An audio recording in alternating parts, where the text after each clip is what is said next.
All right, everybody. So I wanted to come in real quick just to let you guys know there was an audio issue with the court feed this morning. That's why we're getting started a little bit late. So we're picking up. We're going to be picking up just so if you're wondering what's happening. They didn't turn the audio on, so we're going to pick up right where they do. There's going to be a couple seconds when we come in. We're only a few minutes, about 2 minutes behind now where they actually have audio. So I want to give you guys a little heads up on that. And just let you know as we were coming in. So this case looks like it could wrap up today. Potentially, depends on if the defendant's going to testify or not. I think she might, because I think she's going to have to, because obviously we heard from Hosanna, who has told her story, and now we're going to have to hear from the defendant, who's going to tell the story of why she acted in self-defense and then covered it up. I don't know. I think that this story sounds like we might get. I don't think we're getting completely not guilty here, but we could get a reduced verdict, possibly. I mean, it sounds a little bit odd that she would try to rob this man. I think where we're at here is that if it was anything at all that I think happened here, I think it was this lady clearly has a jealous problem, and that's what came out in some of the testimony that was presented with this lady, Hosanna, who testified that the defendant here is very jealous. And I would say maybe she acted not out of self-defense, but more in a we would say in a heat of passion, because something was going on between this lady, or not necessarily going on, but she was upset because this man was hitting on her girlfriend. He didn't realize that's what was going on. An altercation ensues, and one thing leads to another, and he's dead. And then, of course, Hosanna's dragged into the cover-up. I don't think necessarily it makes sense completely that this would be fully self-defense, but the defense only has to show. They have to do it's called a burden of production. So they have to produce evidence showing that it's not, basically that it's possible that self-defense was present. And then the state has to fully disprove that self-defense is not what occurred here. Now, of course, the covering up and the burning of the house and those things, she's probably going to get convicted of, because those things, even if you're acting in self-defense, are not justified under the law. So she's going to get convicted of something here. But the question is, will she be convicted of full out unaliving? I don't know. We'll see. Anyways, interesting case. Line up today, guys. The Chidester case is going to move forward. It may wrap up today as well. That we're going to be airing later today. We're on a delay for that. Do recall here that we don't know what's going to happen with the defense today, because the experts are supposed to show up or not show up. The doctor is supposed to potentially show up, or it may not be allowed to even come before the jury, because it's expected he's going to take the fifth outside the presence of the jury and not be able to testify. And then we're going to be left with what? Again, that case is a similar scenario where the defense has an obligation to, or a production of, for a production of proof. Simply, they have to show that it's possible, or it's a possibility that she had seizures. And if that is a possibility in that case, then the state has to disprove beyond a reasonable doubt that seizures were a part of this. Now, there's also other elements that go into the factors here, because if they can prove she drank knowing she had a seizure condition and it could have brought on the seizures, and that was a reckless area, she could be convicted of second degree unaliving in that state, because if she knew that death could be caused and grave bodily harm could be caused by that action of drinking and then getting behind the wheel, and that it elevated her chance of having a seizure, that could negate the entire defense. So, there's a lot of factors here that I think that she's not going to be able to overcome. I think she'll be convicted relatively quickly, but we'll see. And then, of course, the Seaman-Tilley case continues, where Christopher Alston will be finishing up his testimony, and then we'll see what the state has as far as what they have to finish up their case. And then the defense is expected to put on a lengthy case, because they're going to be putting on a case primarily around Robert Baker, and then trying to support and elevate his story that he's going to tell, which is that he did this on his own in an attempt to grift Monica Cementilli, and that she had no idea what his real intentions were, and until it was too late. And that's what he's going to say. We'll see if anybody believes it. Anyways, with that said, guys, I want to just give you this little introduction, let you know what was going on. We're going to jump in here. We'll get caught up relatively quickly. First break, we'll be caught up. So we're going to jump in here and begin court.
I can say that he was deceased. Okay. Or at least based off the video evidence and then what Dr. Burson said. Okay. And as we've heard and we've seen, his phone traveled to the area of 4532 First Street Road in Greenlee at approximately 6:13 in the morning. Correct. Which means if he's, again, deceased, someone else presumably has his phone. Correct. And that's really what sort of jump-started your investigation, or a big significant lead. Is that fair to say? It was a big lead, yes. Yeah. And this case is approximately 3.5 years old at this point, right? Yes. And after all this time, Mr. Dickerson's cell phone has never been located. No. And you've had opportunities to talk to his father, Alan Dickerson, right? Yes. Many times, right? Yes. His mother, right? Correct. His roommate that we've heard about, Mr. Yes. Lamming. Yes. No one ever mentioned anything to you about a second phone being missing, correct? No. The only person who mentioned a second phone, or Mr. Dickerson even owning a second phone, was Ms. Varela. That's correct. And Ms. Varela told you about the second phone as part of her proffer, right? Yes. And specifically a claim that Ms. Rodriguez stole 2 phones from Mr. Dickerson. Correct. And that's just not supported by any other evidence that you've obtained throughout the investigation. No.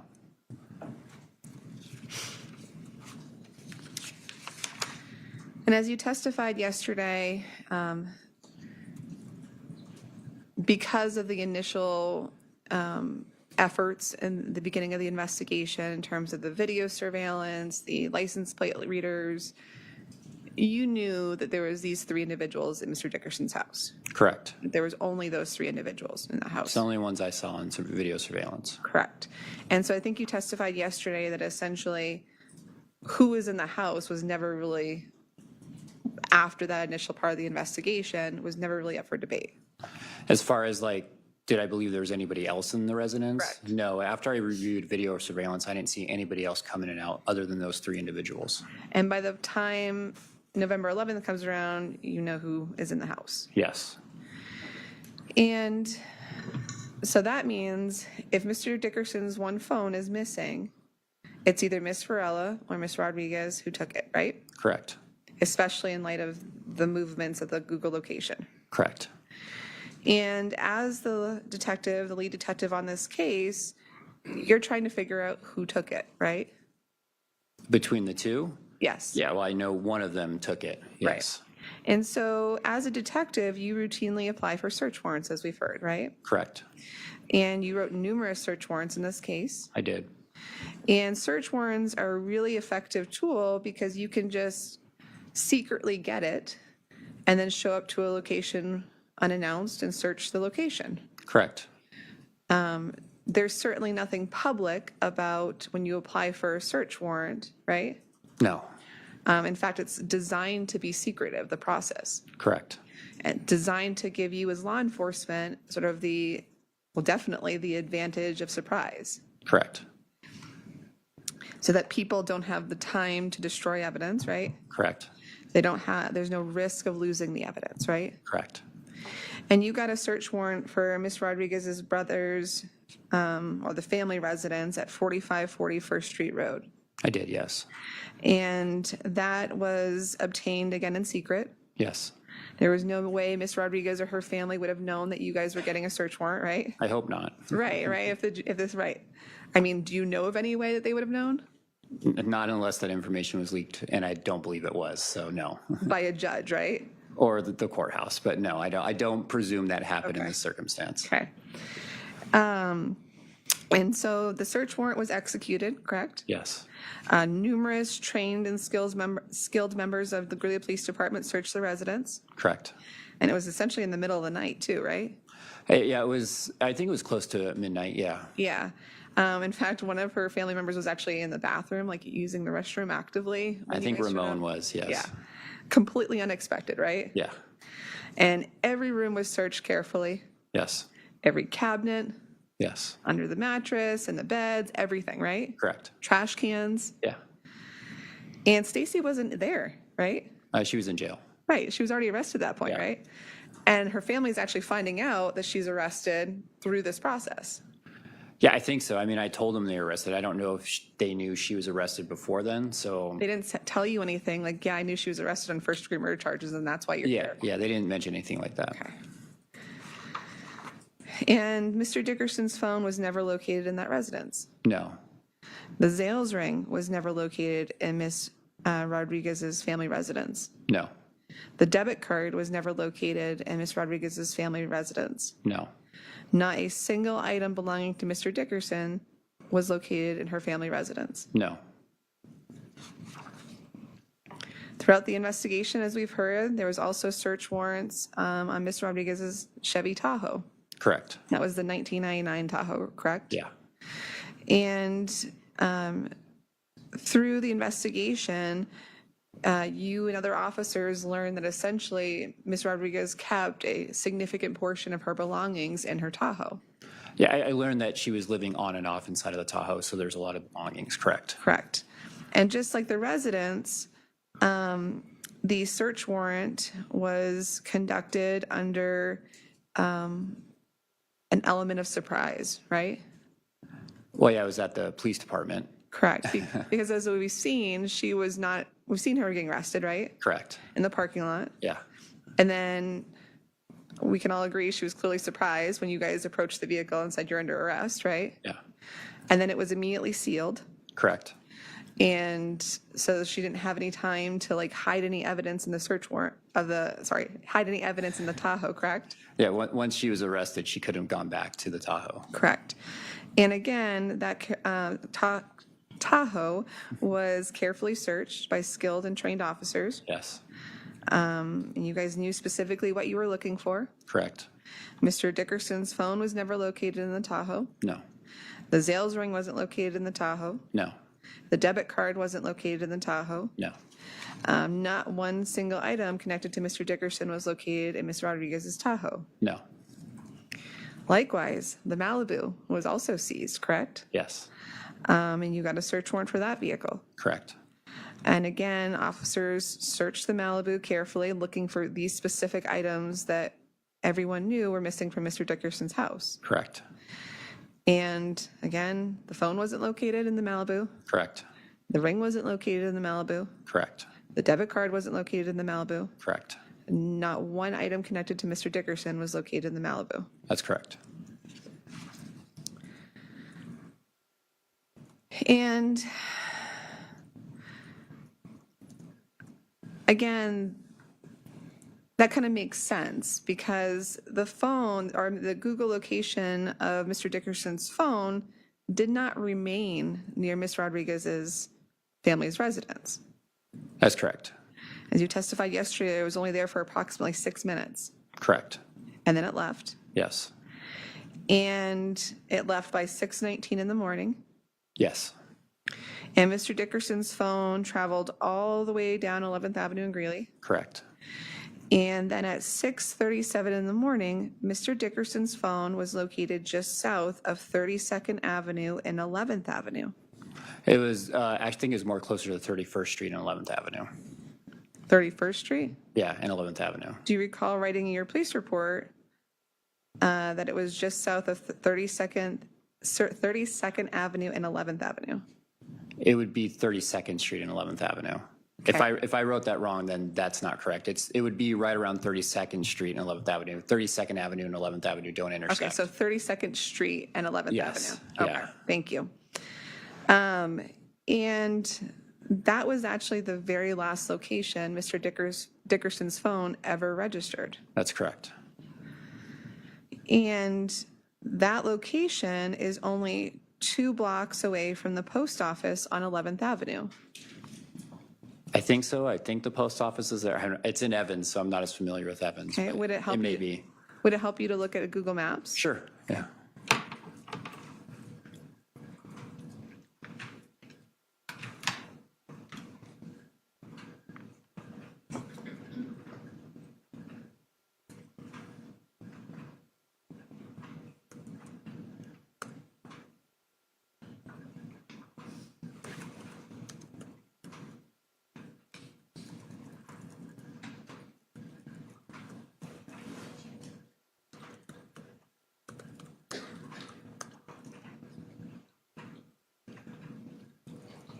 May I approach, Your Honor? Yes, go ahead, please.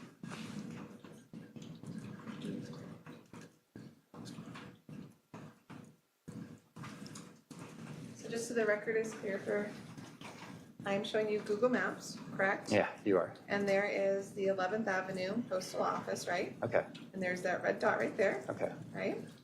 And that is 11th Avenue and 32nd Street, right?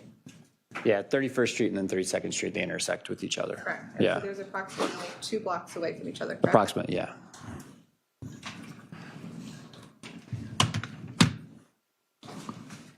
So the last known location that Mr. Dickerson's phone ever registered was only 2 blocks approximately away from that post office on 11th.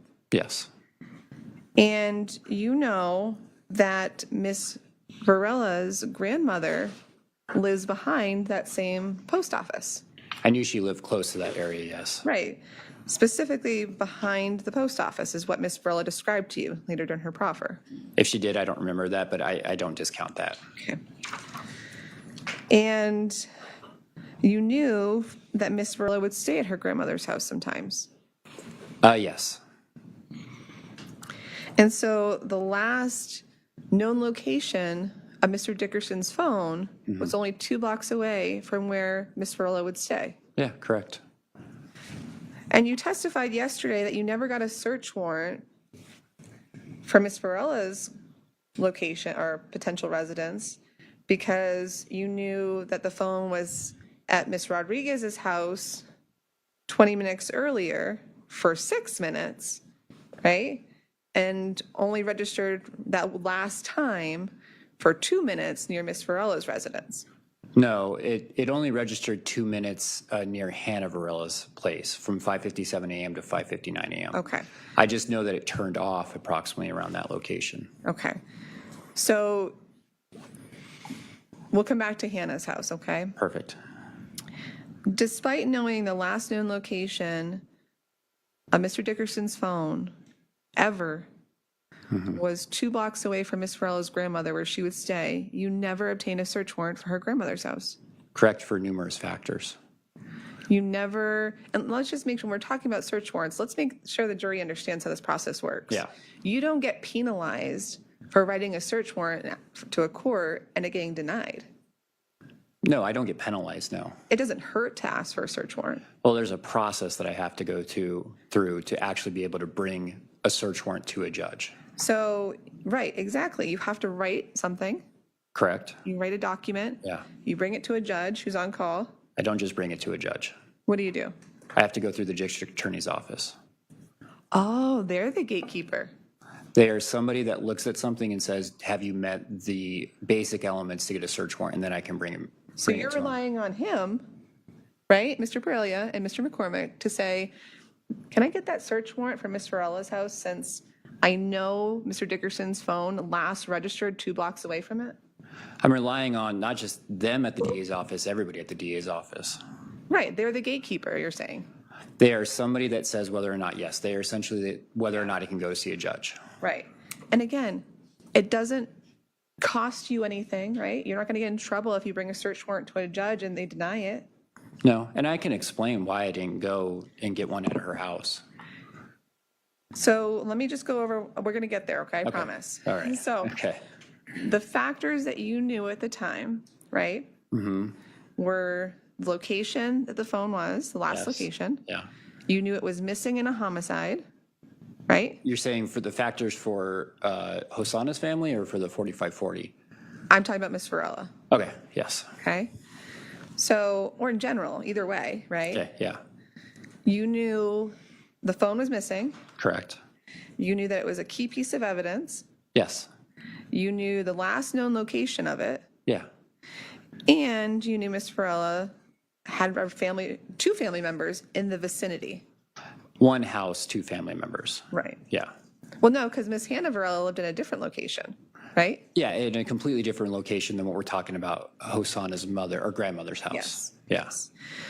Yeah. And you knew all of that information, right? Yeah. And yet you never obtained a search warrant for Miss Varela's grandmother's house, No, I did not. even after the point of the proffer, right? Yeah, and I can explain why that is too. Why?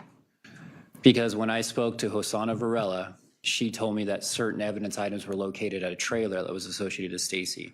She told me that they did go to the grandmother's house that morning, but the items that were missing, she never indicated were at that residence. So at that time, I didn't have enough or believed I had enough to go to that residence. She indicated they were at a certain location. So you just took Miss Varela's word for it, right? In that instance, 7 months later, yes. You didn't do anything to vet out that, to verify what Miss Varela was telling you in this instance, right? Well, she didn't tell me there was any evidence items at her grandmother's house. Of course not, right? She's telling you the opposite. She's telling you that Miss Rodriguez took these items to the trailer, Yeah, and then you went to the trailer, right? yes. And then you didn't find anything consistent with what she told you. We didn't find the items, no. There was nothing consistent with a massive bonfire that burned all this evidence, right? We found a stationary or outside fire pit, but we didn't find a location where items were buried. You didn't find any ash, Not in the ground, no. right? You found nothing at that trailer to support what Miss Varela told you about the items of evidence being burned there. We didn't find any of the items, no. And so even at that point, you're not like, maybe we should take an additional step and verify what Miss Rodriguez is telling us and get a search warrant for her grandmother's house.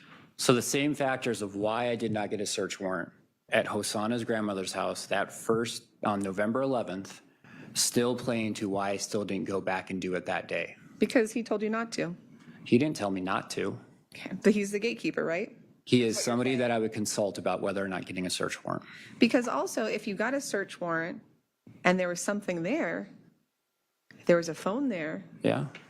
that certainly would have made things really messy when you guys, after you've done the proffer, right? I can tell you this. If I would have found evidence that proved Hosanna was a liar, I would gladly welcome it. Absolutely. Right, but you didn't bother to do it. You didn't bother to vet her story out. Again, I can explain why I didn't get the search warrant at Hosanna's house that day, and then that plays into my decision later on whether or not to get a search warrant. Those factors still come into play. Of course they do, but Yes. it doesn't hurt, right? There's no negative aspect other than it discredits Hosanna's story. I have to have articulable facts that the items I'm looking for are in that place. Such as it being 2 blocks away, right? A From the mere- last known location of a dead guy's phone. A mere location is not enough in that circumstance. But you certainly got it at I can explain exactly what all the other factors that played into it too. because you knew about the car change, right?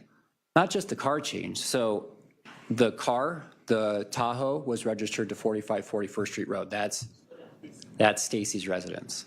The Malibu was registered to 4540 First Street Road. That's Miguel's car. I also knew that her listed address was 4540 First Street Road. Then on November 11th, the first place we see Stacy and Hosanna together when we're doing surveillance is at that location. They're back at that house on the day that we arrest them. And I'm glad you bring that up because you also never conducted surveillance at Miss Varela's grandmother's house. We looked at the places that I knew that they could potentially be. I don't know if I gave locations to officers to go and look. I don't know if they went and looked at other locations. Sir, you're the lead detective in a homicide. Yeah, I am, The buck yes. stops with you. You direct people where to go, right? I do help and guide, and I set out a plan, but it's a team effort. It's a team effort. And not one member of the Greeley Police Department was like, let's conduct surveillance at the other person's house. So if you're indicating that before June 8th, before I knew Hosanna's proffer, before I knew anything she said in the house, that I had a bias towards Stacy in my initial investigation, that's false. I went to the... Sir, I'm just answering my question. Just answer my question. Okay. The Greeley Police Department never conducted surveillance at Hosanna Varela's family member's house. We conducted surveillance at the locations we believe Stacy and Hosanna would be at. And those all... Mr. Burrows, it's really important that you answer the questions that Okay. are posed to you. Sorry. So we can get through this. Yeah, I'm sorry. No, we didn't. Thank you. Okay. Likewise, surveillance was never conducted at Miss Rodriguez's sister Hannah Varela's house, No. even though you knew, again, that Mr. Dickerson's phone at one point around 5 something in the morning was near her house. That's correct. We didn't conduct surveillance there.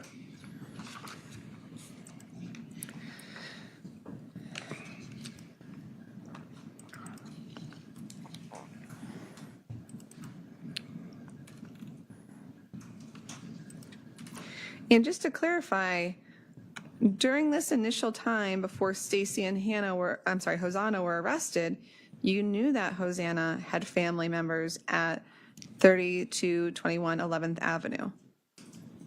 Before we arrested her? Yes. Yeah, I knew there was family there. Yeah, just to make sure we're all clear about that. Yeah. Because you actually wrote like a really nice summary about the evidence that you had at this point.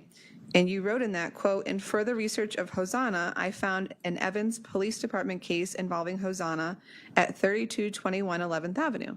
Correct. Yeah. And then 2 sentences later in that same summary, you write, quote, Christopher's phone was last registered at a location near 3200th block of 11th Avenue. Correct.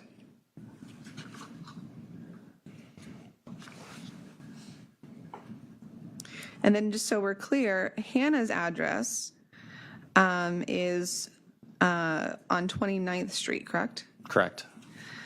So we're talking about 32nd Street and 11th in one location, and then just 29th Street in Hannah's location. Yeah, it's on the west side of Greeley. Right. And Mr. Dickerson's phone was at the 29th Street location at 5:57 in the morning on October 3rd. Yes.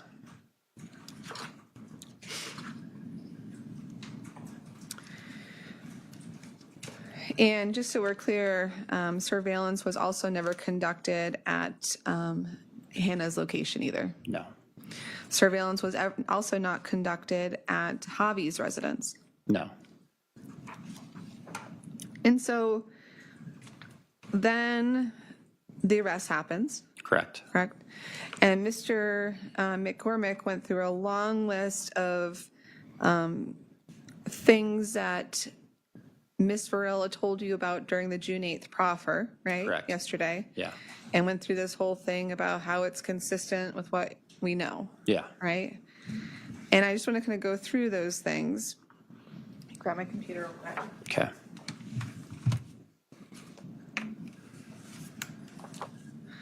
One of them was that there was a dog, right? Correct. And that was consistent with the video Mr. McCormick pointed out. Yeah. That's also consistent with her just being there, right? Yeah, correct. Right. And then there's the sound system being in the car from the video. You could see that too, right? Yeah. Again, that's consistent with her being there. It is consistent with her being there. Then there's the evidence that she went into the back seat, and that's consistent with her being there, Correct. right? And then the Tahoe switch, right? Correct. Drinking Budweiser in the house, right? Correct.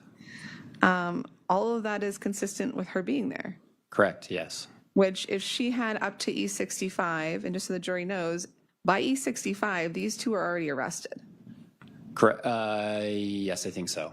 right? Because Detective Hunziker's report is supplement 63, right? And Okay. Then, That- yeah. Then yes, they would have been arrested. because he was the one that approached the car. Yeah. And so by the time of the arrest, you knew all of this information, such as the information from the video surveillance, right? Yeah. You knew about them coming and going in the middle of the night Correct. because that was from the video surveillance. Yeah. You knew about the Google location records, right? Yes. Because again, that's how you essentially tracked these people down. Correct. The Cosmic Mart, right? Yeah, I knew about them. They weren't in until sub 76. That's not my question. Okay, I knew about them. Yes. All of these things that you mentioned with Mr. McCormick are things that helped you track these two people down. Correct. And as we just talked about, all of that was there by sub 65 because it all helped you get to the point of their arrest. Correct. The only thing that wasn't there was the information about the weapon in the neck from the coroner, right? Correct. You said yesterday it was supplement 81. Correct. But again, she was there, right? Correct. She was.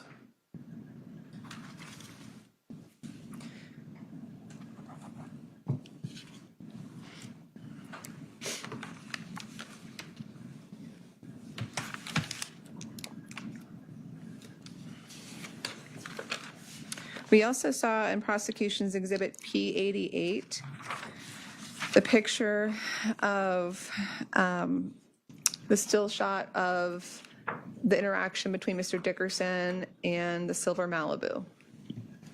Sorry. Yeah. Okay, Yeah. do you need a minute? No, I'm fine. Okay. Did I answer? I said yes. Yes, Okay, I appreciate all that. right. We saw that picture, right? Yeah. And as you can see in that picture, Mr. Dickerson is leaning into and talking through the passenger side, right?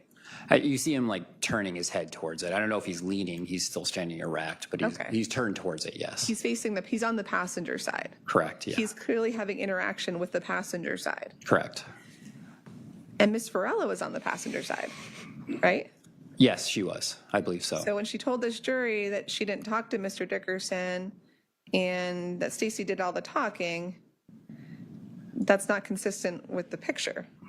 Well, I can't. video. I can't say who was talking inside of the car. I can just look at a picture and say yes. He's looking at a window, and the window appears to be down. Right. And Hosanna, yes, is in the passenger seat, but I don't know who said what. That's in fair. there. That's Yeah. fair. But Mr. Dickerson didn't go to the driver's side, right? No. And the passenger side was rolled down. Yes.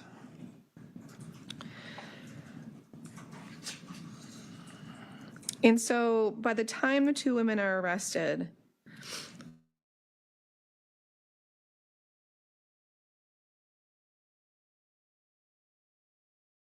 ruled a homicide. Correct. You knew that Mr. Dickerson had died not from the fire. Correct. And you had these two women in custody because you knew they were there. Correct. But at that juncture, you had absolutely no evidence of what happened inside the house that night. And no evidence of what each person did inside. Correct. I knew what happened to Christopher and I knew the fire. Right. But what the people's role, no. You had no idea the play-by-play of what happened inside those four walls. No, I did not. And likewise, you had no idea of what happened those few minutes after Mr. Dickerson's death. No, I did not. And so the months go on. They're arrested November 11th. The months go on. You're doing things like pulling jail phone calls, right? Correct. Jail letters. Correct. There's no evidence to help you out, right? As far as like what each person's role was? Yes, that's yeah. better. Yeah, no. Right. And you carefully reviewed those letters and phone calls, right? Yes. And that didn't help further figure out what happened inside Mr. Dickerson's house that night. No. And the optics weren't really the best, right? So you had an almost 36-year-old male bringing two strange girls back to his house at 2 and 3 o'clock in the morning, right? Are you asking me if like I think those optics are bad? No, I'll take back the optics. I'm Okay. just telling you what you had, right? Yes, that's what I had. Right. 2 or 3 o'clock in the morning. One of those girls was underage, under 19? drinking age, Yeah. right? So not even old enough to drink, Yeah. right? And she's just a year older than the legal age, period, right? You mean Hosanna? Stacy, Oh, Stacy. Yes, I see what you're saying now. Yeah. right? And you knew that both of these girls were 5'4" tall. Yes. You knew that Mr. Dickerson was 6'2" tall. Correct. And you also knew that Mr. Dickerson was not, and I want to be respectful when I'm saying this, he was not as overweight as the females, right? Correct. And you also knew at this point that there had absolutely no connection between Miss Rodriguez and Miss Varela and Mr. Dickerson. Correct. They didn't. And so then comes June of 2022, and you've pretty much exhausted all avenues of criminal investigation. Is that fair to say? Yeah. In terms of figuring out what happened in the house. Yeah. Yes. Yeah. There's no other witnesses. Correct. The house is burnt, so there's no DNA inside the house. Yeah. There's no more video surveillance to get. No. You even do things like getting the Google, I think they're called Google fences, but going to all the neighbors and asking them if they're comfortable with you guys getting who attached to their Wi-Fi. Correct. The court processes had started, right? Yeah. Yes. Because the women had been arrested. Yeah, they had by then. And then there's still no evidence of what happened in this house. Of what each person did know. That's a problem, huh? I don't think it's a problem. Okay, but is a problem enough for the district attorney's office to arrange a proffer with Miss Varela, right? I can't speak to why the district attorney arranged that. I can just say I was confident in my investigation. Okay, but a 7.5-hour proffer was done, right? Yes. And during that proffer, we've kind of talked about this a little bit, so I don't want to go too into it. Okay. But one of the very first things you tell Miss Varela is like, I'm just going to sit here and let you tell me your story. Correct. And that was like a 43-minute narration, right? Correct. And she just went for it, right? Yeah. And at no point during that initial 43-minute narration did she say, you know what, Detective Burrows, I can tell you the exact moment Miss Rodriguez told me she was planning on killing him. No, not during that time, no. No. She was never like, hey, Mr. Burrows, or Detective Burrows at the time, I know I'm here to tell you all of the information about the night of this killing, and I'm just gonna, or let me take it back. At no point is she like, I know I'm here to tell you everything, and I'm doing through this narration. And at no point is she like, by the way, I asked Miss Rodriguez at what point she decided to kill Mr. Dickerson. During that first 43 minutes, no. No. it wasn't until like 3 hours later, after she met with Miss Lily for 30 minutes, that she tells you that information. I don't know if it was directly after they met, but I know it was later on when I was asking her questions that she brought it up. Right. It was after the point she met with Miss Lily. You had stepped out of the room and given her and Miss Lily an opportunity to talk. Okay, then that's fair. Okay. And it was also really impromptu, right? So let me rephrase that. When she disclosed that key piece of information Sure. of when the intent to kill Mr. Dickerson was formed, Yeah. it was not responsive to anything you were asking. No, I was talking about something, and then she said, hey, I remember something, and then brought it up. Yeah, you were asking her about how many times Mr. Dickerson had slapped her rear end. I think that's correct, yeah. And you heard her tell this jury that it was just a minor event, happened 1 or 2 times, and she thought maybe it was just, kind of by accident. But she told you something different on June 8th, right? I remember when we talked about it, she mentioned that it made her uncomfortable, but I don't remember like the exact words that were said to that. Okay, wait, refresh your memory. Let me ask you this. Okay. Do you recall her telling you that Mr. Dickerson slapped her rear end or grabbed her rear end 4 to 5 times? I think so, yes. Do you remember her telling you during your proffer that Mr. Dickerson did it every time she stood up? I think so, yeah. Do you remember her telling you that it made her very uncomfortable Yes. and that she just wanted to leave? Yeah, she said it. I don't know if it was in direct relation to that. She said at points during the night she wanted to leave, and then there's points where she was comfortable, like when they're in the car. Do you remember her telling you that before Mr. Dickerson got the phone calls to go to pick up his friend, she wanted to leave? Yes. Like she didn't want to be there anymore. She was that uncomfortable. Yes.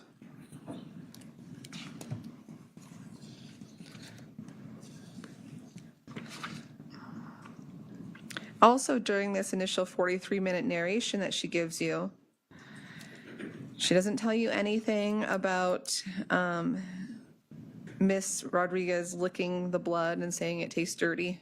No, not at that time. She doesn't tell you anything during the initial 43 minutes about Miss Rodriguez being a serial killer who's killed 3 to 4 other people. No.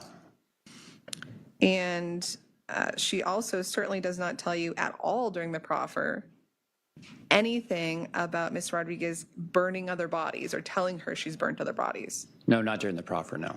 No, she just said that for the first time during this trial. That she didn't relay that to me. Right.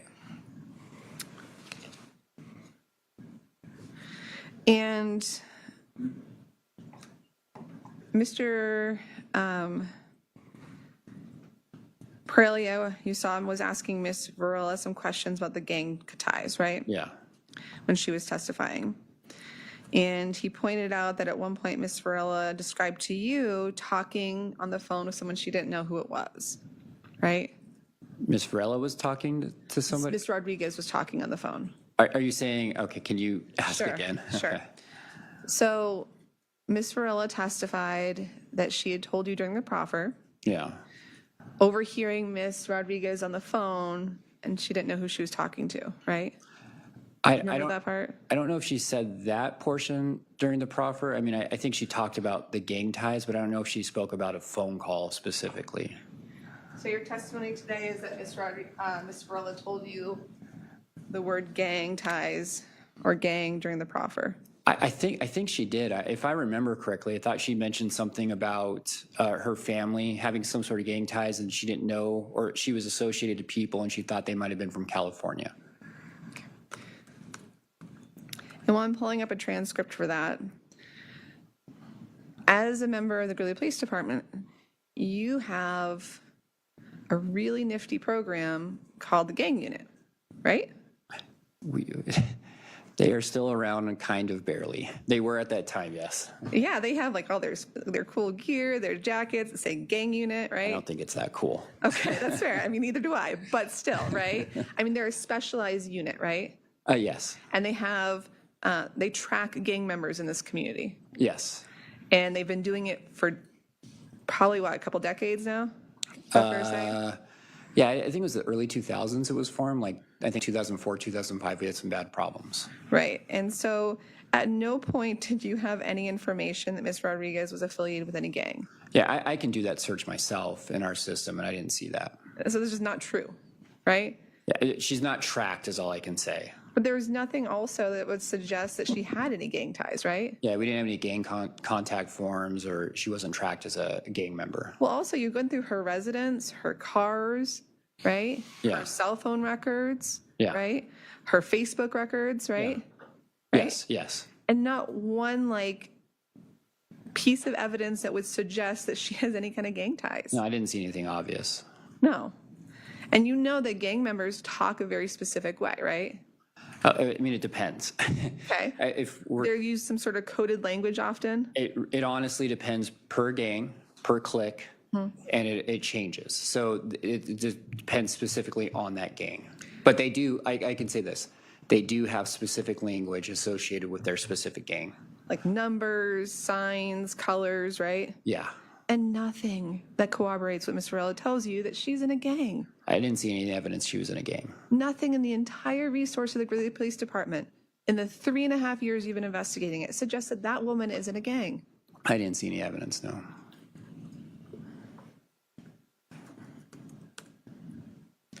Okay. Sir, I'm going to show you a transcript of the Proffer interview. Okay.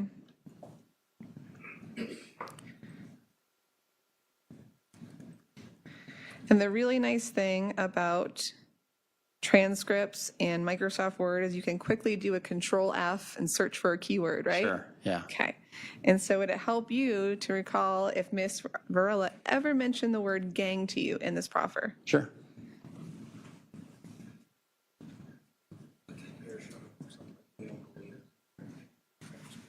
Same as you can cross on it. Can I approach her? Yes, please. Okay, so this is the entire proffer interview, right? Do you want this on record? Yes, thank you. Sorry, I'm pull this. So this is the proffer interview, okay? And actually, we can even go to the video so you can make sure it's the correct one, okay?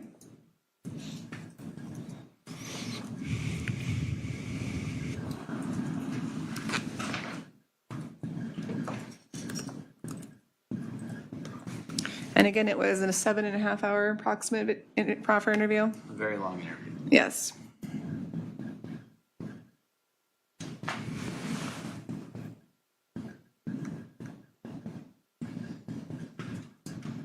So it will do this. You see I'm scrolling all the way down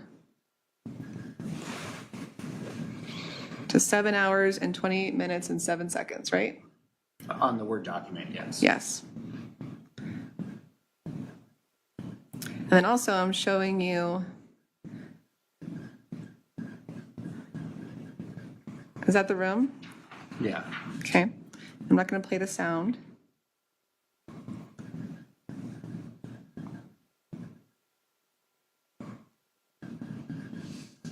Is that Ms. Varela?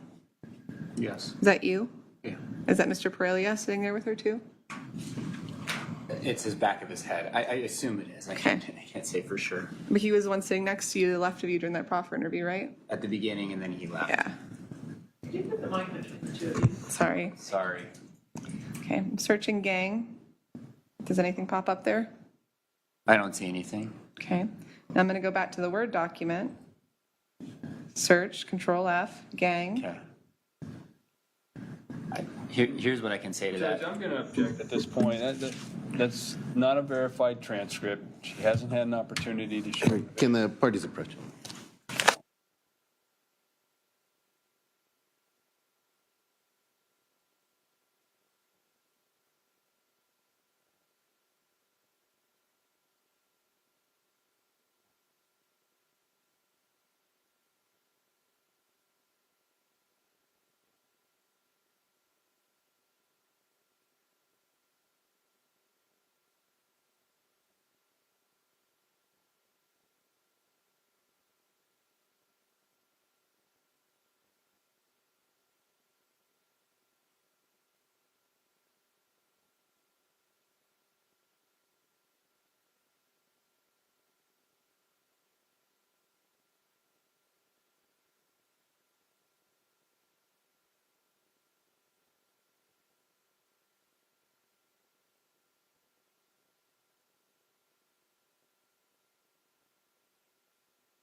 clips of the video. I don't see the actual 7-hour video. Do you want to watch the entire 7-hour video right now?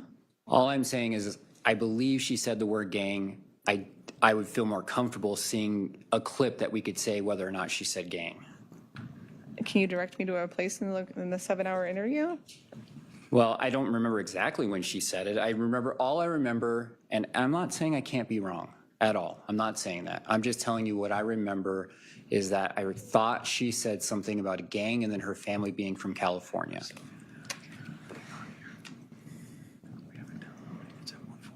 So if I control F the word family and you look at every single time the word family was mentioned in the 7-hour proffer, would that help you? I can't. I mean, it's a 7-hour interview. I mean, we can try it with your program. I'm not saying I'm not trusting it. I'm just saying it's a long interview, and I don't know exactly when she said it. And again, I could be wrong. I could be wrong. Right. Because if the word gang was not mentioned, that would, again, discredit Ms. Varela's story, right? As far as what? Her telling you that Ms. Rodriguez was in a gang. You mean when she testified? When she met with you right before this trial, right? Oh, you're saying on that day? Yeah. And also when she testified to this jury. Would it discredit all of her story or just saying that instance right there? I mean, could be both, right? Yeah. All I can say is Yeah. if I thought I remembered the word gang, I could be wrong. And she then told us when we met with her that she was associated to a gang. So in addition to the video, because I don't think anyone wants me to sit here and have you listen to a 7.5-hour interview. No. You wrote multiple supplemental reports, right? Yeah. And clearly, if Ms. Varela told you that your suspect in a homicide case was part of a gang, you would have included that in your supplemental report. Not necessarily, no. No? No. No. Well, because when she told me that during the proffer, I didn't exactly do a transcript after that. And I would include that if it was relevant, but I didn't see anything that was relevant to the case at hand of Mr. Dickerson's death. But again, if she had told you that during the proffer, Yeah. and she's telling you as a reason why she was afraid of Ms. Rodriguez and so afraid of Ms. Rodriguez that she didn't come forward, that would have been in here because that is relevant. Just like that's the whole reason why this jury heard about it. So what I would have done is I would have went and confirmed if she was in a gang. And if I found that to be true, then I would have included it. But I didn't find anything that said she was in a gang. So you're now testifying you did look into whether she was in a gang. Yeah, I looked into Stacy well before Hosanna even told me about the gang thing. I did a thorough search on her. I went through all her police reports. I read every police contact that she had. I mean, I did a thorough search on Stacy, and I didn't find any evidence of her being in a gang at that time. Okay. But again, the entire significance of Ms. Varela telling you, or this jury, Yeah. that Ms. Rodriguez was in a gang, the entire purpose of it would have been why she was afraid of her and why she was afraid of coming forward. I don't know I can't speak to if Hosanna was directly afraid of that. I can just tell you what I believe I heard in the proffer and then what I researched. And again, that was never included in any supplemental report you wrote. Yeah, I would only include it if she was actually in a gang. Not that Ms. Varela believed she was in a gang? No, I mean, there's a lot of things that I looked into that Ms. Varela said that I didn't include in a supplemental report.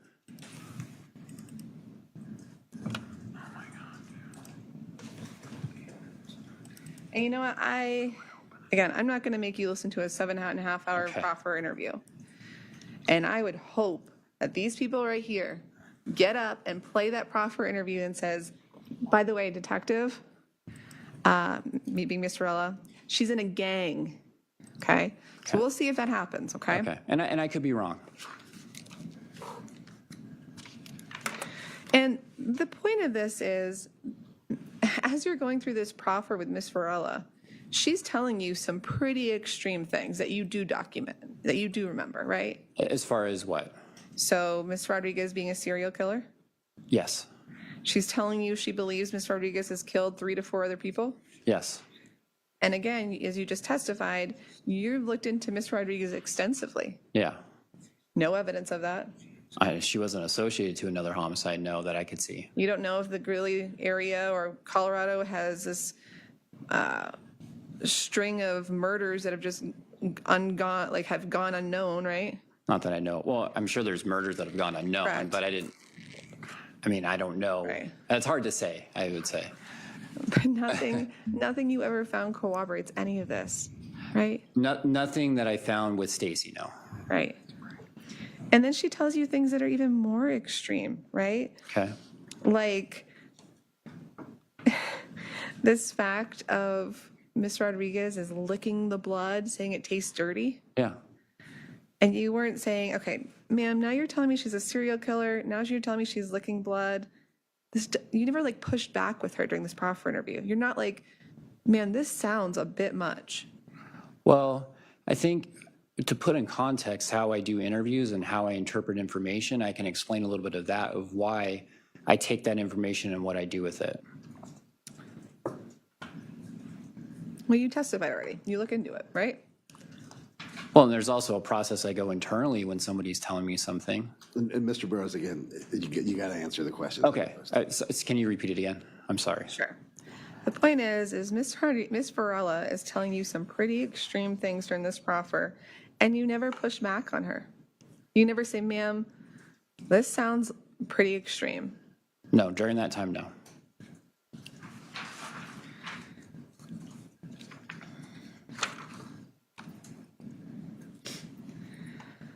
And then at one point during the proffer, again, speaking in the context of some red flags in Hosanna's story, you ask Hosanna, do you know if Stacy took anything from the house? Yeah. Right?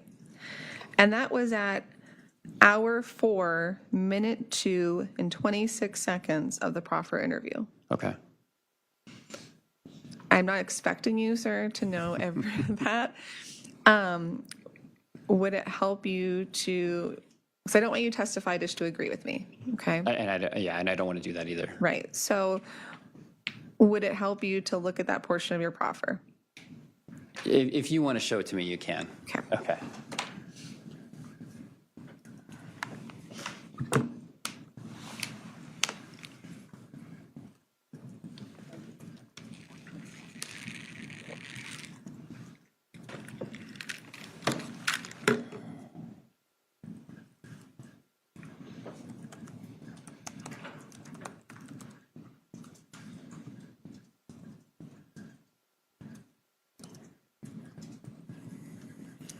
Just for the record, this is June 8th, 2022, the proffer interview. The timestamp is 12:20:56, and it's 4 hours and 2 minutes and 26 seconds into the proffer interview. May I approach? Yes, go ahead.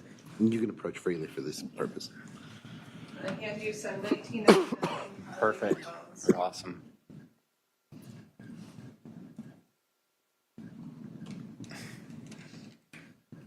All right.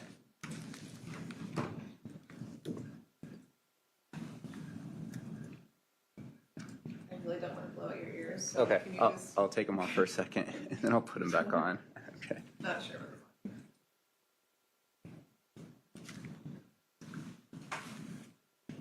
Yeah.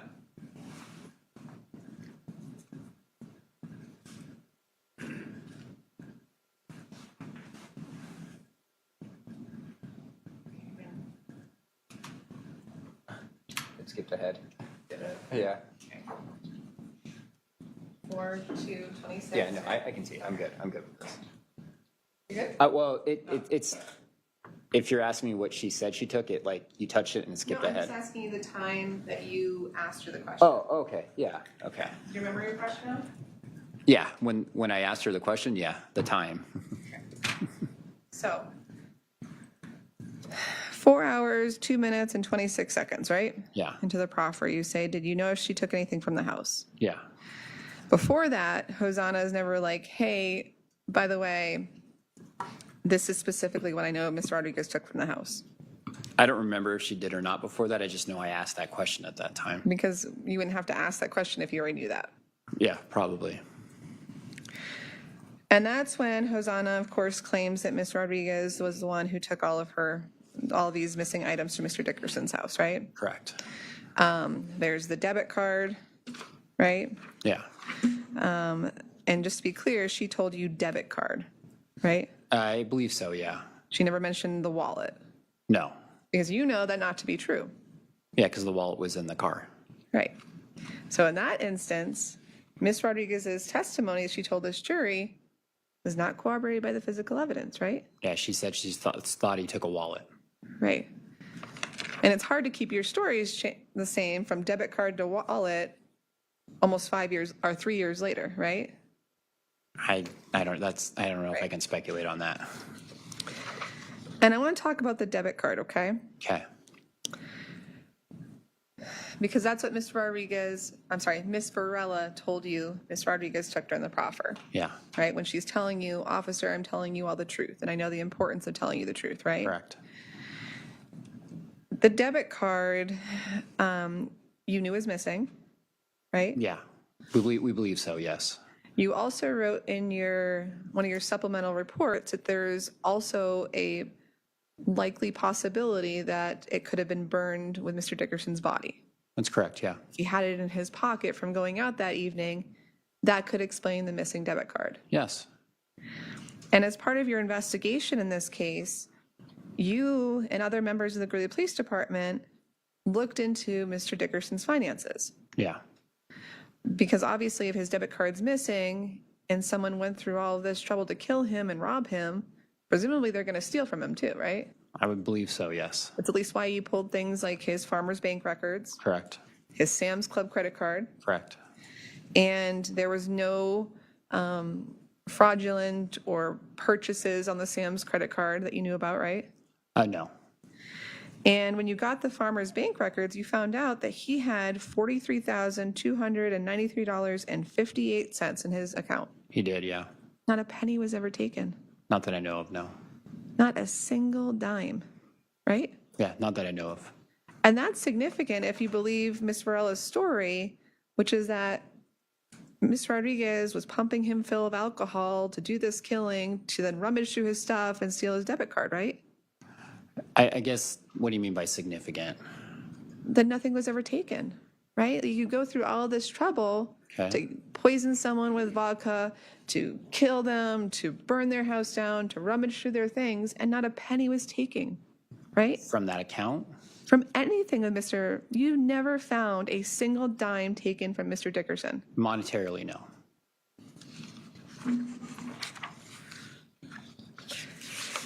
And then there's the gift card. Okay. Yeah. That was something that Ms. Varela told you about the proffer, right? Yeah. And because you're the lead detective in this case, you were familiar with the items that were found in evidence, right? Yeah. It's your job, right? Yeah. And of course, when you're hearing this information from Ms. Varela in June, you can't go back to that Walmart and pull the security video because it's not going to be there. Yeah. Right? It's not going to be there. It's not going to be there, of course not. But you know, inside of Mr. Dickerson's wallet was a Walmart gift card, right? Yeah. You know, there was a Walmart gift card. You know, there was a $100 Master gift card. Yeah.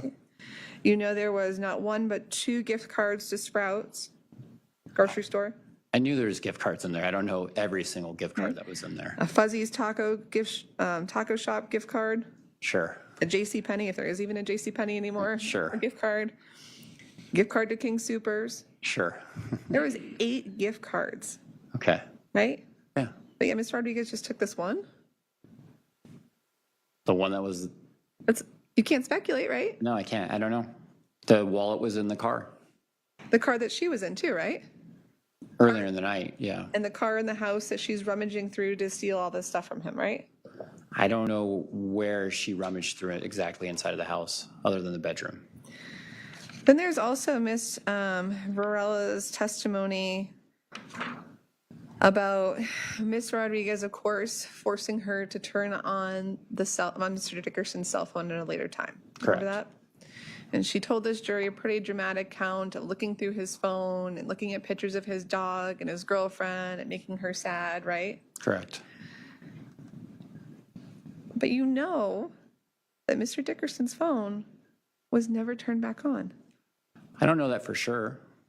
But you know that Mr. Alan Dickerson gave you Verizon cell phone bills up until including November of 2021. Yes, I think so. So, and the girls weren't arrested until November 11th, right? Yeah. And so you also got Mr. Dickerson's Verizon phone records, Yeah. right? And as we've seen, when a phone is on, there's some sort of documentation of it, right? No, because when a phone is on, the documentation happens when there's like data pulled or if there's a phone call made, from what I understand. No, because as we've seen, right, from Miss Varela's phone Yeah. pinging to the location at UNC, Yeah. right? Phones are just routinely searching for towers. No, that's when it's pulling specific data. It actually tells you on there the data that's being pulled. On those records, in the columns, it says how many bytes are being pulled. Sir, do you have a cell phone? Yes. When you open your cell phone and you turn it on, what is the very first thing it does? It connects to the network, correct? Yeah, but what I'm saying is what I see in the records is only when there's a phone call or data session made. Right. So the girls were going through his phone and opening any kind of app, or as we've seen from the Google locations, right? Yeah. So we know for a fact when Mr. Dickerson's phone is on, right? We know that. You have Google, at least Google locations, right? Yeah, I don't know for a fact what that phone would have done at that time. I can only speak to what the phone did at the time when Christopher had it and then when Stacy and Hosanna had it. But you would agree. And you know, because there was actually a phone call you had with Mr. Alan Dickerson sometime in November where he's like, this is really odd. I'm looking at Christopher's Google records and it's showing by my house. Remember that? Yeah. And he didn't realize the fact that when he logged into like Christopher's email on Google, just by merely doing that, it pinged his location, right? Yeah. And so Alan Dickerson was like, this is really weird. What's going on? I know the phone's missing, right? Yeah, I mean, but that's directly tied to his phone. That's not my question, okay? Yes, that Mr. happened. Dickerson called you and you told him, I've been monitoring Mr. Dickerson's Google locations, and you explained to him why it's showing that the phone is active when it's really not. I think I can clear this up. During the time, I don't know about the connectivity to the towers. I can say I didn't see another Google location during that time. Right, and we know when Mr. Dickerson's phone was on October 3rd, the locations were tracking, right? Yeah. Yes, they were. And you have no evidence ever that you found in 3 years from Google, from Verizon records, from anything that Mr. Dickerson's phone was ever turned back on. Again, I can't, the cell phone records I think are separate. As far as the Google location, I can say, yeah, I didn't see another location. I didn't see another location register. So yet another piece of physical evidence that shows or discredits Miss Varela's story. I wouldn't say it necessarily discredits her story, no. Or certainly in that aspect of it, right? And her testimony. Again, the factors that I laid out, there could be reasonable explanations why that didn't happen. Then there's also even more cell phone evidence that contradicts what Hosanna told you. So Hosanna during the proffer tells you that during those first few hours at Mr. Dickerson's house in the early morning of October 3rd, that she took a picture with her phone. Yeah. Yeah. She described being so uncomfortable that she took a picture of her phone that you could only see her legs, Mr. Dickerson's legs, his dog, and Stacy's hand. Correct, I remember that. And she told you specifically, actually she mentioned this picture multiple times during her proffer interview with you back on June 8th, 2022. Correct, yeah. And at that juncture, in June of 2022, you had already... To the cloud, which is separate from your phone. Right. So it literally takes what's on your phone and puts it into the space. Yeah, it depends. It really depends on what parameters you set, but you could, in theory, have everything go to your phone or just limited information go to the cloud. Correct. And so that's why you do for that very reason, right? Yes. You do a warrant for the phone, but then also the cloud, Yeah, correct. just to make sure no one's hiding anything, right? Correct. And Google as well, too, works the same way. Right, I appreciate that. And when Miss Varela is telling you during her proffer about this picture, you knew that that picture was never found in her cell, on your phone during the cell breakdown? Yeah, I didn't. So that's something that I looked back on the back end to see if the picture was there. So at the time she's telling me about the picture, I had gone through the pictures, but that didn't ring a bell to me. So then I went back and looked at it later. Right, and it would have rang a bell because you knew Mr. Dickerson had this dog, Juna, right? Yeah, yeah. You knew that he was white, or she, I don't know if it's a he or she. Yeah, the dog was white. The dog is white, Yeah. right? And you knew you were carefully looking through all of these phone records in the Celebrate to get any evidence from October 2nd or 3rd, right? Yeah. Or anything. Certainly seeing the dog would have jumped out at you, right? Yeah, I mean, I didn't see a face of a white dog. I don't remember seeing that picture beforehand. And Celebrate's a really cool program because you can click a button at the top that really easily distills the date of images, right? If the image is captured, like separate from a screenshot, if the image is captured, it usually, for the most part, will give like a created date or a modified date. Right. And again, by the time you did the proffer on June 8th, 2022, you never, after carefully going through everything, you never saw this picture. Before that date, no, I don't remember seeing it. And so you're hearing, and also likewise in the cloud records too. Yeah. And so you're hearing Miss Varela say, or Miss Varela tell you about this picture she took, and you're like, that wasn't in anything I saw, right?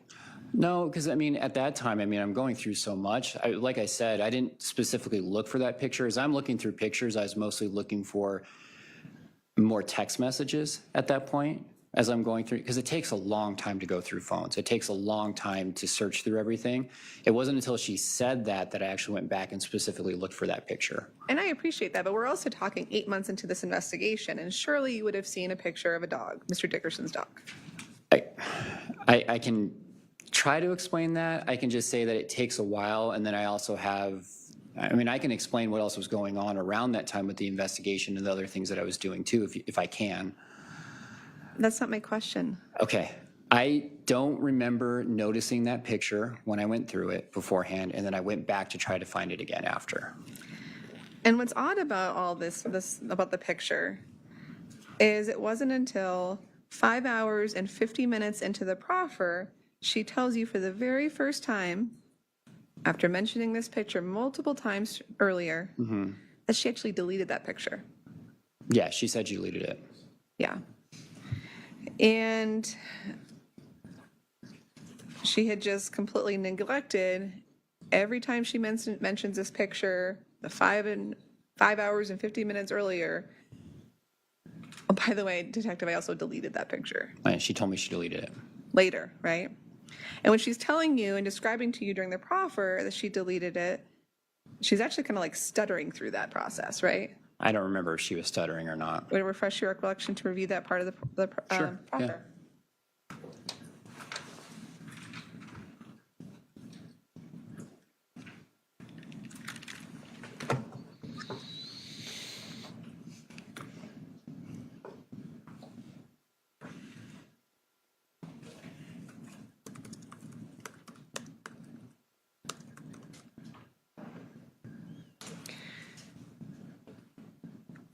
And let me be clear also, her telling you that she deleted it came after you asked her, quote, did you delete any of the things that were from that night?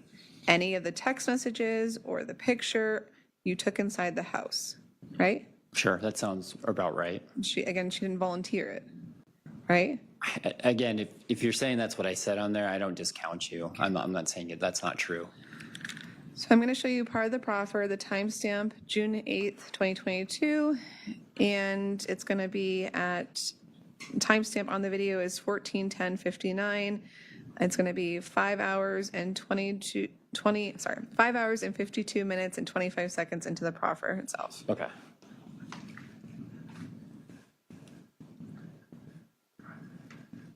May I approach? Yes, go ahead. Was that, sorry. Was that volume okay? Yeah, it was okay, yeah.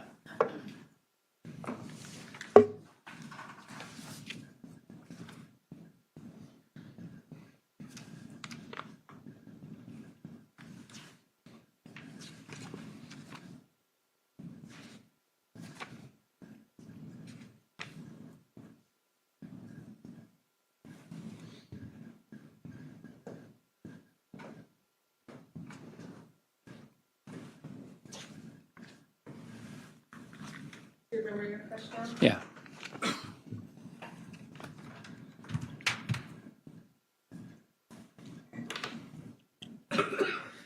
So again, you had to ask her, did you delete this picture? Yeah. Because you knew it didn't exist, right?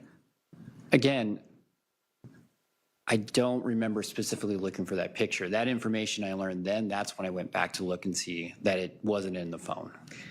And then after you ask Miss Varela, did you delete this picture? She goes, and then she tells you I deleted it, right? Yeah, and then she goes into what took place. So there was that initial kind of stutter response. Sure, yeah. And then she comes up with this story for the first time that you're hearing about how she told Stacy that she took this picture and that Stacy was livid, and that was why she deleted it. I think it was something to that effect, yeah. And Hosanna claimed that she deleted the picture from both her phone, right? Yeah. And then she described to you somehow essentially breaking into her sister's phone at a different location and deleting it off her phone too. Yeah. So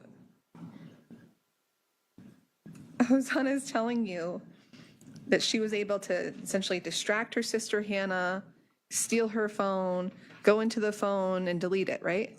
I don't know if she said she was distracting her or she just asked for her phone and then Hannah gave it to her or something like that. Yeah. And that more significantly, Hosanna claimed that she was able to delete the picture. And she said, quote, my sister doesn't even know about it. Yeah, I think she said something like that, yeah. At least the deleting the picture part. Right. She said, quote, and I was like, yeah, sorry, my sister doesn't even know about it because I had deleted that off my sister's phone. And to this day, she doesn't know anything about it. Okay, yeah. But that was inconsistent with 4 hours earlier in the proffer. Hosanna told you that her sister definitely did know about the text message, right? The way that I took that was that she knew about the text message, Sir, but she... again, Okay, yes. thank you. And the reason why you knew she knew about it was because at 1 hour and 31 minutes and 40 seconds into the proffer interview, Miss Varela tells you that she sends this message to her sister, and her sister actually responded to the message. Yeah. And her sister responded immediately saying, oh my gosh, be careful. Yeah, according to Hosanna, yeah. So that means she saw the picture and saw the situation of her being at this random guy's house in the middle of the night, and her sister was cognizant enough to be like, oh my God, be careful. Yeah.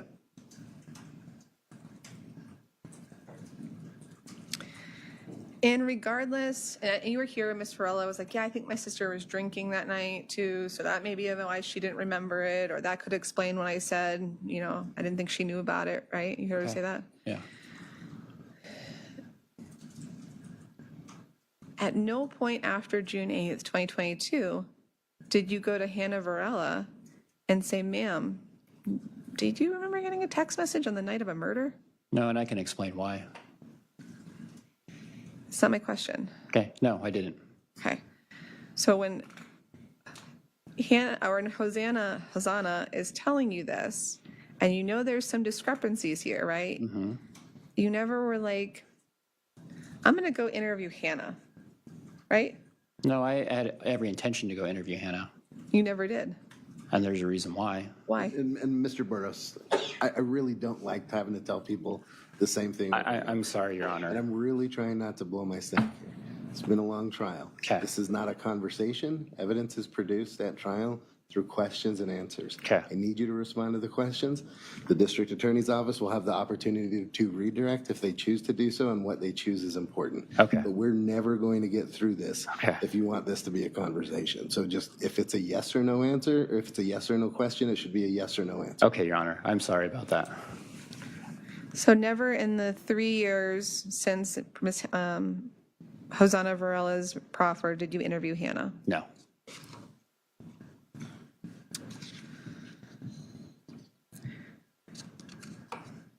And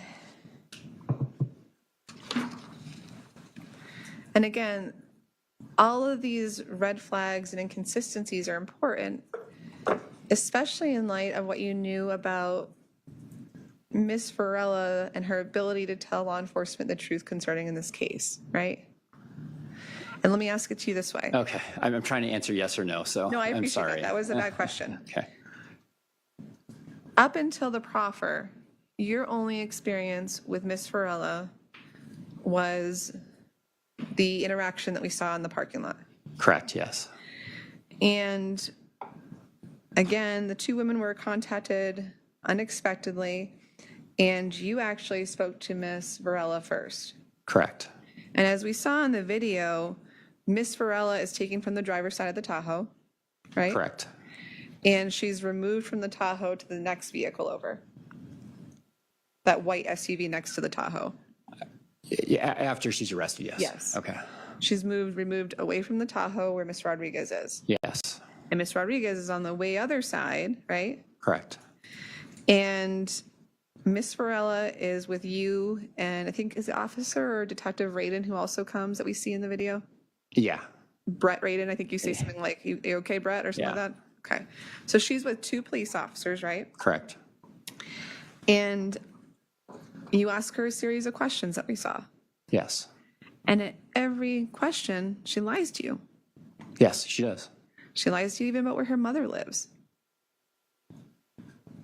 I don't sure. I don't remember that specifically, but she lied about everything. Everything. Yeah. So going up to this proffer, all you knew about this woman was that she lied to you at every juncture. Sure, yeah. And also, presumably, when she's in this location and she's away from Miss Rodriguez is with law enforcement, she's with law enforcement, you guys aren't going to let anything bad happen to her in that moment, right? No.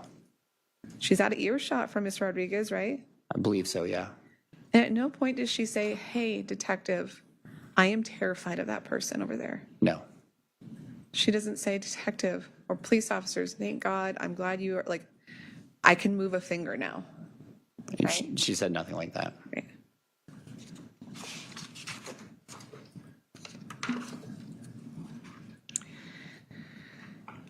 And throughout Miss Varela's proffer, there was also numerous times where she would refer to other people and how Miss Rodriguez's behavior towards her impacted them, right? Yeah. So we heard her testify that she had these prior domestic violence claims or alleged allegation, or let me take that back, I'll strike that. We heard her testify that Miss Rodriguez, according to Miss Varela, was violent with her in the past, Correct. right? And there was actually a time where Miss Varela described to you her children seeing bruises on her, right? I don't remember that in the proffer. If it was, then it was in there. Okay, would it refresh your memory to review that part of the proffer? Sure. Your Honor, maybe this may be a good morning break time. Can do that while we're breaking. Just for the We'll time. go ahead and take our morning recess at this time. Give me just a second here. Ladies and gentlemen, I want to remind you that until the trial is completed, you must not discuss this case with anyone, either in person, using the internet, or by any other means. This includes members of your family, people involved in the trial, other jurors, or anyone else. If someone approaches you and tries to discuss the trial with you, or if you see or hear anything about it, even accidentally, please let me know about it immediately. You must not conduct any research, undertake any investigation, or otherwise obtain information about the case from an outside source. You must not read or listen to any news reports or internet information or other electronic sources about the trial. If there has been or is any news coverage of this case, you must completely disregard it. Your verdict must be based solely on the evidence presented in the courtroom and the law as I instruct you. Finally, it is especially important that you do not form or express any opinion on the case until your deliberations at the end of trial. With that, we'll be in recess. I'll ask that you report back at, let's make it 10:35. Please rise for the jury as they leave.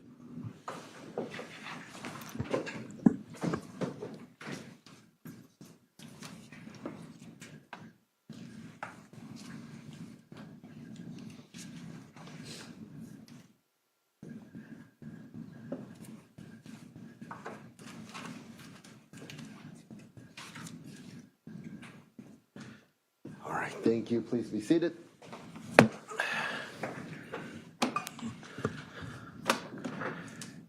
And the court will be in recess until 10:35.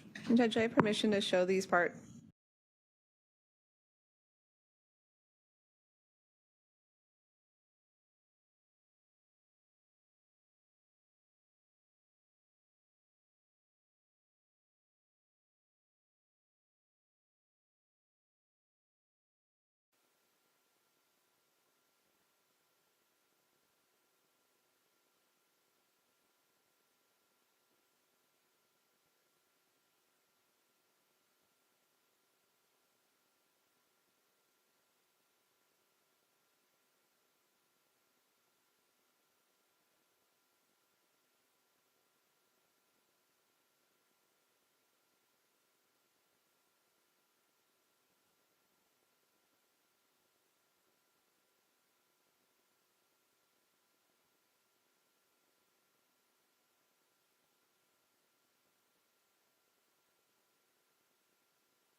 All right.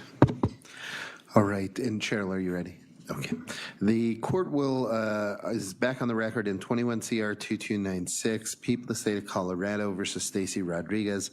The parties are present as previously captioned, and we come back after our morning recess.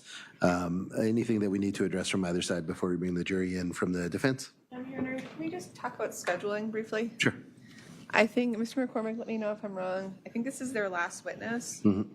And we're just trying to coordinate our witnesses, including experts, are coming in. So we're just trying to figure out when the court would be planning on breaking for lunch. I know we have 2 that are coming from like the Denver area. Okay. So I don't know how much longer there is with Mr. Burrows, but if we need to address any motions in the Curtis advisement after lunch, I'm fine with doing that. I don't get the impression that you're 2 minutes away from finishing, but maybe you are. I don't know. If there was time before noon to do those motions and Curtis advisement before lunch, I probably would, but I can only guess as to whether or not they're. right, I guess my question, sorry, was more of what time? Because I know we've been breaking from like 1 to 2. So I don't need to go into the lunch hour today. So I would probably break close to noon. Okay. And like I said, if it's reasonably close to noon and it makes sense to do the motions and Curtis after lunch, then I'm fine with that. I appreciate that. And can I just have one? My computer died when I was in there, so I just need to log back on. If that's Sure. okay. Okay. Just let me know when you're ready for the jury. And Mr. McCormick, anything from the state before we bring the jury in? No, sir. Okay.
Are you ready, Ms. Devereaux? All right. If you. It's freezing on the, so I'm just waiting for it to log on to the Wi-Fi. Oh, I'm sorry. Just let me know when you're ready. I just didn't want you thinking I was just standing here not doing anything. No, that's okay.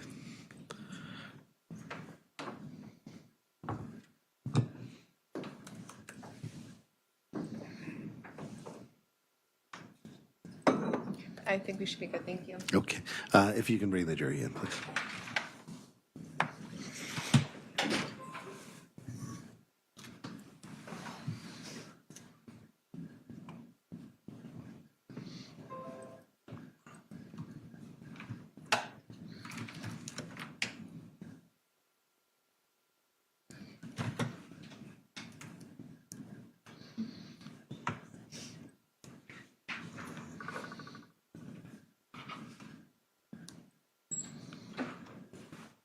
Please rise for the jury.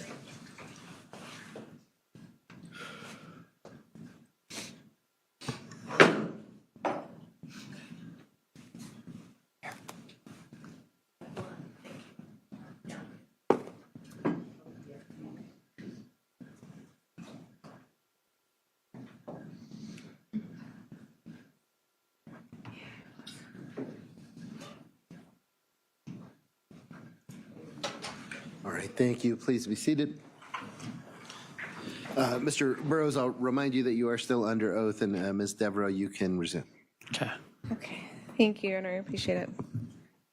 So where we left off was I was asking you about Miss Varela describing to you during her proffer family members seeing bruises on her body, Correct, yeah. right? During her proffer on June 8th, she specifically described an instance where she was going into the bathroom and her daughter was like, "Can I go with you?" Remember that? Yeah, And then when Miss Varela described to you when she was changing, she had turned around and her daughter saw her changing. yeah, And Miss Varela told you during this proffer that her daughter was like seeing the bruises and all sorts of cuts, right? yeah.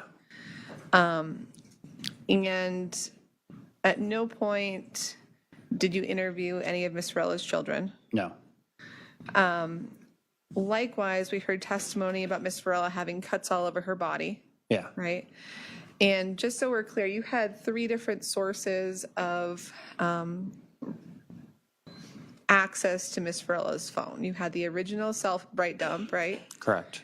via warrant. Yeah, You had the iCloud return that we've talked about. correct.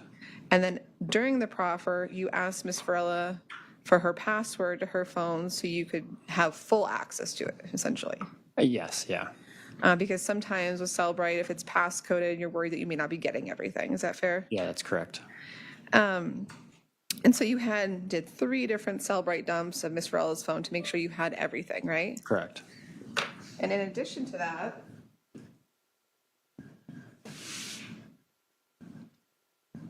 you also got all of the Facebook messages from or Facebook records from Miss Varela too, Correct. right?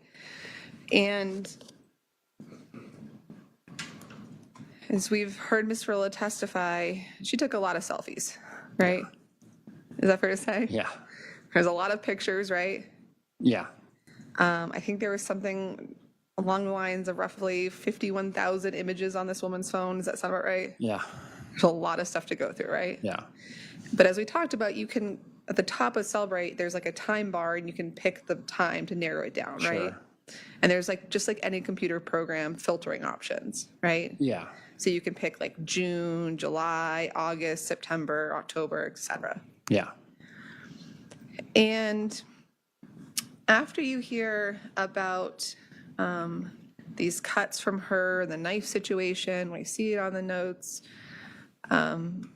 you have now done at that point this third full complete Cellbrite dump.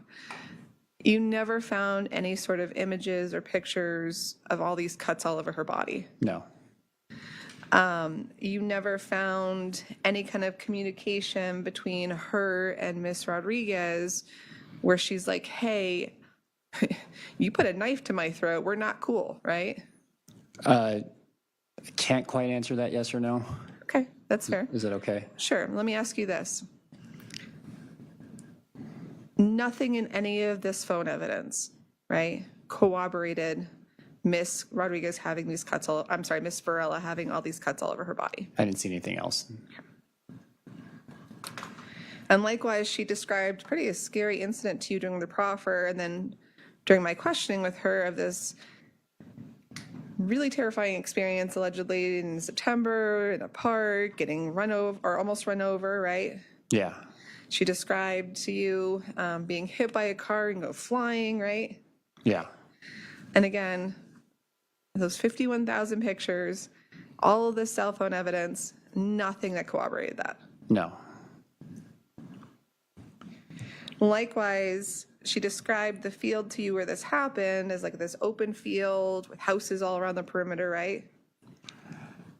For which instance? I'm The sorry. September car incident. I don't remember a field, but that could be accurate. I'm fine with that. Well, you heard her testify about that, right? Yeah, Okay.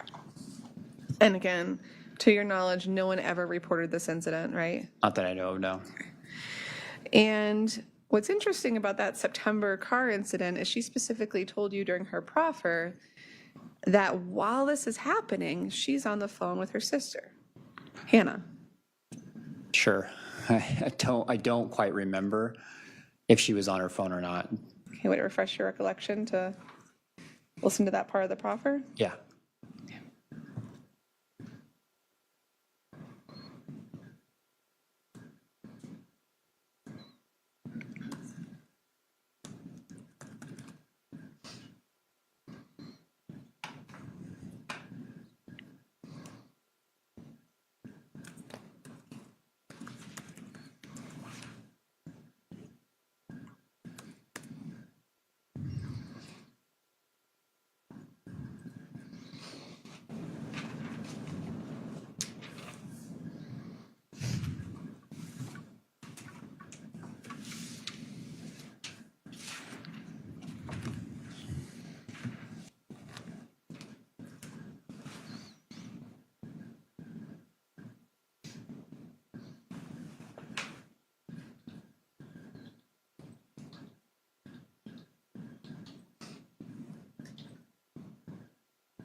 May I approach, Your Honor?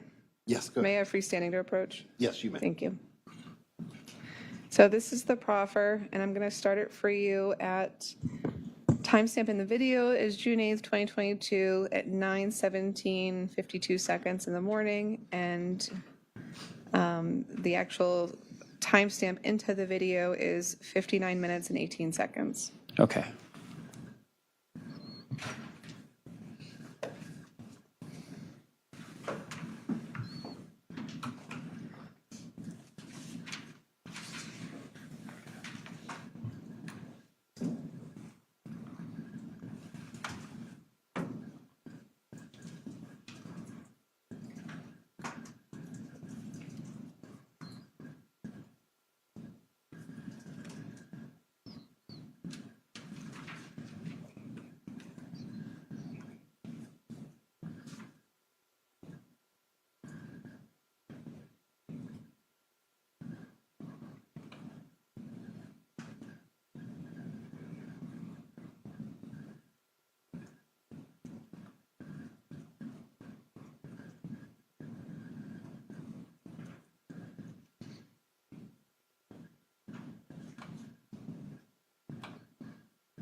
Do you know if there's another reference to the phone or just no?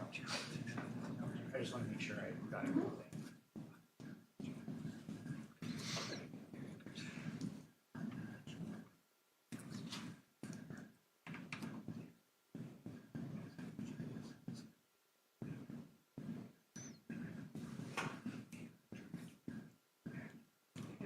Yeah, I do.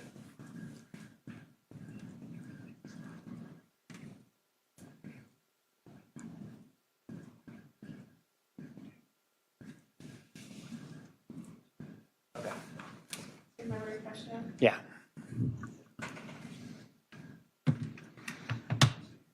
So again, during this crazy incident in September involving being chased in this open field in Evans, during the proffer, Miss Varela tells you that during it she's texting her sister Hannah. Yeah, correct. Yeah. And then at one point she even tells you that she's like, I know my sister is coming, right? Yeah. She knew her sister was coming to pick her up and essentially be help for this incident, right? Yeah. And again, you never interviewed Hannah to verify any of that. No. Then there was also when Miss Varela is telling you about all of these allegations of domestic violence between her and Miss Rodriguez, she describes an incident where her mom seizes a bruise on her. Right? Okay. Yeah. And you never went back to vet that out either and interview her mother. No. Likewise, we've heard that Miss Varela explained part of the reason why she never went to the police was because she was afraid Stacy would hurt Javi, Yeah. right? And you heard a lot about how Miss Varela had directly received these threats from Miss Rodriguez, Yeah. specifically pointed at Mr. Javier, what's his last name? Avia? Avia. Avia, thank you. And again, through all these Facebook messages and all of the phone records, you didn't find any evidence to corroborate that. As far as Can you Sure, help me? Sure. Sorry. That's okay. You never found any threat to Javier's life in any of Miss Rodriguez's Facebook records Not that I found, no. or in any of Miss Varela's cell phone records or cell phone dumps. No. And you never also interviewed Javier. No. And Javier would have been able to tell you independently if he noticed Miss Varela not seeing her kids for extended period of time, I think so, yeah. right? I mean, he's their dad, right? Yeah. He also would have been able to tell you if, there was just something off about Hosanna when she was around Miss Rodriguez. Judge, I'm going to object on speculation. Give me just a second here.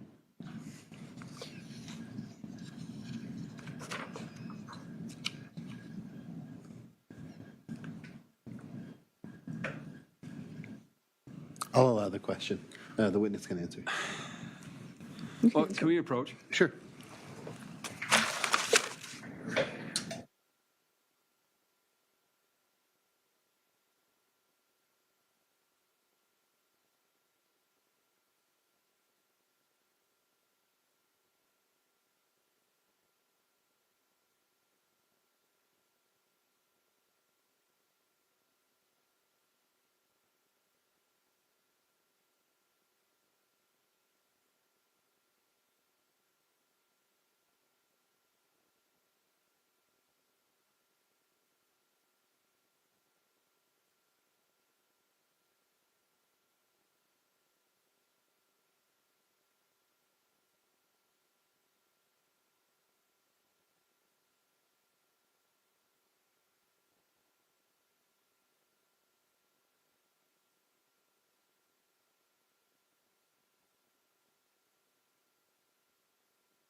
Okay, you can answer that question, sir.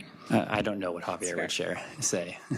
And the point is, you never did that initial investigatory step on a first-degree murder case to verify what Miss Varela was telling you. As far as like talking to Javier? Yes. No, I didn't. Likewise, you never talked to Hosanna's grandmother, right? No. And again, this is the residence where the phone last pinged to, right? Well, it didn't ping to the residence. Nearby. Okay, yes. Thank you for that clarification. So you never asked the grandmother if she noticed like a ring hanging around her residence? No. A ring hanging around her residence? Thanks, Cheryl. Judge, I'm going to object again to the form of the question.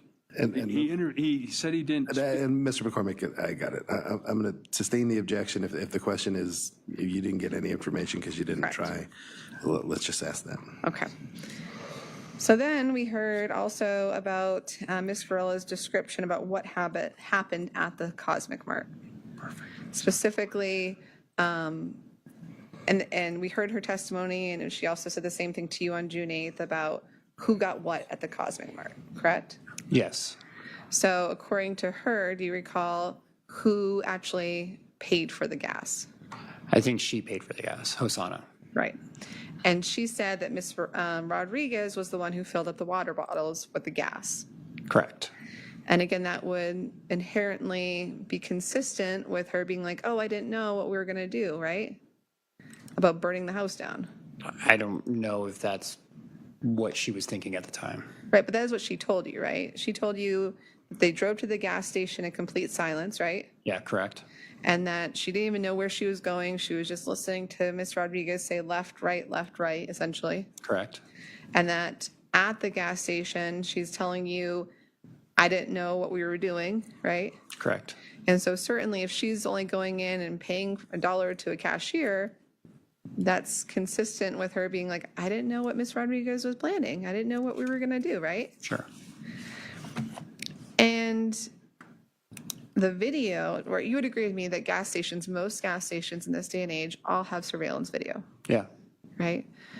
And so had you gone to the Cosmet Mart or any of your colleagues to get a video from there, we would have known who paid for the dollar or who got the gas, right? Yeah, we tried. You tried? Yeah. Who did? PST Canton went and looked. Okay. And there was no video, right? Yeah, there was no video. Their system was down, and then they weren't able to produce receipts at the time either. And this was prior to me interviewing Hosanna on June 8th.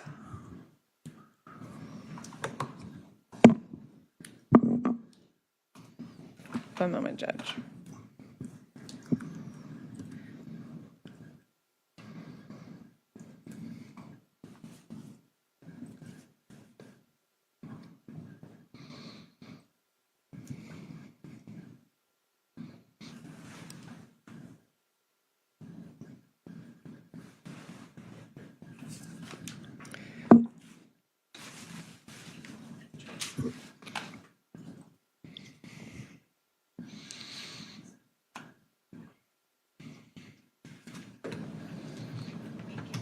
All right, we're going to come back to that point, okay? Okay.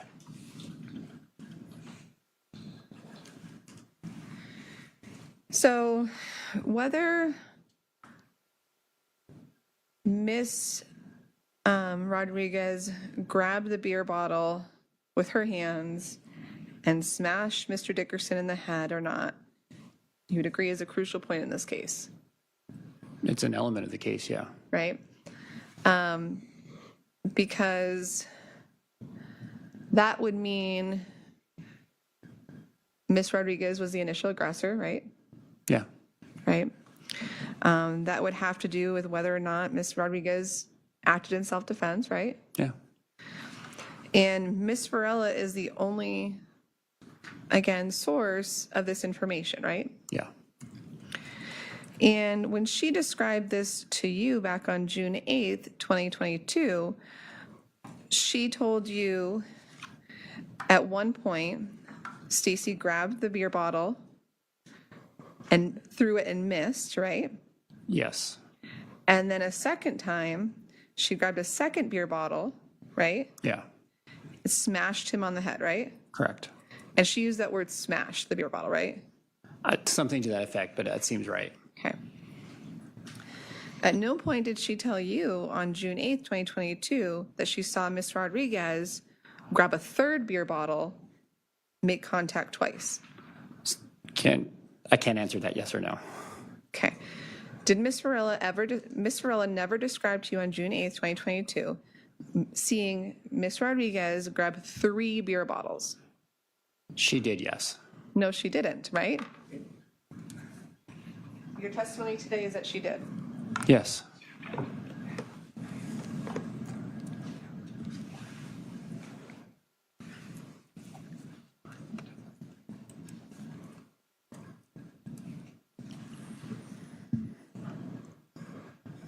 Your Honor, I'm going to request permission to play some impeachment video. Can the parties approach?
Sorry about that.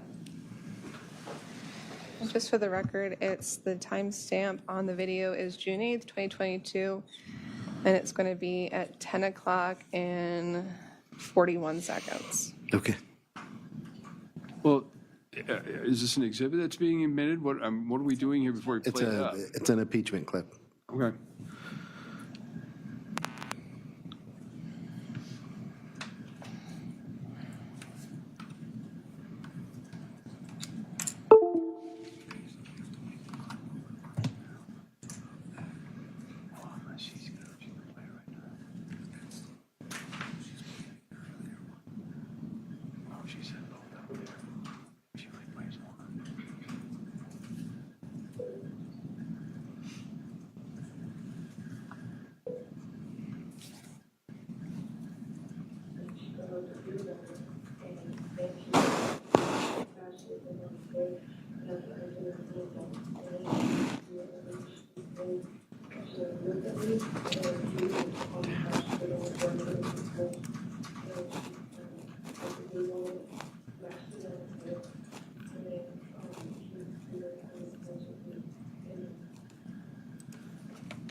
And regardless of whether it is 2 or 3 beer bottles, as we heard, she used the specific language of smash, right? Yeah. And she described to you that the smashing of the beer bottle caused Mr. Dickerson to bleed, right? Yes. And as we've heard from your colleagues, both fired colleagues and law enforcement colleagues, that house was carefully searched through over the course of a couple days, right? Correct. In fact, I think some of your colleagues, Detective Blair, DeSandre, even like videotaped as they're going through things, right? I think they had just their body-worn cameras on. Do you recall one of them actually setting up a camera at the outside of the house too, looking in? I think Blair did that. Yeah. And these are also obviously trained detectives, right? Correct. They're also trained arson investigators, right? Correct. And can I approach, Your Honor? Yes, go ahead.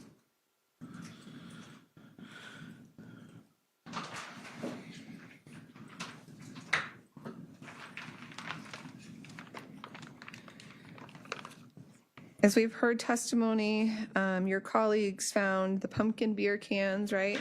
Correct. They packaged those, put those into evidence, right? Correct. They even found this, which is prosecution's exhibit number 146, a single brown Budweiser bottle, right? Correct.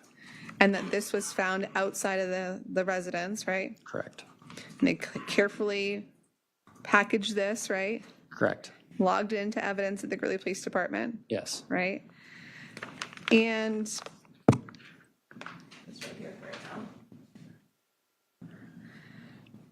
we also know that glass just doesn't burn in fire unless it's prolonged fire, right? I don't know exactly the science behind that. Okay. But we know that Mr. Dickerson's marijuana pipes did not burn in the fire, right? The ones in the room? Any of them, No. right? Because they're in evidence, right? Yeah.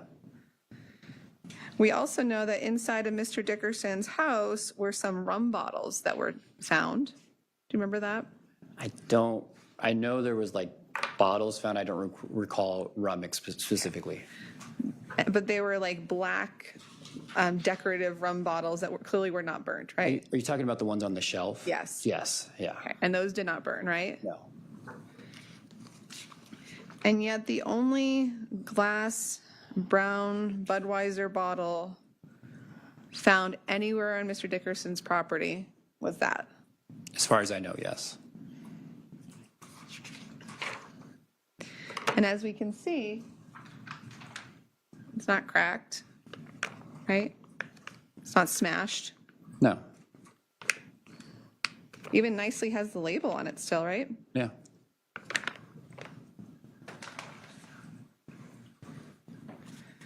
So no broken brown Budweiser bottles were ever found in Mr. Dickerson's residence. Not that I know of, no. So that would be inconsistent with Ms. Varela telling you Ms. Rodriguez smashed a Budweiser bottle on Mr. Dickerson's head. I can't answer that yes or no. And when officers go through the process of, scene investigation, especially a case like this, they're going to package evidence a certain way. Is that correct? Yeah. You're trained how to preserve the integrity of evidence, right? I would assume so. Right. And actually, just so the jury's clear, when we are talking about packaging evidence such as this bottle, it's not put in this clear bag. No. This is just demonstrative so everyone can see it, right? Correct. So it's repackaged for purposes of a trial. Yes. And the actual original packaging from scene to the Greeley Police Department involves these bags, right? Correct. These special brown evidence bags. Correct. Why are these evidence brown bags used, these brown ones? Because they allow air to filter in, so there's no mold or mildew that develops with any sort of liquid. If we put them in the regular K-Pack bags, the plastic, you'll get mold and it'll ruin the evidence. How will it ruin the evidence? Well, it'll make it mildewy and mold will grow on it. Okay. And so when we put evidence in these brown bags, they're also carefully sealed so that no one's messing with the evidence as well. Correct. And these brown bags are really also important so that any kind of forensic evidence is preserved. Yeah, absolutely.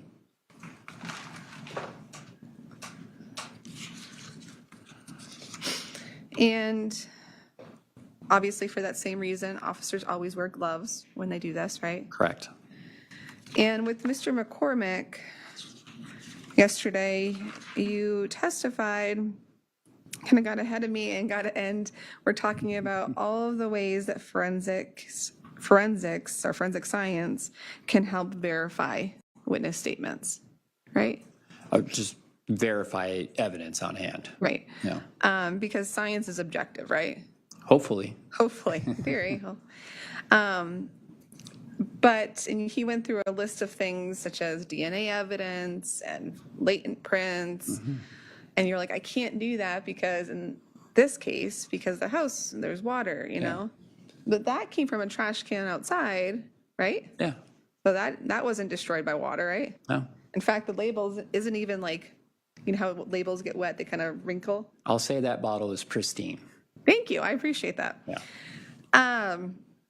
And the one piece of forensics that you did not mention yesterday was serology testing. No, I did. I said DNA or serology. Okay, so let's explain to the jury a little bit more of what that is. Okay, so there's something called a I'm gonna probably butcher this, phenolphthalein reagent. Okay. Does that sound right? Sure. Okay.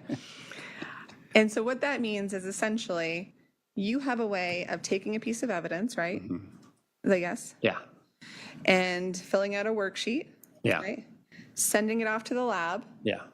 And this is, again, very basic. I understand that. Okay. And saying, will you please test to see and identify what type of biological substance, if any, is on this particular item, Yeah. right?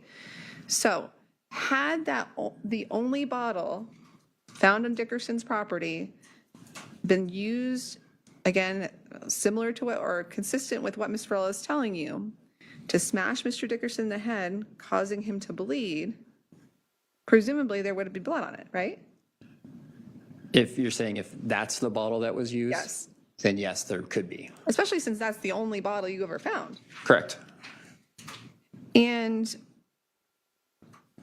you and your colleagues at the Greeley Police Department routinely send out items of evidence out for this serology testing. Sure. And you say, dear science, please tell me what biological substance, such as blood, is on this, if anything, right? Correct. And that phenolphthalein, and I'm going to pronounce it or spell it for the record, just so we're clear. Do you need me to? I actually have it, thank you. Okay, great. And what that is sort of a reactant that you spray on an item, turn the lights off, and if there's blood, it glows. Yes.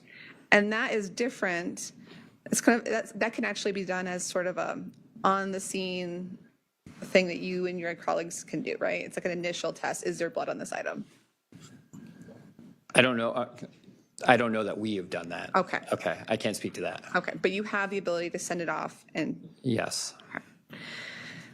And the point is, sir, is you knew that this was a key piece of the case, right? Was Mr. Dickerson smashed in the head or not, right?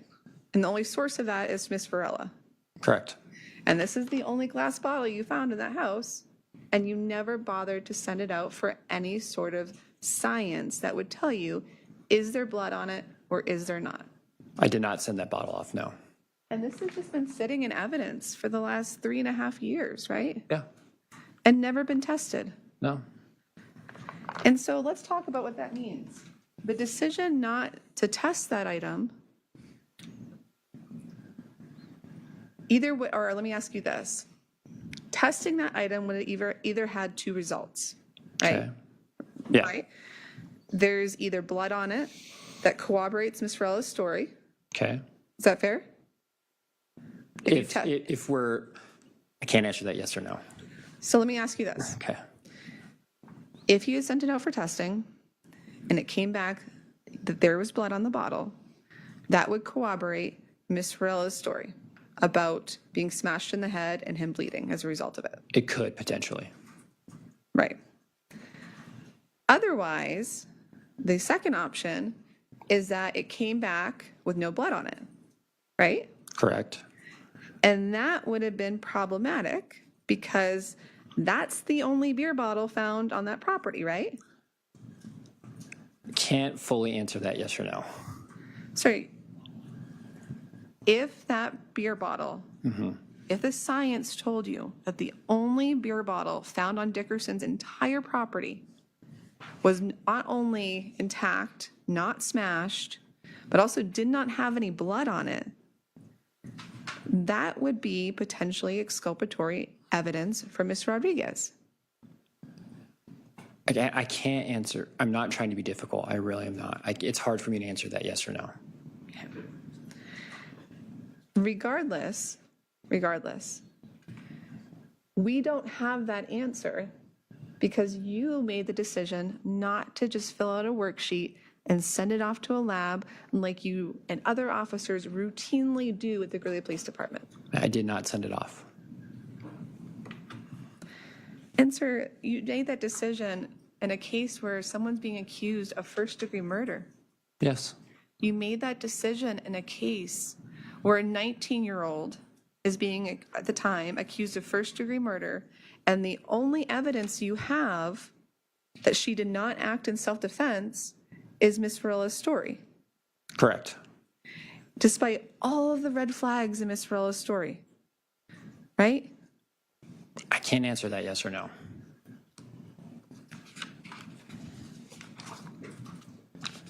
Despite Ms. Varela's, well, let me ask you this. There was also another piece of physical evidence, right? Can I have People's Exhibit 48, please? Would you guys mind publishing? Or is the computer off? Huh? Yep.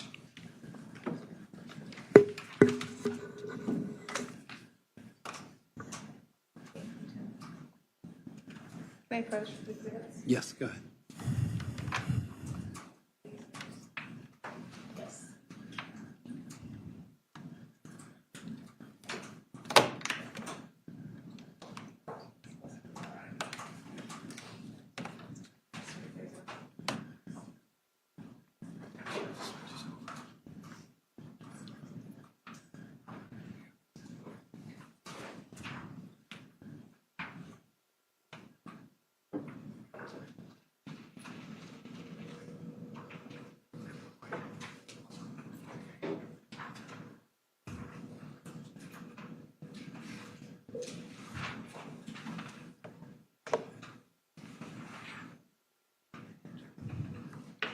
So 48, please. Thank you.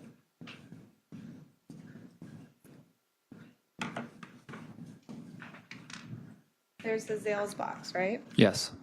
And so you were sitting through this trial, right? Yeah. I'm sorry? Yes, I was. Thank you. And so you were present when Lieutenant Cobb testified? Yes. And you're aware that Lieutenant Cobb told this jury that that Zales box with the jewelry appeared to have not been open at the time of the fire. I don't remember him saying that specifically. Okay. You don't remember him testifying that the box appeared to have, let me get his exact language.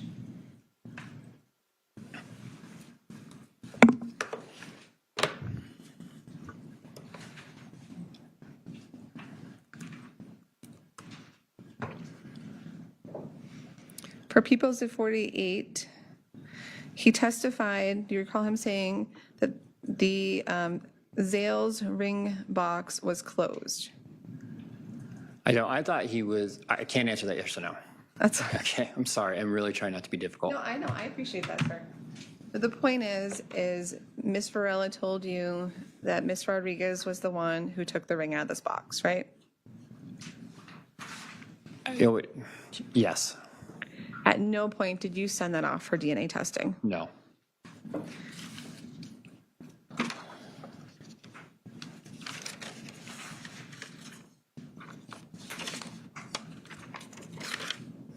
Can we have one moment, Judge? Sure.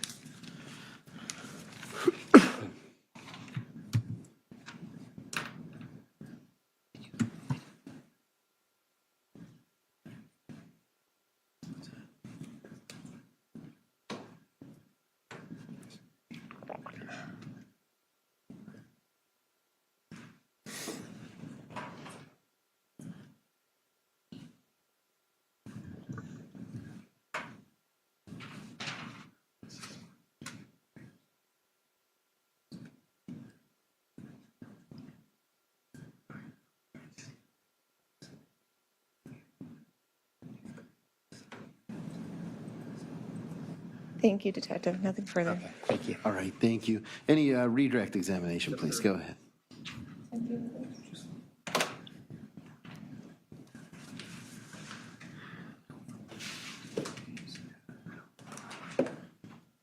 you want me to go ahead and start? It's going to be lengthy, so do you want me to start now, or do you want to? If you think it's appropriate to take a break first, we can go ahead and do that. Is that, okay. All right, ladies and gentlemen, let's go ahead and break for lunch a little early. Before I let you go, give me just a second. I want to remind you that until the trial is completed, you must not discuss this case with anyone, either in person, using the internet, or by any other means. This includes members of your family, people involved in the trial, other jurors, or anyone else. If someone approaches you and tries to discuss the trial with you, or if you see or hear anything about it even accidentally, please let me know about it immediately. You must not conduct any research, undertake any investigation, or otherwise obtain information about the case from an outside source. You must not read or listen to any news reports or internet information or other electronic sources about the trial. If there has been or is any news coverage of this case, you must completely disregard it. Your verdict must be based solely on the evidence presented in the courtroom and the law as I instruct you. And finally, it is especially important that you do not form or express any opinion on the case until your deliberations at the end of trial. With that, we'll stand in recess until 1 p.m. Please rise for the jury.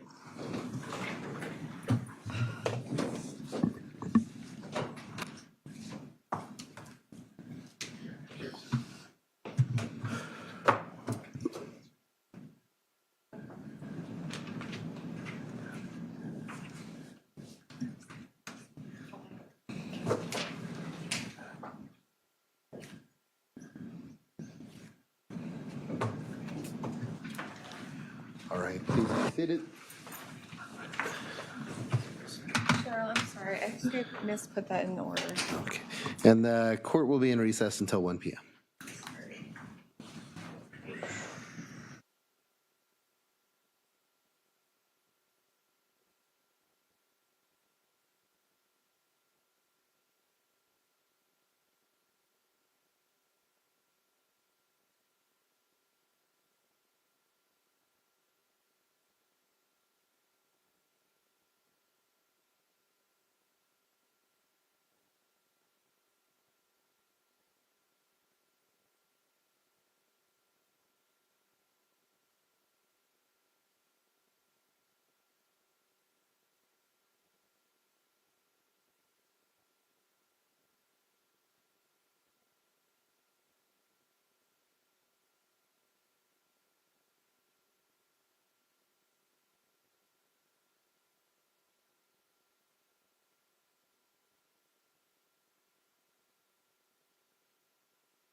We're good. All right, the court will call 21 CR 2296, People of the State of Colorado versus Stacy Rodriguez. The parties are present as previously captioned. We come back after our lunch recess and we are outside of the presence of the jury. Mr. Burrows has retaken his seat at the witness stand. Is there any other issues that we need to address before we resume from the defense? No. Anything from the state? No, sir. Okay, thank you. All right, let's bring the jury in and we'll get started. Thank you, Judge.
Please rise for the jury.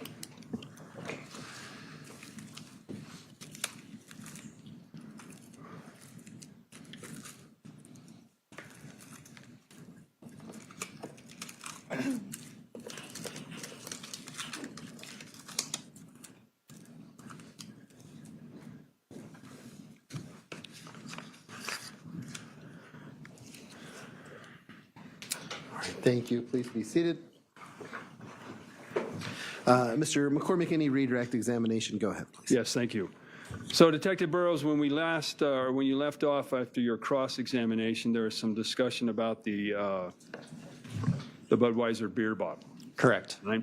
Now, where exactly was that located, In the backyard in a trash can. right? And do you recall approximately how far away from the house it was? I don't know exactly how far away it's from the house, but it's like your typical trash can that you would put out for the trash company to collect. Right. And was there any indication that the container or the garbage can, whatever, had any type of fire damage to it? No. Right. Now, you were the lead investigator on the case and you sat through this trial. Yes. You heard the testimony from Lieutenant Greg Cobb, Yeah.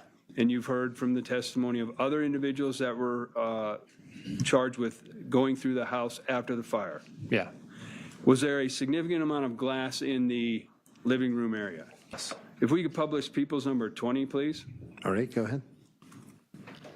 So what are we looking at here? That's the living room of Christopher Dickerson's residence. Was there a significant amount of debris in that living room? Yes. Are you able to determine if that object in the middle was where the couch was? So I can point it out. That's what's left over of the couch. Right. And based upon the investigation, your information, as well as what then Lieutenant Greg Cobb testified to, was there a significant amount of glass on that floor? Yes. When you reviewed the videos of the body-worn cameras of Officer Flores, were you able to hear explosions in there? Yes. Were you able to hear glass breaking? Yeah. Do you recall Lieutenant Greg Cobb testifying that the front window is what failed and blew out? Yes. Once they were able to locate Mr. Dickerson's body, did they then, I want to call it, sift through that Yes. image? All right. Was there a significant amount of glass? Yeah. What would have happened if you would have taken buckets of glass debris and sent those to the lab for testing? Objection, speculation. All right. Let me ask it this way. If you'll rephrase, Rephrase. Mr. McCormick. Would you have taken buckets of glass and sent them in for testing? No. Why not? It would be difficult to differentiate between the glass, what was bottles, what was glass from windows. It's difficult to tell what glass is what. And we know that per Lieutenant Cobb. Objection, leading. All right. All right, I didn't quite get the question out, but Mr. McCormick, why don't you go ahead and I'll address that. Try it again. Did Lieutenant Cobb tell you or testify as to where the fire started? Yes, Where? in the living room. Was that where the most significant fire or heat was? Yes, You recall viewing photographs of the bedroom of Mr. Dickerson. yes, Were there still items in that bedroom that were intact? yes. If we could show people's 32, please. This is Mr. Dickerson's bedroom. Correct. And what are we looking at here? You're looking at some still intact objects and some debris on the floor. 33. Again, more intact objects in his bed and then items on his bed.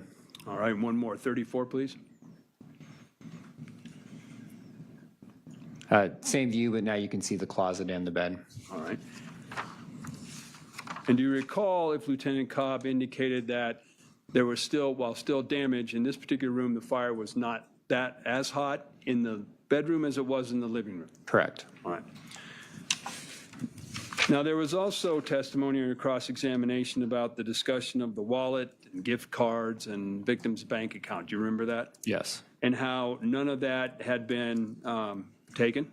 Correct. And based upon your review of the victim's bank records, there didn't appear to be any inappropriate activity. Correct. All right. You know from your investigation, or do you know from your investigation, I'll rephrase it. Do you know from your investigation that Mr. Dickerson's phone was taken? Yes. That phone have value? Yes.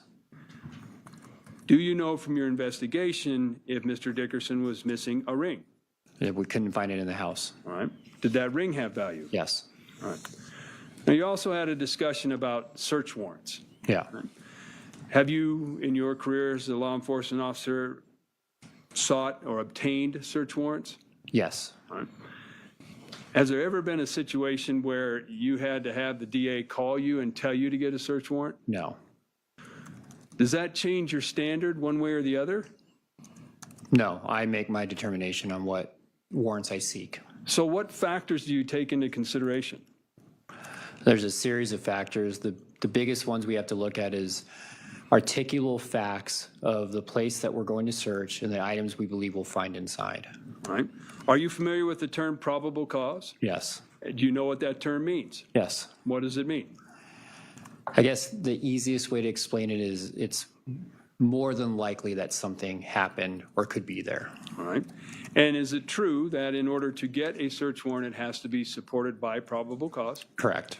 And that's ultimately the determination up to the judicial officer? Yes. All right. Now, there was some discussion about having to go through the district attorney's office. Are you familiar with that process? Yes. Who instigated or instituted that particular process? The chief judge. Is that a protocol that's to be followed? Yes. Now, after the arrest of the defendant and Ms. Varela, which was on November 11th of 2021, based upon your investigation to that point, did you believe that you had probable cause, enough information to get a search warrant for Ms. Varela's grandmother's house? I did not believe I did. All right. There was some discussion on your cross-examination about whether or not Ms. Varela in her proffer ever mentioned or said the word gang in regards to the defendant. Do you recall that? Yes. All right. I'm going to hand you what has been marked as People's Exhibit 234 and 235. You said 234 and 35? Yes, yes, sir.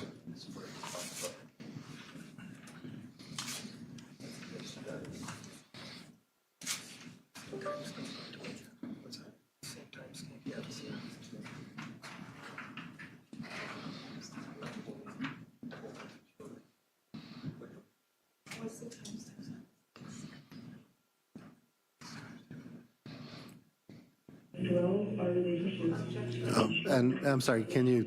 I'm trying. Sorry.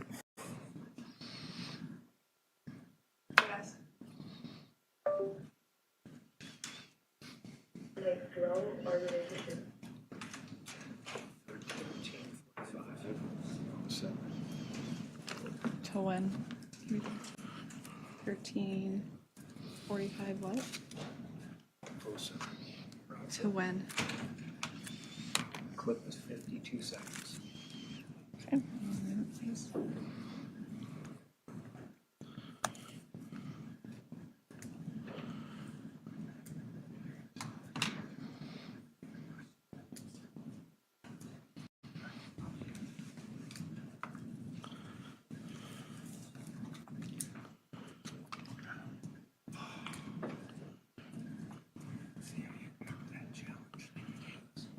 You know, I don't.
Yeah, there's 3.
Character approach. Sure.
Judge, do you have to bring headphones so the court can listen to it?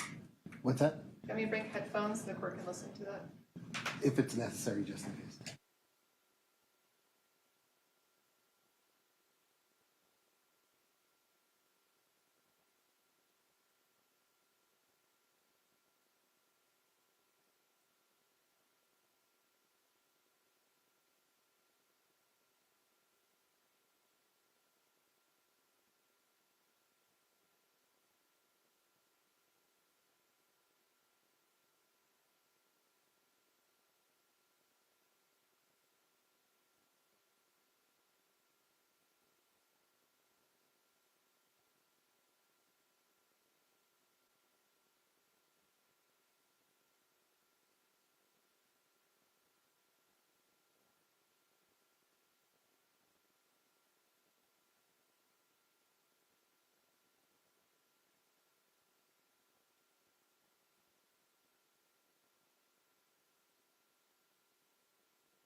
Objection, and will admit 234 and 235 into the record, and you may publish at your discretion.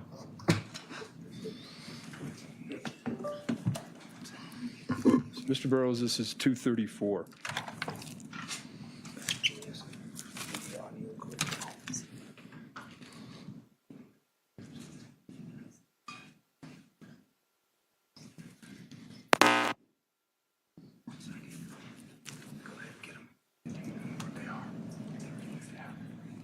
Just to clarify, you did admit these? Yes, I've admitted both 234 and 235 into the record.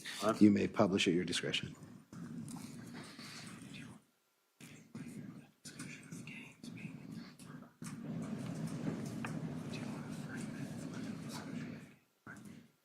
So let me frame this before we see it. Do you recall during your cross-examination that there was a discussion about whether or not during the proffer, Ms. Varela mentioned anything about the defendant being in a gang or some type of association? Recall that? I remember that. All right.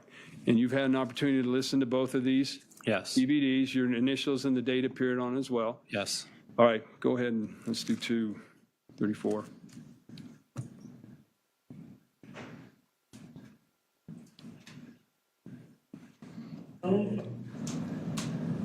I used to make sure that the associated with because these are people like Desmond that's who they were associated with. I never really met them, and she was always like beautiful. I was like, then. Is that like a global thing, or she's from California? Yeah, a California thing or local? She said that they were from California and her brothers were like, involved with them. One of her brothers that he's like in jail right now. And so I don't know if it would have been famous. Was she close to her family? She was not really, but I know she was real close with one of her brothers. That's the one that is in jail. She was the closest with him. All right, so Detective Burrows, where did this proffer take place? That's located in an interview room at the Greeley Police Department. All right, and that's you in that picture? It is. And that's Miss Varela? Yes. And is that her attorney, Miss Lilly? Yes. Now, is that room obviously is audio equipped? Yes. Was that difficult to hear? Yes, very. So on the table, if you'll look up there and take your pointer, there seems to be a little black box to your right. Can you tell, ladies and gentlemen of the jury, what that is? That's my body-worn camera. All right, and was that on and operational at the time? Yes. I'm going to ask the published pay 235, please.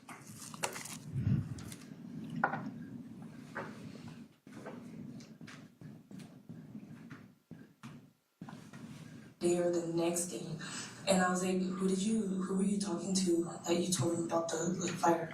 And then she goes, nobody. She goes, I didn't tell anybody. And then I was like, but I heard you on the phone. And she goes, I didn't tell anybody, don't worry about it. And she like gave me a kiss and then just went on. And so it never she never brought it up again. And so I don't know who she could have told her, but like throughout our relationship, like she was like associated with like these like people, like I don't know, like her like gang that she was like associated with. I never like met them, and she was always like fearful of like them. Is that like a local thing, or she's from California, right? Yeah, Was it a California thing or a local She thing? said that they were from California and her brothers are like involved with them. One of her brothers that he's like in jail right now. And so I don't know if it could have been like them. Was she close to her family? She was not really, but I know she was real close with one of her brothers, and that's the one that is in jail. She was the closest with him. Okay. But then Detective Burrows, during that clip, did Miss Varela use the word gang? She did. You also had during cross-examination discussion that you were shown by the defense this business about the beer bottles. Correct. And how many beer bottles were used? Yes. I'm going to hand you what has been marked as People's 236. 236, okay. Yes, sir.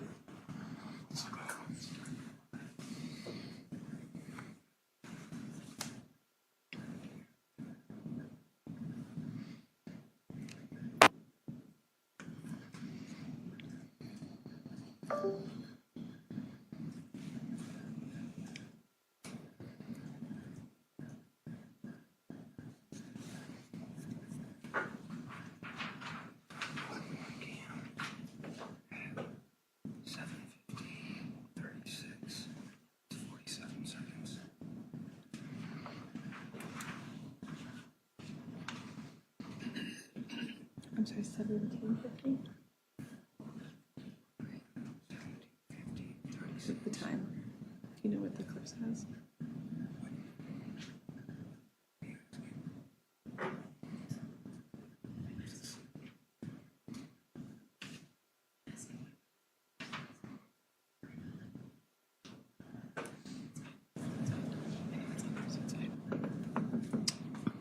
I'm going to hand you what's been marked as People's Exhibit 236. Do you recognize that DVD? I do. Are your initials and the date on it? Yes. Have you had an opportunity to review it? Yes. Is it accurate to reflect what's contained on the DVD? Yes. Thank you, Your Honor. At this time, I move into evidence People's 236. Any objection to 236? No. All right, the court will admit 236 into the record, and you may publish at your discretion. So just to give it some context, remember on your cross-examination, you were shown a clip by the defense that indicated Ms. Varela talking about just 2 bottles. Correct. Through the course of your interview with Ms. Varela, was there further discussion about the number of bottles that were used? Yes. All right, if we could play 236, please.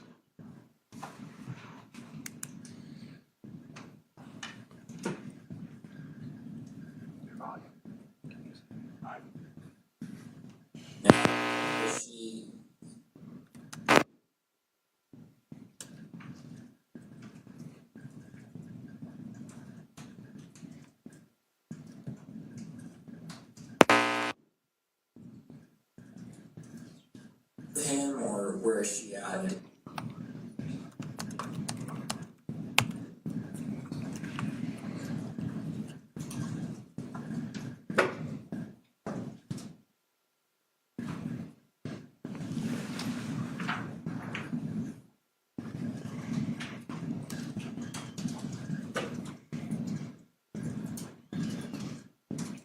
Him, or where is she at? I don't in think she's relation- on top of Okay, him. so she's kind of standing, and then Chris is on the couch. Yeah, and I think he's trying to get up. I don't know. Okay. But and then she grabs the beer bottle and goes to hit him, but she misses. And I go, no, don't. I go, let's just leave it. You know what I mean? Like, let's go.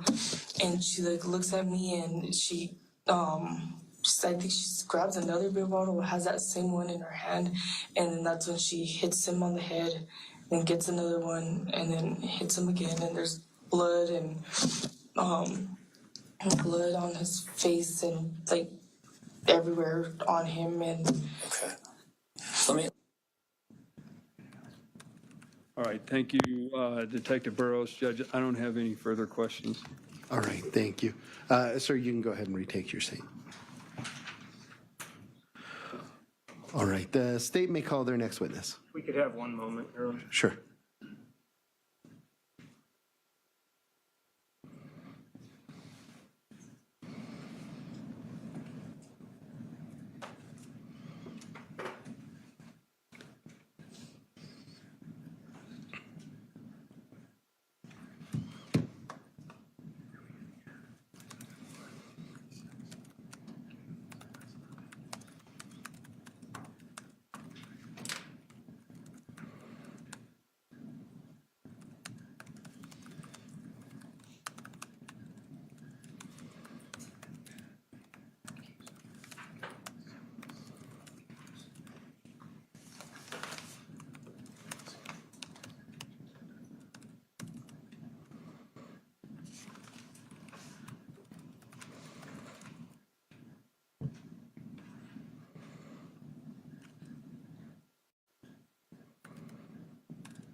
Can the court confirm that the people have admitted what's been marked and admitted as 1 through 186?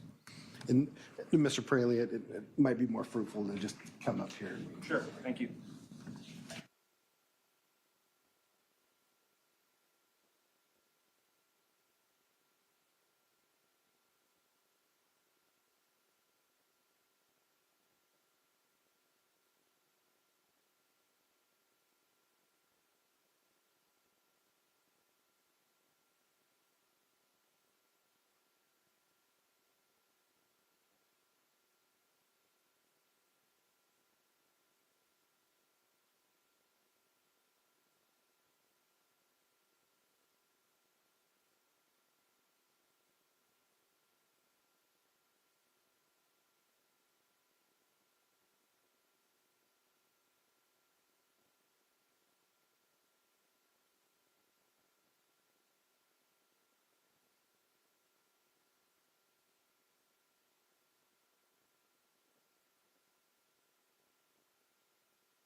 107. No, I already showed 106. It was just 107. I'll have to follow up with you on that. All right, and I'm sorry, from the state, any further witnesses or evidence? No, based on the exhibits that have been admitted at this time, the people that. All right, thank you. Ladies and gentlemen, I need to take a brief break and have a discussion with the attorneys out of your hearing. So I'm going to send you back into the jury room for about 15 minutes or so. Give me just a second here before I let you go. I want to remind you that until the trial is completed, you must not discuss this case with anyone, either in person, using the internet, or by any other means. This includes members of your family, people involved in the trial, other jurors, or anyone else. If someone approaches you and tries to discuss the trial with you, or if you see or hear anything about it, even accidentally, please let me know about it immediately. You must not conduct any research, undertake any investigation, or otherwise obtain information about the case from an outside source. You must not read or listen to any news reports or internet information or other electronic sources about the trial. If there has been or is any news coverage of this case, you must completely disregard it. Your verdict must be based solely on the evidence presented in the courtroom and the laws I instruct you. And finally, it is especially important that you do not form or express any opinion on the case until your deliberations at the end of trial. With that, we'll be in recess for 15 minutes, and then we'll call you back in. Please rise for the jury as they leave.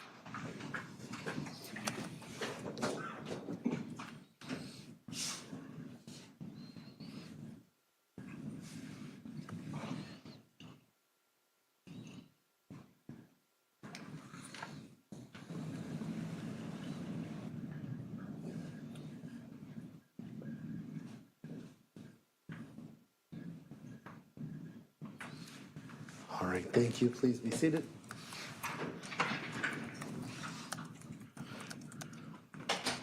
From the defense, are there any motions at this time? Yes, thank you. Your Honor, in this case, we're moving for a motion for judgment of acquittal and asking that the court dismiss counts 1 through 5 as the prosecution has not met their burden and the evidence is insufficient to be presented to a jury. Understanding, and I understand that the court is aware of the standard under People v. Bennett, as well as Colorado Rule of Criminal Procedure 29A, but for clarity purposes, 29A requires that the court, on motion of a defendant, shall order the entry of a judgment of acquittal of 1 or more offenses charged in the complaint after the evidence on either side is closed, if the evidence is insufficient to sustain a conviction of such offense or offenses. People v. Bennett does clarify that the evidence is viewed in light and most favorable to the prosecution. However, here, the evidence presented by the prosecution is insufficient to lead a reasonable person to believe beyond a reasonable doubt that Ms. Rodriguez is guilty of the crimes charged. We're making this motion based on the due process clauses of the U.S. and Colorado constitutions, which prohibit the criminal conviction of any person except on proof beyond a reasonable doubt. People v. Hollenbeck 944, Pacific 2nd 537, Colorado Appeals 96 states, the prosecution is given the benefit of every reasonable inference which might fairly be drawn from the evidence as long as there is a logical and convincing connection between the facts established and the conclusion inferred.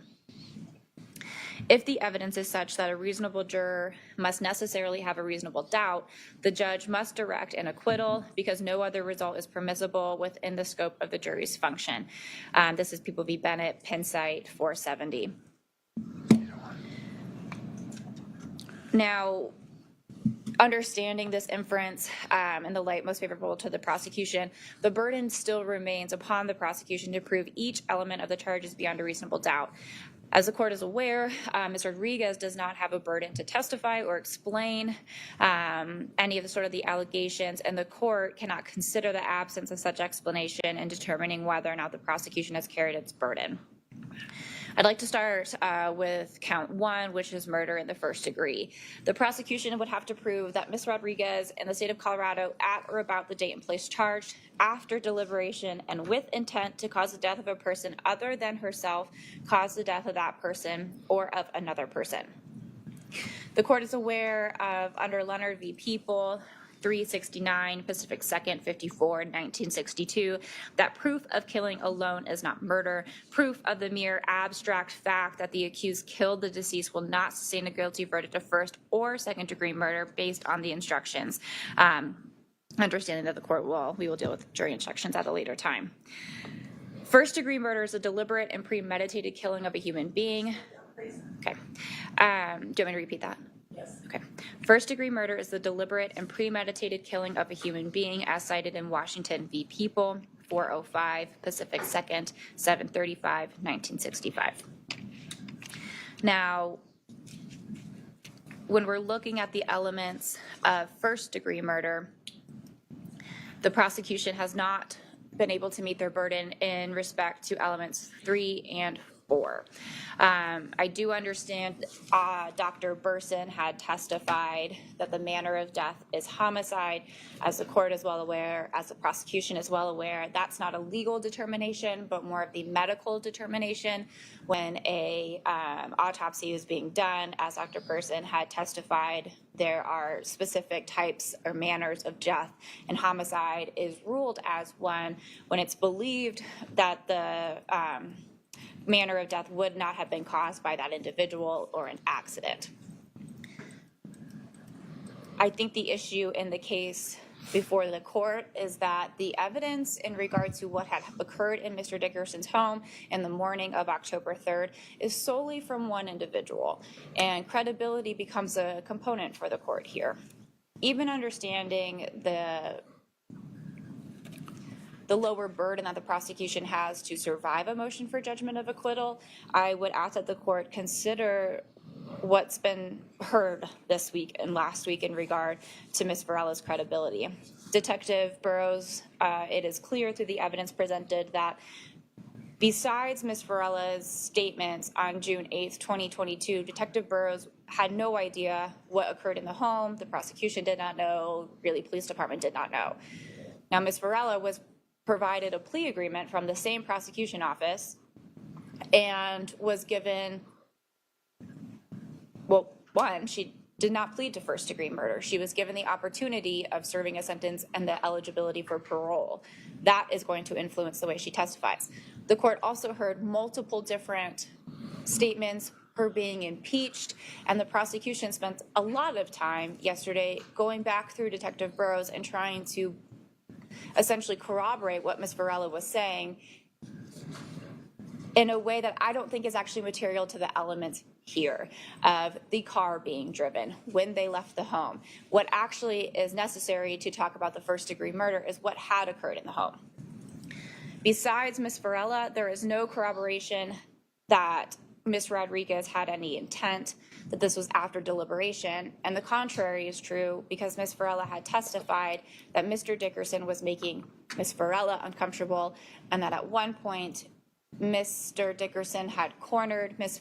Rodriguez, so much so that he was towering over her and Ms. Rodriguez had to push him away. And this is solely coming from Ms. Varela.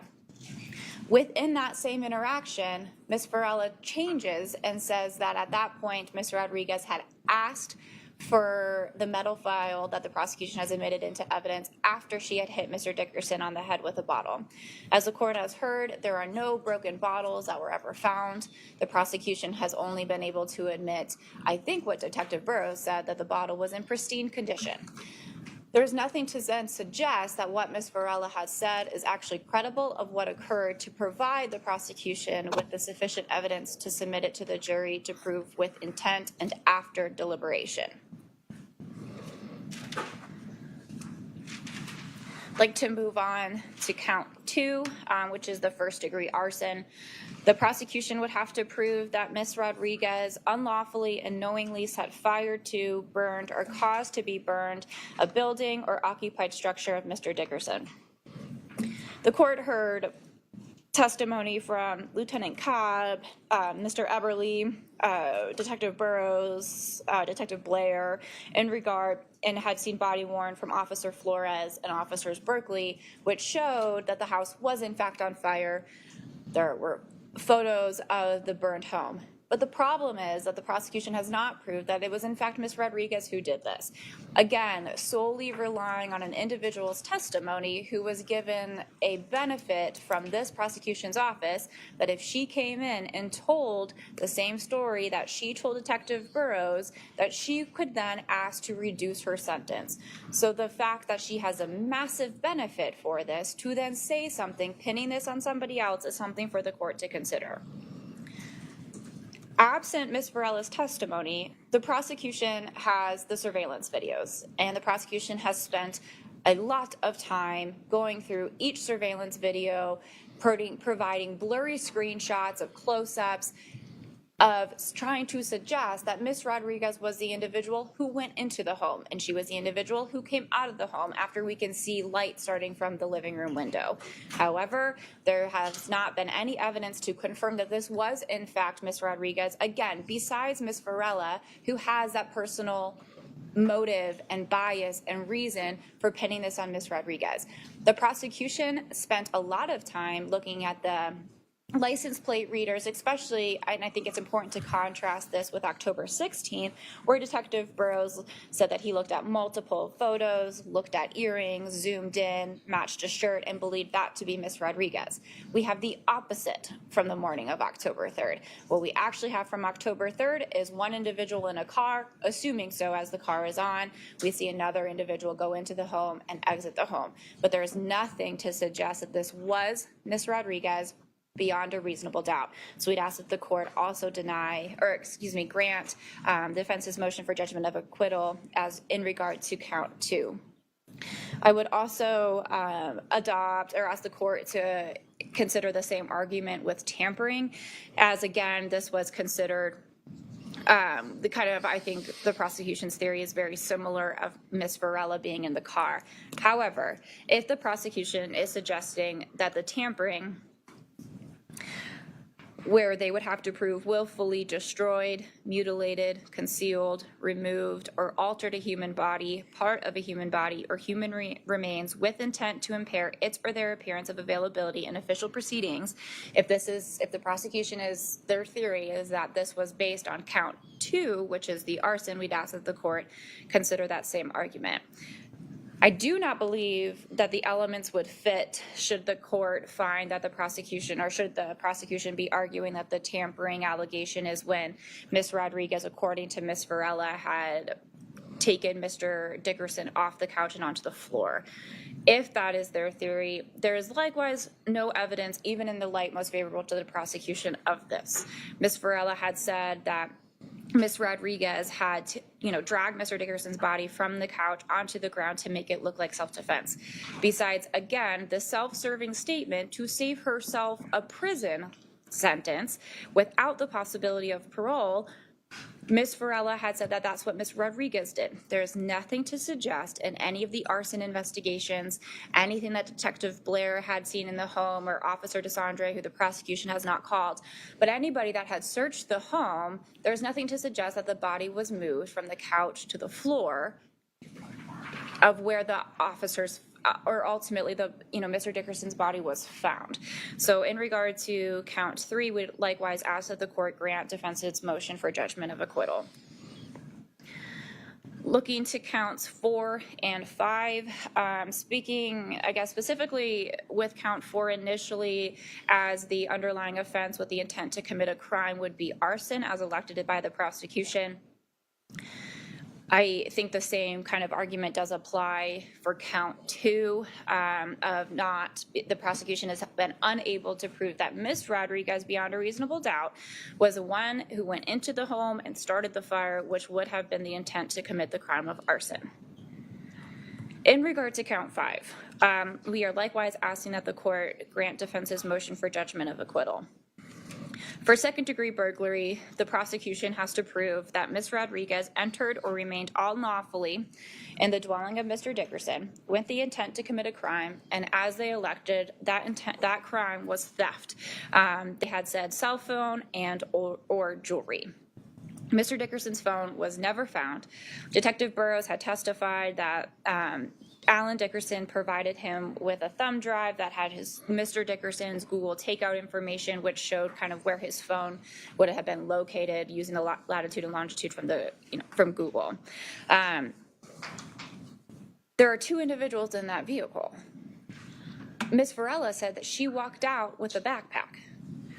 Ms. Varela also said that at one point, Ms. Rodriguez then bleached everything and then set it on fire. The prosecution never found anything to support that claim.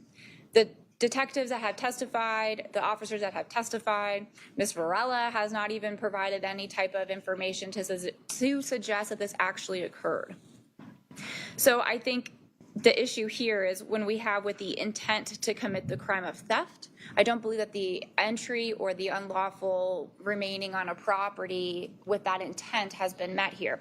Furthermore, an engagement ring was never even found. And I think what the court should consider here is that when the prosecution had shown the court and the jury the Zales box that was on Mr. Dickerson's bed that was opened, there's an SD card in there.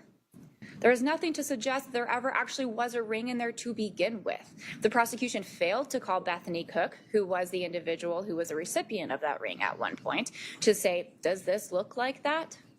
The prosecution said that they had witnesses testify that they had looked into things, that they had investigated the Zales, that they found a receipt in a car. Again, nothing is to suggest that this ring was actually ever taken or was available in the home to be taken. The fact that a jewelry box was on a bed that appeared to be open, also holding an SD card, is not sufficient for the prosecution to meet their burden that Ms. Rodriguez entered or remained unlawfully in Mr. Dickerson's home with the intent to commit the crime of theft, specifically in regard to the engagement ring. Again, no cell phone was ever recovered, no engagement ring was ever recovered, and the box that should have had an engagement ring was full of something else.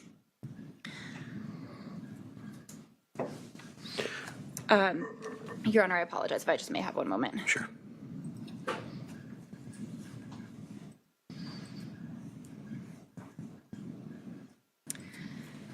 I would just like to note, for purposes of clarity for a record, but also, if at all helpful for the court, I think ultimately what we're looking at here is a basis of a presumption. And so People v. Madison, 638 Pacific 2nd, 1981, states that culpability cannot be determined on basis of presumption. The essential culpability for first-degree murder cannot be determined on the basis of presumption of law. Rather, the requisite culpability must be proven as a matter of fact.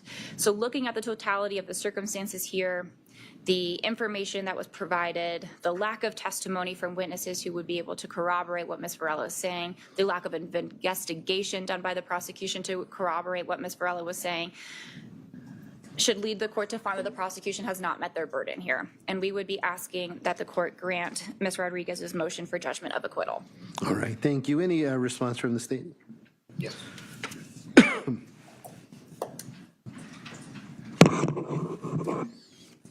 I guess I'll start by asking the court if you have particular questions of elements that you'd like me to address. I don't have any specific questions. Okay. The court's well aware of the standard under Bennett and Rule 29 that the prosecution is given the benefit of every reasonable inference which might fairly be drawn by the evidence as long as there is logical and convincing connection between the facts established and the conclusions inferred. That's People v. Hollenbeck. The proper standard to be applied for the defendant's motion for judgment of acquittal is whether the relevant admissible evidence, both direct and circumstantial, when viewed in the light most favorable to the prosecution, is substantial and sufficient to support a conclusion by a reasonable mind that the defendant is guilty of the charge beyond a reasonable doubt. I think if the court views the evidence in totality as both direct and circumstantial evidence combined, the court does not have a tough decision before it. Specifically, all of these should be addressed by the jury, and they can make the decision as to each of these. If the court wants me to go through each of the charges for murder in the first degree arson, tampering with a deceased body, second-degree burglary with the basis of arson, and second-degree burglary as a basis of theft, I'm happy to answer any question that the court has. Well, in viewing the evidence in its totality, the people have more than met the limited standard that Bennett requires. All right, thank you. When the court considers a motion for a judgment of acquittal, the court considers whether the state has met their burden of presenting evidence which, when viewed as a whole and in the light most favorable to the prosecution, whether that evidence is substantial and sufficient to support a conclusion by a reasonable person that the defendant is guilty of the crime beyond a reasonable doubt. When the court considers the evidence presented in this trial, the court does find that the state has met their burden as to counts 1 through 5, so the court will deny the defendant's motion for a judgment of acquittal. When considering a motion for a judgment of acquittal, the court is not to act as a 13th juror and is to respect the jury's province to be able to consider such things such as witness credibility and the weight to be given various pieces of evidence. Much of the defendant's argument would require the court to make an assessment of specifically Ms. Varela's credibility. Based on the court's view of the evidence, the court does not find that the witness is incredible as a matter of law, and it would be inappropriate for the court to make specific determinations apart from that singular determination. So the motion is denied. From the defense, do you wish me to advise Ms. Rodriguez of her Curtis rights at this time? I would not be intending to ask her to make a final decision until the close of any other defense evidence that may be presented. But if you would like me to at least give her that advisement now so that you can have a discussion about it later, I'm happy to do that. Yeah, that's totally fine, Your Honor. Can I have one moment? Because I need to pump, and I'm wondering if Ms. Rodriguez, if I can just have a chance to talk to her, if she's comfortable, just have Ms. Trujillo here for it while you give the advisement, and then I'll go pump, if we can. Sure, so you're going to step out, and I'll give I'm just going to check and see if she's okay with that. Okay, all right.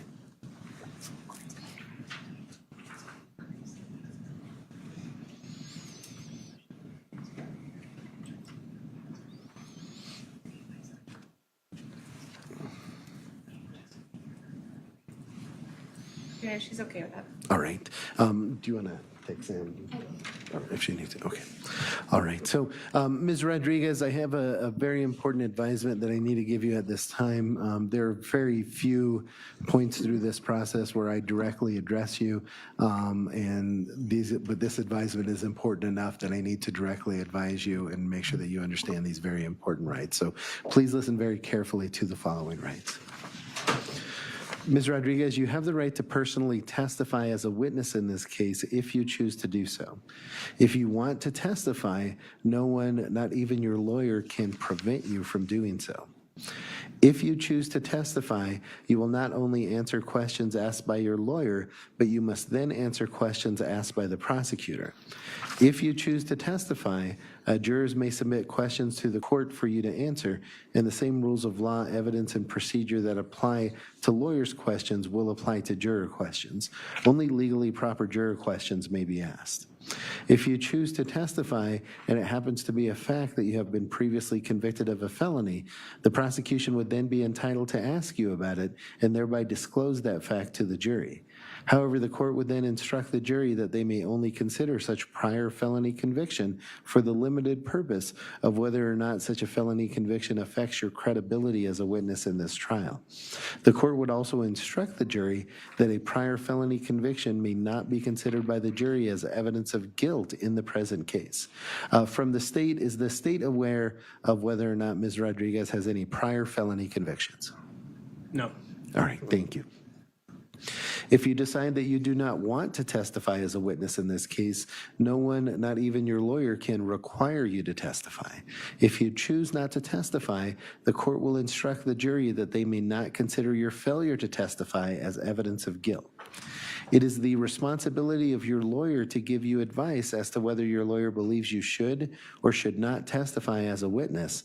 You should listen to and consider your lawyer's advice, but it is important that you understand that you are not required to follow your lawyer's advice. Ms. Rodriguez, do you understand these rights as I've explained them to you? Yes. And do you have any questions for me right now about those rights? No. All right. Ms. Rodriguez, I'm going to give you some time to discuss the matter with your attorneys, and I will rely on your attorneys to tell me when is an appropriate time for me to inquire what your ultimate decision is. When I do, if you need me to go over any of those rights with you again, I'm happy to do so. Just let me know. Okay, thank you. All right. Ms. Trujillo, you're going to stand in recess for about 10, 15 minutes. Does that about sound right? Yes, I think we'll need at least 15 is how Okay. I've been tracking for time. All right. Then we'll go ahead and be in recess for another 15 minutes. Let's plan on resuming at 2:25, and then we will proceed with any defense evidence if there is any. And Ms. Trujillo, without asking you to disclose too much, it sounds like there is the possibility of at least one witness. Is that an accurate statement? Yes, and we do have 2 witnesses here. Okay, thank you. All right, court will be in recess. Will you let the jury know? It'll be 2:20.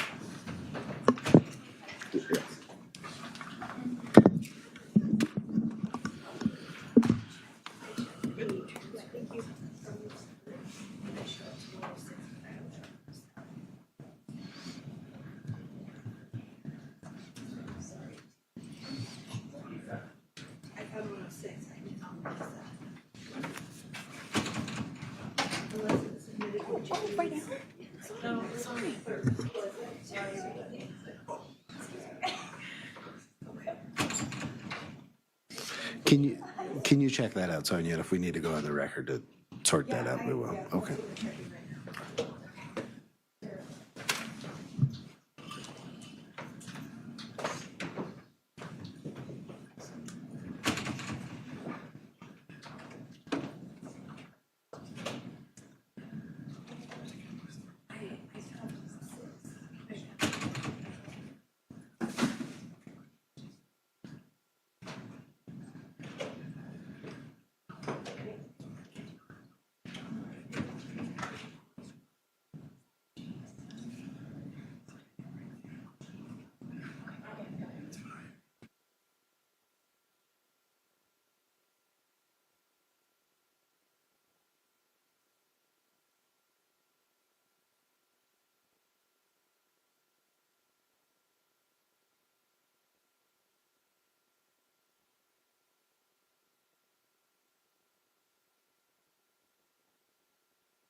All right, thank you. We are back on the record in 21 CR 2296, People of the State of Colorado versus Stacy Rodriguez. The parties are present as previously captioned. We come back after our recess and we are outside of the presence of the jury. Just for the record, to memorialize the discussion that we just had with Mr. Praley and Ms. Trujillo off the record, on conferral with my staff and the court reporter, it does appear that Exhibit 107 was not admitted. Mr. Parelia, Mr. McCormick, I know you had mentioned earlier, but for the record, how would the state like to proceed as to that issue? As previously stated, the people are not asking to open the evidence back up. I know that the court had stated at the bench conference that you, based on the court reporter having it in her notes, you believed it was. Looks like ultimately that was not the case, but again, we're not trying to admit 107. It's contained on other exhibits. Okay, all right. Then I will consider that issue resolved unless the defense has to make a record as to that. No, thank you. Okay. Then are there any other issues that we need to address before we bring the jury back in and proceed with any defense evidence? I just have one moment, Judge. Sure. Your Honor, can I just have one moment? Sure, absolutely.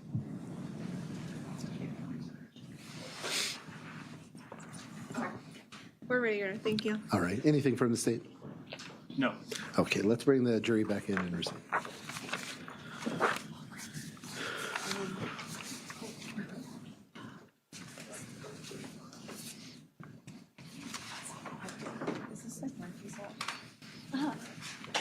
Yeah. I'm just wondering. No.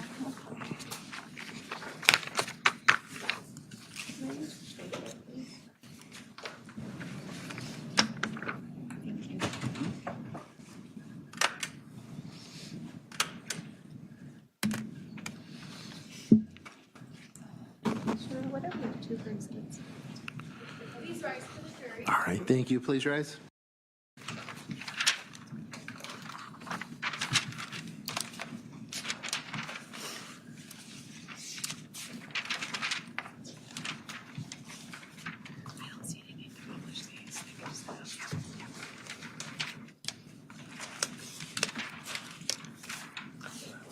All right, thank you. Please be seated.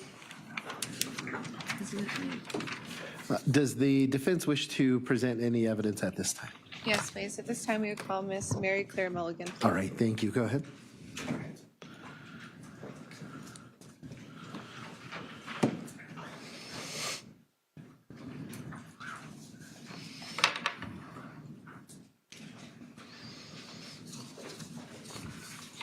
Thank you. Ms. Mulligan, if you'll please come forward, and if you can just stand in front of the witness stand before you sit down, please.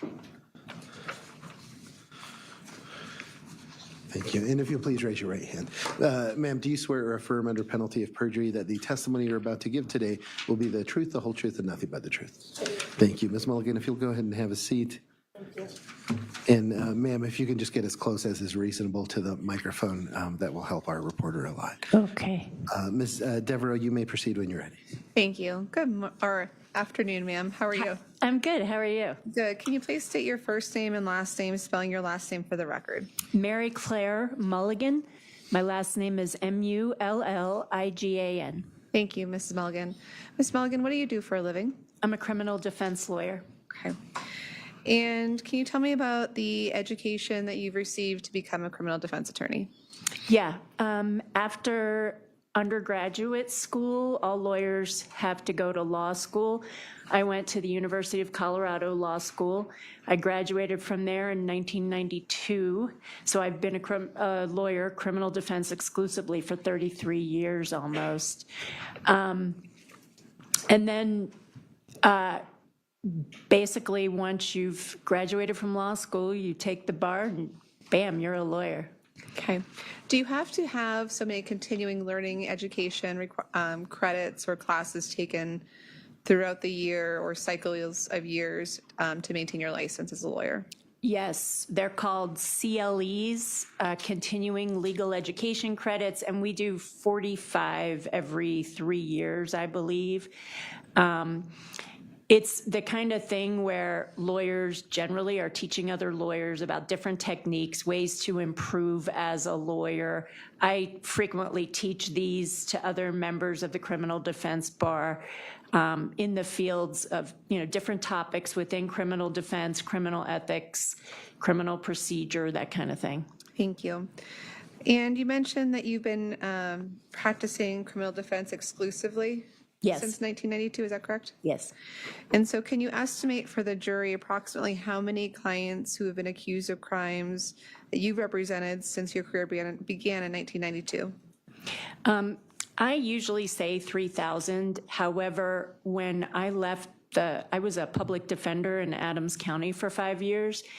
So when I left there in 1997, I'd already represented 1,800 people.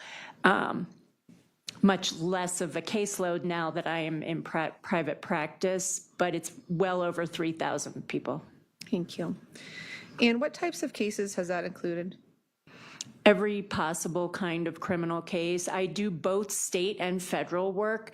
So sometimes I go to federal court and handle the kinds of cases you hear about there. In state court, I have done every possible kind of case from DUI through death penalty cases. Usually I do more serious cases though. Thank you.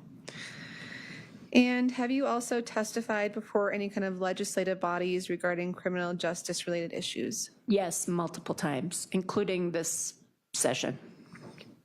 And are you published in the field of legal practice as well? I am, kind of.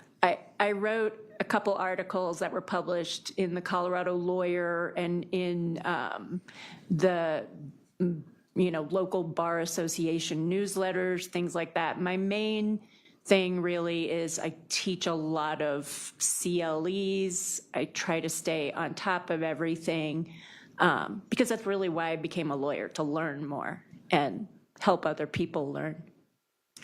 Have you recently won an award regarding your legal practice in criminal defense? Yes. Last year, I won an award given by the Colorado Criminal Defense Bar for outstanding service to the profession without regard for personal gain, meaning you don't get paid very much.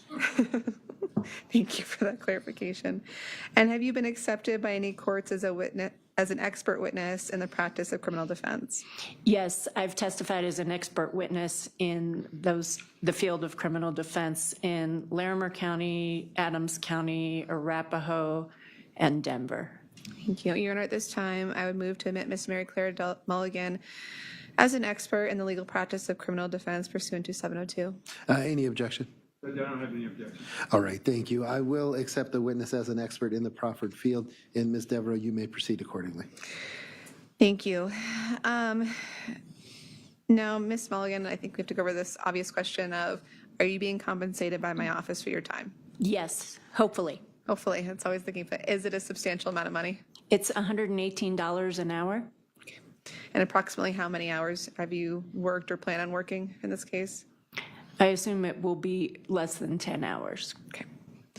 Is that enough money to sway your opinion in this case? No, but if you have a better offer, I definitely would be interested. That's fair. Many times, as an expert witness, we're approached by a lawyer, and usually it's not in a trial situation, it's usually in a different situation, and we'll look at the case and say, I'm not going to be able to agree with what you want me to say, so I'm not going to take that case. I do make more money practicing law than testifying as an expert. So, obviously you guys will decide whether you think I'm swaying my testimony in any way because of the money compensation. It's good money. I'm not complaining. I make a decent living. Thank you for that. While representing over the 3,000 approximate clients accused of crimes over the past, approximate 33 years of your career, have you ever had any experience with the legal process known as a proffer? Yes. And can you explain to the jury what that general legal term, a proffer, means, please? Yes.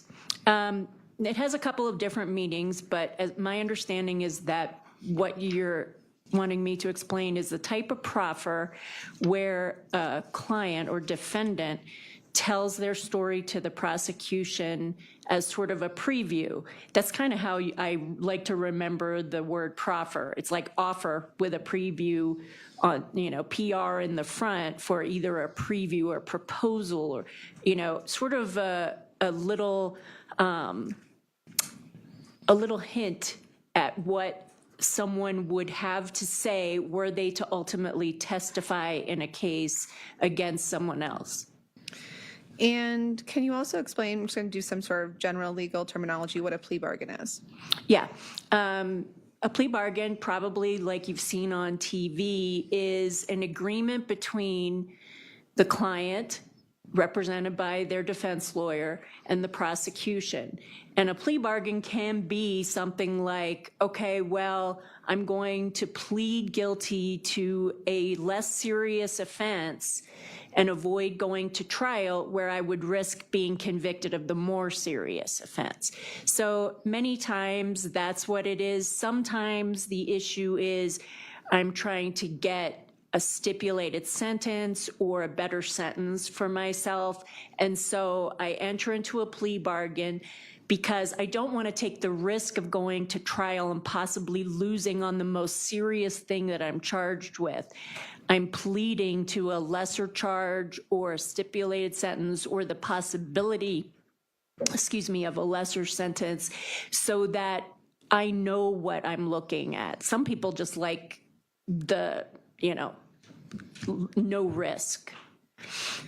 And in the context of a criminal matter, who is giving that sort of plea bargain?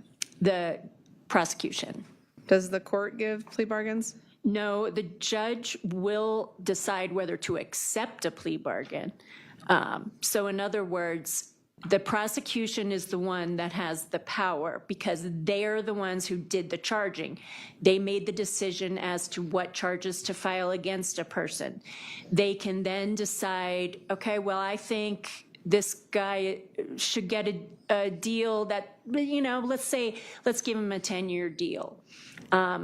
This actually just happened this week in federal court here where one of our federal judges denied a plea bargain because she thought it was too lenient. So rarely happens, but that's the judge's real only input into the plea bargaining process. Thank you. So in the context of criminal cases and plea bargains, can you explain to the jury what a proffer is? Yeah, so when you want to have a proffer situation, it's very, very common in federal court. Not quite as common in state court, but it does happen. What happens usually is one side or the other will reach out to the other side. Sometimes it's the prosecutor, sometimes it's the defense lawyer. And what they want is, hey, maybe we can make this case work out and get to a plea bargain. And the way we're going to do that is this client has information that he wants to bargain away to the prosecution in exchange for a better deal. That's basically how it works. And again, have you dealt with this process of a proffer before in your own practice? Yes. Now, do proffers typically happen on misdemeanors or not so serious cases? Not usually. I mean, usually it's on serious cases for a couple of reasons. Although you didn't ask that, so maybe I should keep my mouth shut until you ask that, if you want to know why. Why? Please go ahead. Misdemeanors are really usually not serious enough to warrant something as time-consuming as entering into a proffer.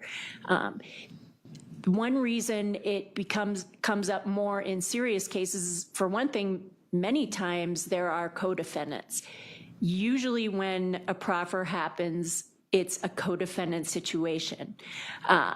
And what the person does is say, hey, I'm willing to testify against my co-defendant if I get a better deal. Like I said, that's usually in that kind of situation, you're looking at a more serious case.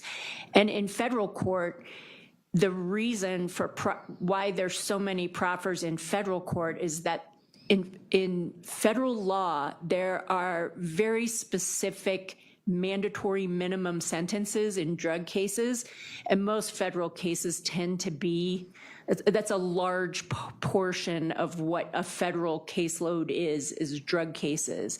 The only way to avoid a client facing a 10 or 20-year mandatory minimum sentence is by proffering, because if the proffer's accepted by the prosecution, the law is written so that the person doesn't have to actually serve that full mandatory minimum. Thank you. So are proffers typically, in your experience, given to someone accused of a crime by a prosecutor if they have, let's call it a slam dunk case? Well, let me ask it this way. Do proffers typically occur in cases where prosecutors need additional information? In state court, yes. Okay. And are proffer agreements typically extended by, or let me ask you this. You said earlier that either the prosecuting attorney or the defense attorney will reach out, right? Mm-hmm. And once that happens, does the defense attorney or the person they represent get a firm answer ahead of time about what that benefit is going to be? Not necessarily. So in federal court, you kind of know what's going to happen because, again, there are specific rules for federal court. If you proffer, you know already what sentencing range the client is looking at, and so the federal prosecutor will give them a percentage off their possible sentence, and that percentage can range from like 10 to 50%. So you know that somewhere in that 10 to 50% range, lower than what the sentence would have been, is where you're going to end up with a federal proffer. With a state case, you have to write that in so that you know what the benefit for your client is. Like maybe you say, hey, if we proffer, will you be willing to give me an F2? Or will you be willing to stip to 30 years or whatever it is? Okay.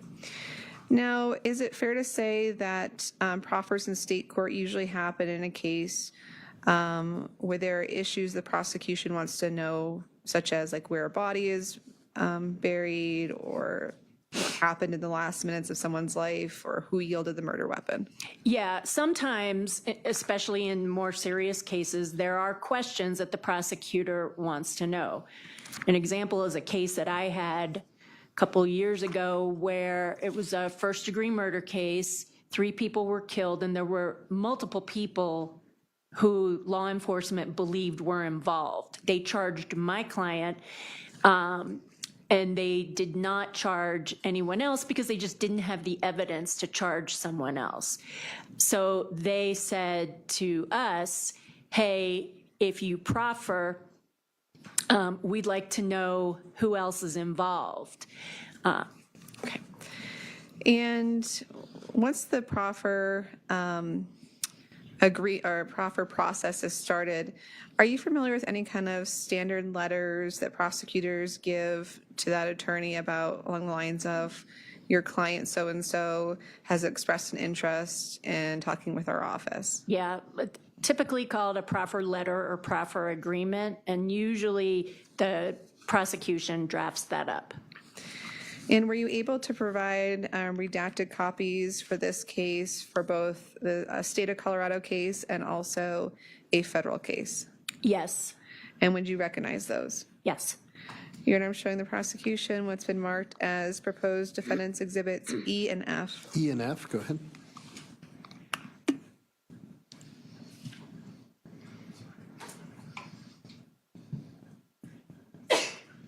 Bless you.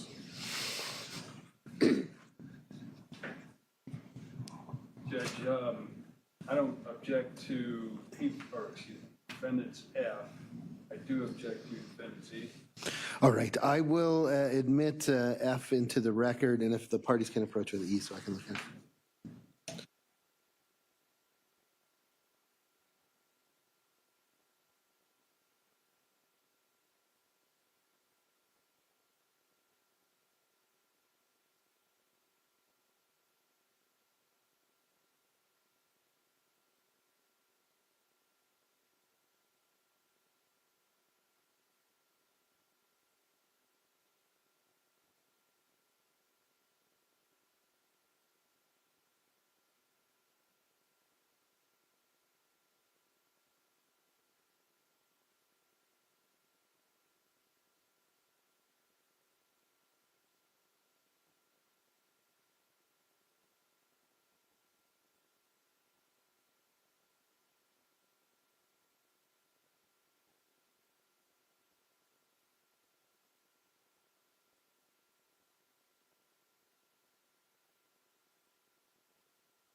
So this time I'd move to admit E&F, Your Honor. All right, I will admit ENF, and Thank you you. can publish when appropriate.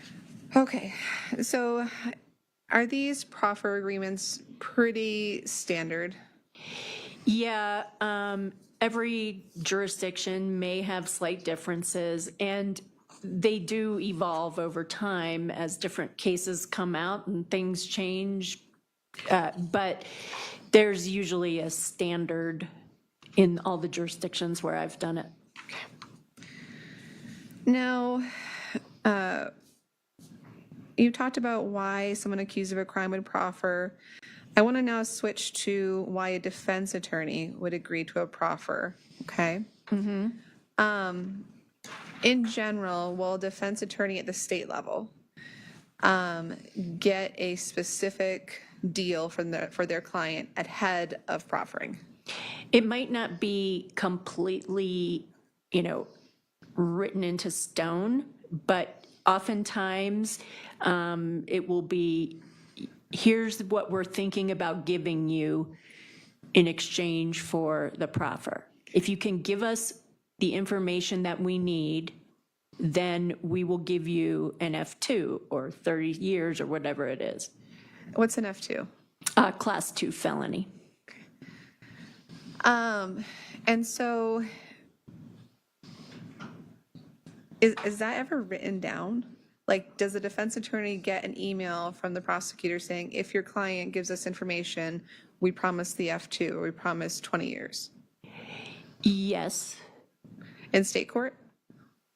I mean, is it ever written down? It usually you get information ahead of time. They may not write it down, but they've said it to you. I think it's best practice to get it in writing because, the guy drops dead tomorrow, Right. you're stuck. Right. Now, are there times where defense attorneys agree to proffers without an agreement? I hear that does happen. Okay. And what are your thoughts on that? The reason as a defense lawyer you might, first of all, the defense attorney and the prosecution are on opposite sides. That's probably very obvious to you. But so as the defense lawyer, you're handing your client over to the prosecutor essentially during a proffer. You are sitting there while the client tells the prosecution the worst things they could possibly be telling them, stuff that will really hurt their chances at trial. So as the defense lawyer, you need to try to control or limit whatever damage might happen. That's why you want to get agreements in place, have everything worked out. The one thing about, when you were asking me about law school, one thing law school does to you is it makes you look for the worst case scenario and plan ahead for it. So as the defense lawyer, it's very nerve-wracking to have your client proffer because, like I said, they're running their mouth and you can't control it. We like to be in control when we're in the courtroom or out of the courtroom. Our job is to be in control of the situation in a way that our client doesn't hurt themselves more, and preferably that you get some kind of benefit for the client. So if you walk in cold and you're basically just throwing it out into the wind, here's my client's confession. What you're doing is banking on the prosecution liking what your client has to say and giving you an appropriate benefit for it. If you bare your soul and tell them everything they want to know about a particular case or their role or whatever it is, you are completely at the mercy of the prosecutor. So that's why defense lawyers usually try to avoid that. The only reason you would do that is if you really, really trust the prosecutor and you know that you're getting some benefit on the back end after you've already testified. So is it fair to say that, let me ask you this, would it be ethical for a defense attorney to walk their client into a police department to talk about what happened in a crime without having that reassurance that they were going to get some sort of benefit and it was going to work out for their client. It would not be ethical. It would not be competent. And when we're talking about like ethics and competence, are lawyers governed by certain laws concerning that? Yes, people are always surprised to hear that we have ethical rules, but we do. And one of the main ones is you got to be competent. You have to know what you're doing. And it's kind of like, they say about doctors, first, do no harm. I mean, you definitely don't want to ever do something that could hurt your client. Confessing is the absolute worst thing. Well, one of the worst things you could possibly have a client do. Whenever you hear that somehow your client has said something that has made them seem guilty, it's always devastating to their case. And so that's something you want to avoid. You don't want to say, hey, go confess. I mean, it's just, it goes against not only your own self-interest as the person talking, but from the lawyer's perspective, it's the opposite of what we want. Now, do proffers, though, always work out? No, not always. And what do we mean when we say work out? What I would say is if a proffer works out, you get the plea bargain. You make your statement and you're able to enter into the plea bargain and everything is great. If a proffer doesn't work out, what happens is you have a proffer and the prosecutor is not satisfied with it, not happy with it, and is like, I'm not giving you the deal because whatever. Either I don't think you were telling the truth in the proffer, I don't think you were telling all the truth in the proffer, I don't need your client's testimony anymore, all of that. There are various ways in which it could go south, which is one of the reasons it's a very nerve-wracking experience for a defense lawyer. Do these proffer agreements typically include some sort of incentive that hangs over the heads of the person who proffers, depending on their testimony?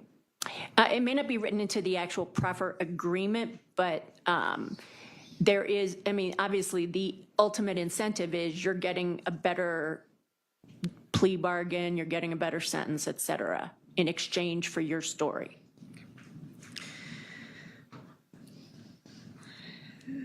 Can I have one moment, please? Sure.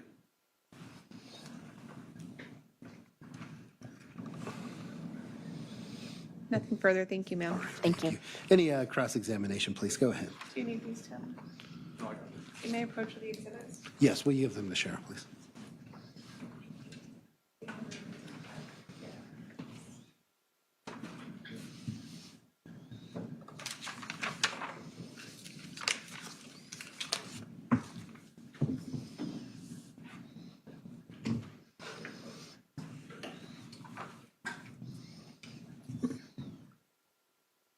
Good afternoon. Hi. You are definitely in a different spot with a prosecutor cross-examining you, huh? Well, I've had it happen before, obviously, but what's different is being in front of a jury. Got it. All right. So I have a couple of questions. Is it correct that you're here this afternoon kind of as a blind expert? Yes, exactly. Right. So you did not read any discovery of this case? No, I know almost nothing about this case other than really Ms. Devereaux's client's name. Okay. You never spoke to any police, correct? Nope. No prosecutors, correct? No. Except in the hallway, I spoke with your colleague there. Okay. All right. You never undertook any examination of the facts or things of that nature? No. You're just talking kind of in general terms, right? Yes. All right. So you've practiced for a long time, since 1992, right? Yes. And you've had, when we talk about the plea bargain, right, you've done a lot of plea bargains? Thousands, yeah. All right. And in that particular situation, that's where you get the benefit for your client, right? Right. So if I were able to explain the process, your client comes to you and wants to be represented, correct? Yes. The case is assigned to, we'll use myself as the prosecutor. Okay. We both get discovery. We read that, correct? Yes. And then at some point, one of two things could happen. You would either reach out to me and ask for a plea bargain or an offer, let me put you that way, or I would just take it upon myself and send you an offer.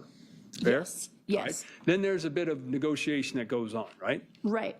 And everything depends on the particular facts of that case, right? Usually, Okay. You indicated that if, that's a lot of people, that you've represented over 3,000? definitely, yeah. All right. Would you agree with me then that no two defendants are the same? Yes, That no two cases are the same? true. That no two fact patterns or circumstances are the same? That's true. All right. And when you have these clients, you indicated that you have had clients that proffered before. Yes. Can you give us a ballpark figure about how many? Are you counting in your head?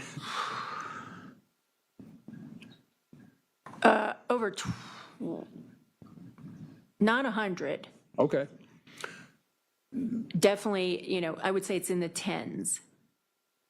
Okay. Tens of cases. Fair enough. So maybe we'll go more than 50, less than 100. 50 might be right. I honestly did not count it up. Okay. But it's And I'm not sure I could even remember some of them. sure. It's a process though, right? Yes. Now, do you recall in those situations, if some of them that you can recall, were you the one that reached out to the prosecution? It can go either way. In the past, I've done both. If I can use an example. Of course. I recently, in fact, well, you'll see in those exhibits, there was a situation that I had where my client was charged with a drug case, and he proffered because he had been an eyewitness to a first-degree murder. So it was a little bit unusual. My prosecutor didn't know about my client's role in the murder, but my client said, I want to get a better deal than I'm going to get just on the drug situation, and I've got information about this murder case. Now, was that in regards to the federal example you gave or the state example?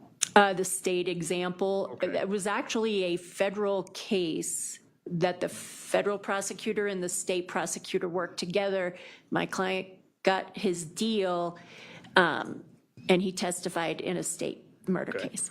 So I want to go over that and see if I follow you on it. You had a client who was charged with a drug case Yes. in federal court. Yes, And as we know, this is not a federal court. right, We know this is a state court. right, But we also know that the sentencing ranges in a federal court can be significant. right. That's So your client wanted to give particular information to, I'm assuming, either the Denver DA's office or the Denver Police Department, yes, both. okay, about a homicide, Yes, in exchange for that working its way back up to the federal level for a benefit. yeah. The federal prosecutor reached out to the state prosecutor. My client, I was talking about the mandatory minimums in drug cases a little earlier. My client didn't want that mandatory minimum, so our federal prosecutor, and this is pretty unusual, but agreed to give my client the benefit of testifying in the state case. So he testified in the state case, got the benefit in the federal case. All right?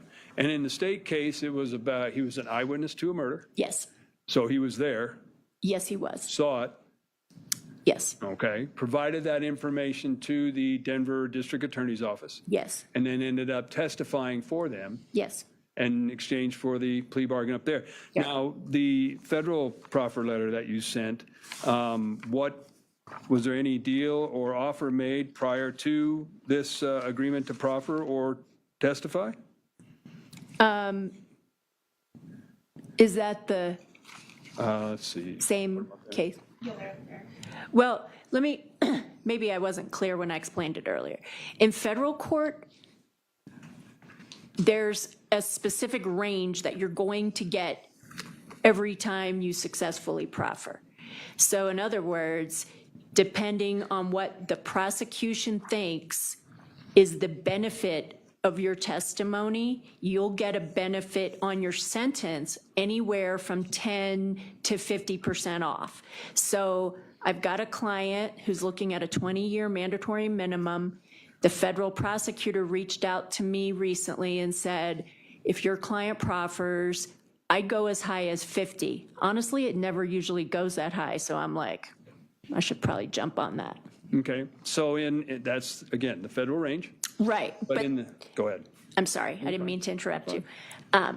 My point is that in federal court, everybody knows these rules. So you know, if you're going into federal court and you proffer, you're going to get 10 to 50% off. Usually it's about 30, you know, but, and that's really the difference. There's specific Justice Department memos about it. Okay. But let's, if we can, but that's not the same situation in the state's courts, correct? Right. All right, so I want to kind of focus on that with the proffer letter that you received from the 2nd Judicial District Denver. in Denver in that office. There's nowhere in there anything about a guarantee, a promise of any type of potential offer prior to being given the information, correct? Right, that was the case where the client was getting the benefit in federal court, so I already knew that he was going to get 10 to 40% off. Okay, so in other cases where you've done a proffer and you don't have that necessarily the benefit with the Big Brother Federal, are you ever guaranteed anything or given an offer written up before you give the information? Sometimes, usually what it is, hey, like I was saying before, okay, if your client proffers, I'll consider an F2 or 30 years. I keep going back to those numbers for some reason, but I personally would not walk my client in without having an idea of what kind of benefit they were going to get. I mean, if you have somebody come in on a, for example, confessing to a murder case kind of thing, this is where I buried the body, and this is what so-and-so did, this is the whole story. You make your offer, then you walk out of the proffer and the prosecutor says, okay, I'll give you a stip to 48 years. That might not be what you wanted. You might have been hoping for a 10 to 32 year sentence. And so ahead of time, you need to work that out with the prosecutor. You know, hey, I want an F3, I want whatever, and this is what I'm going to give you. If you walk in blind, the problem with walking in blind is not just that you don't have any guarantee for your client, it's also that the client is way more motivated to be not quite as scrupulously honest in the proffer, because they want, if they don't know what they're possibly going to get, it's just held in, you know, out there like a, you know, like a carrot dangling in front of them for months and months and months. And so they just want to keep the prosecutor happy. They want their story to be whatever the prosecutor wants to hear so that they get the most benefit possible. They want to make sure that they give the government, the prosecutor, what they want, whether that's convicting another co-defendant, whether it's, you know, finding other people who may have been involved in the case, whatever that motivation is. All right. Well, thank you for that lengthy explanation. I appreciate that. And not to be mean, I respectfully disagree. Okay. Let me ask you this. Have you ever bought a house sight unseen? No. Have you ever bought a car sight unseen? No. Have you ever made any significant purchases of anything in material value that you have not seen? Well, I just had to buy a new washer and dryer, and I did not see it in person before I clicked. Clicked buy. And Right. Home Depot, I'm expecting it to look like it looked on the Home Depot website. On the website, right, but you actually saw a picture of it? Yes. Okay, so you knew what was supposed to come. Obviously, if it doesn't come correctly, you're going to send it back, correct? Yes. All right, so let me ask this. Why would a prosecutor make an offer and pay for something, so to speak, before he knew what the goods were? Well, it's not necessarily you are, I'm sorry, my watch is, I hate these newfangled watches because they ring all the time. All right. So the prosecutor isn't necessarily going to say, absolutely, no matter what kind of crap your client comes out with, I'm giving them an F2. So there is a certain amount of leeway. There's a certain amount of play, and there is always, again, this is why a proffer is so nerve-wracking for a defense lawyer. You always have to have a certain level of trust that the prosecutor is going to give you the value of your client's story. The value you place on it may not be the same as the value the prosecutor places on it. That's why I like to have everything written down. Well, all right, written down is usually the proffer letter that you and your client would review and sign, correct? Yeah, And it's usually signed by the prosecution, correct? yes. And again, we have to know the facts and circumstances of the particular case that we're dealing with as to what information may or may not be appropriate, correct? Right. For example, like in that case I was talking about with the federal state thing, I told them, hey, my client saw a murder. So they knew that's where it was headed. That had to happen because they needed to reach out to the state prosecutor. Don't you think that a prosecutor would be committing some form of either malpractice or ethical violation if you came to me and said, I have a client, but I'm not going to tell you what he's going to say, but I want an offer, and I say, sure, I'll give you a class F6 felony off of the class 2 felony. I would Is that love not that. I'm sure you would, but that's not appropriate from the other side of things, correct? Well, prosecutorial ethics and defense ethics are very Sure. different. The prosecution's duty is to do justice. The defense lawyer's duty is to do whatever they can to zealously advocate for that one client. So, in other words, I mean, the prosecutor can always say, I don't like your, I'm not gonna go through with this.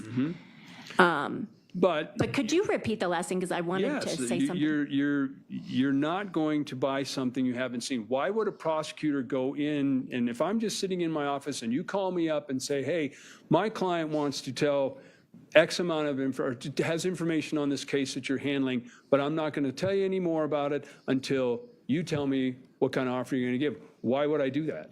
Well, and usually what you do is you're like, my client will tell you what the co-defendant did, or what my client will give you access to their, whatever it is. Usually you've got, sometimes this is in writing in the proffer letter, and I have seen this and done this before, where you as the lawyer write up a little summary. My client saw a guy named Joe shoot somebody at 14th and Calumet on December 10th, 2020, or whatever it is. So you're not going in totally blind. You have some idea of what you're getting. Okay. And then you work on, I mean, there's always going to be back and forth plea negotiation usually. All right. So before we get to that, I want to show you what's been entered as People's 217. Have you take a look at that for a minute, please? Okay.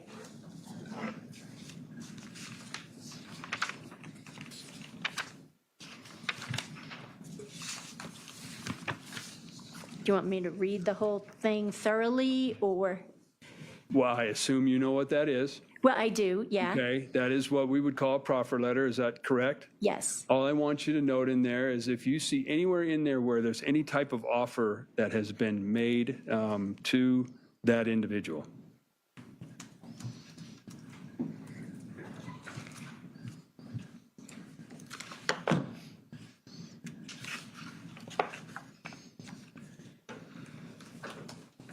No, I don't see that. Okay. And would you also agree that that is consistent with the example that you provided? And I apologize, I don't know which one, but the second judicial district proffer letter that counsel entered into evidence as well. Yeah, you don't necessarily. So when I was mentioning, sometimes you put it in the proffer letter, sometimes you don't. Okay. So you're familiar with the term COCA? Yes. Okay. And COCAs are usually large, organized crime-type prosecutions that involve a lot of people.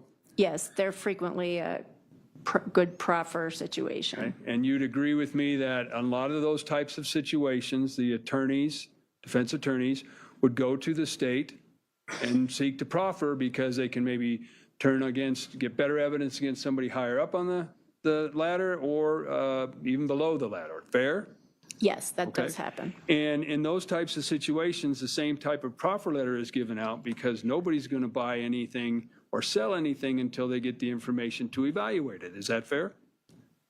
I don't know if it's the same. I would assume it is. Okay. But I don't know I haven't looked at every single Sure. person's. My point is that before any type of discussion about an offer after a proffer would have to be because you've had an opportunity as a prosecutor to evaluate the information compared to the discovery that's been provided and make the determination if that person is telling the truth, right? You corroborate things, you verify, that type of stuff. And if that's the case, then you can begin the negotiations. Is that fair? I mean, that may be how you look at it. To be honest, I have not worked for a prosecutor's office since I was in law school, so I don't know exactly how prosecutors do it, but I would assume that it's some similar. Okay. You look at the case and you're like, I've got a hole here, and you say to the defense lawyer, if your client is willing to tell me about who he got the drugs from. Okay. So you practiced extensively is it Boulder or the metro area, or where do you practice? I practice all over the state pretty much, but mostly the metro area and on the western slope. So do you practice very often up here in Weld County? No. All right. Do you think it's a little, and again, I'm not trying to be demeaning. I mean, do you think it's a little broad to accuse defense bar in a certain jurisdiction of being incompetent because they don't do that? Because I'll tell you, that's not how it works up here. Objection, he's testifying. I'll sustain the objection. Would you be surprised to know that doesn't happen up here in Weld County? Well, I have heard that in Weld County, because I also communicate with a lot of other people. My best friend practices in Weld County. My husband was a public defender here. So I have heard that going in and giving your statement to the prosecutor is a practice in Weld County. All right. And you indicated that you had a tenure in Adams County for I did 5 years? 5 All right. years. I actually prosecuted in Adams County for 17. Oh, And wow. I never, no proffer of that nature, no offer was ever made pre-proffer. Was Okay, that ever that happened? wasn't the case when I was there, but we used to have to go, like on a murder case, we'd have to go to the head DA. In terms of a proffer? Or are you talking in terms of a plea bargain? Plea bargain on a murder case or something All right, similar. right. In regards to if you had an individual charged with murder at the public defender's office in Adams, and there was some negotiations going on about a potential resolution of that case, not a proffer, so the jury understands, you would have to go and communicate with the elected district attorney at the time Right. and get his That was the blessing out. rule there. That was the rule. That would be Mr. Robert Grant. It was, Bob. Okay, I will sustain the objection. very good. So same with Jeffco. Do you practice in Jeffco I then? do. All right. I haven't in the past couple years, but I have done cases there. And I did as well, and in Jefferson County. And Mr. McCormick, Okay. like, just- Well, I'm trying to get out the fact that there are multiple jurisdictions where this does not happen. If the court's preventing me from going into that, I will move on. so if the parties will approach it.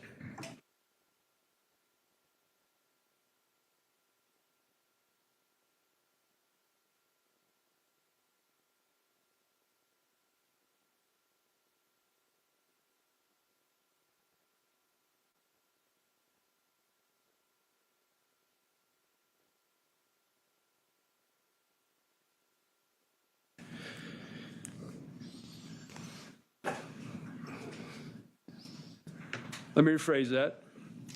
You practice in Jefferson County, Yes. and are you aware if in Jefferson County they ever gave you or a client an offer before the proffer?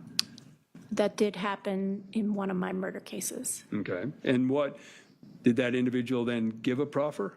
Yes. All right. With actually Lie detector. Okay. So I want to conclude here because in your, well, you bring up a great point. You said a lie detector test, right? Or, yeah, I forgot what they're called, but lie detector. I do too. Okay. All right. But I mean, again, it's a pretty bold statement to say that somebody's incompetent to have their client go in and provide information without the benefit of an offer. And that's what you're saying, right? Well, if you don't know you're getting an offer, yeah. Okay. You're kind of, like you said, I think you said in your report, it's kind of dangling the carrot out there. Right. We want to have that information and then we can determine an offer, right? Okay, could you repeat that one? 'Cause Sure. I didn't. Let me boil it down to this. Two things. Do you know Keith Coleman? I do. I Okay. actually practiced with him in Adams County. Do you know that Mr. Coleman was an attorney assigned to the co-defendant in this case? I did know that. Okay, and Mr. Coleman and his co-counsel, Ms. Lilly, were the ones that approached the district attorney's office about doing a proffer, Okay, okay? And that no offer was made pre-proffer, and only after the proffer was done were negotiations begun. Does that make Mr. Coleman or Ms. Lilly incompetent? no, what it means is that they have, I'm assuming this is you we're talking about. You're the prosecutor? Well, I mean, Two of us, yes. your team, our team, the only way you could be competent and do that is if you implicitly trust the prosecutor on the other side. well, if I would assume if the defense attorney didn't trust the prosecutor, probably, I'll allow that question. I would assume that if the defense attorney didn't trust the prosecutor, then there probably wouldn't be that conversation. If they didn't trust the prosecutor, Correct? I would just say no. I've done it. All right.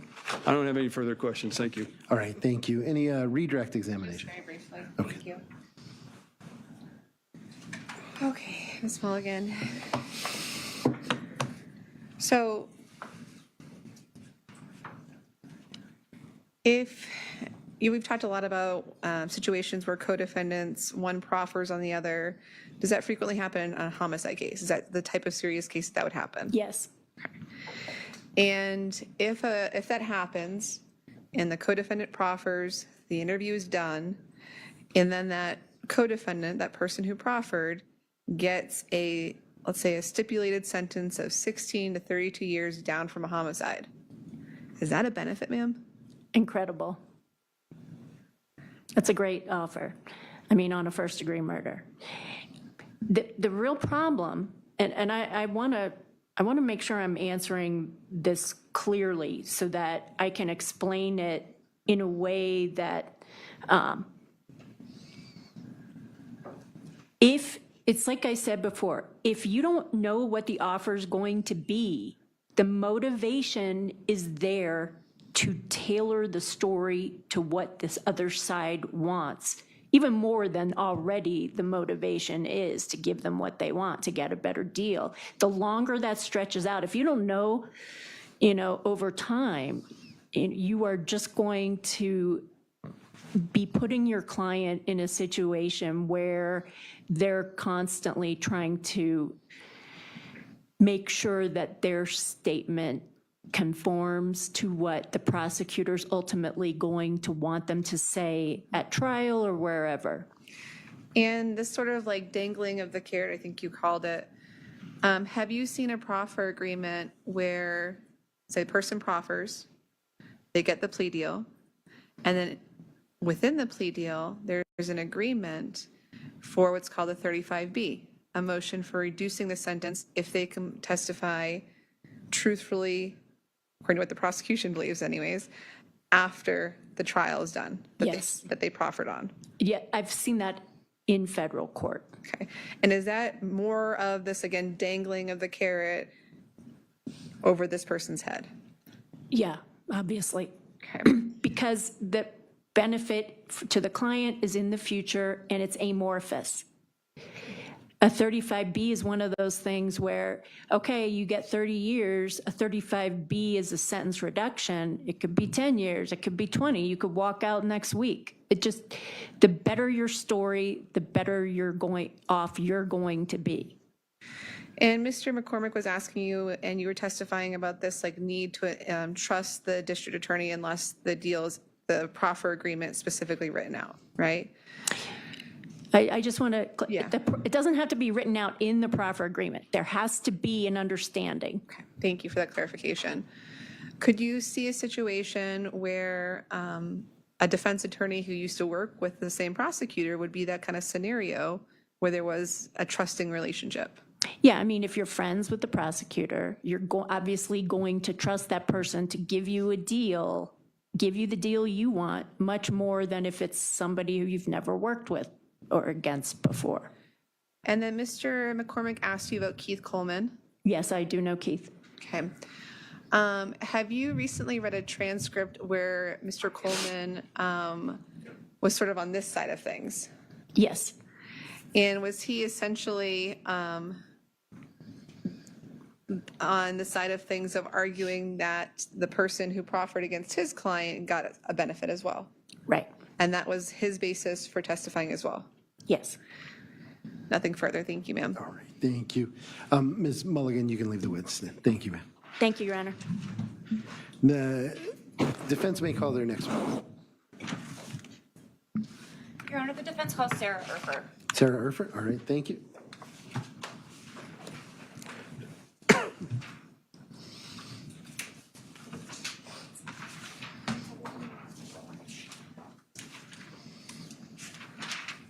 Thank you. Ms. Urfer, if you can come forward and just stand in front of the witness stand for me.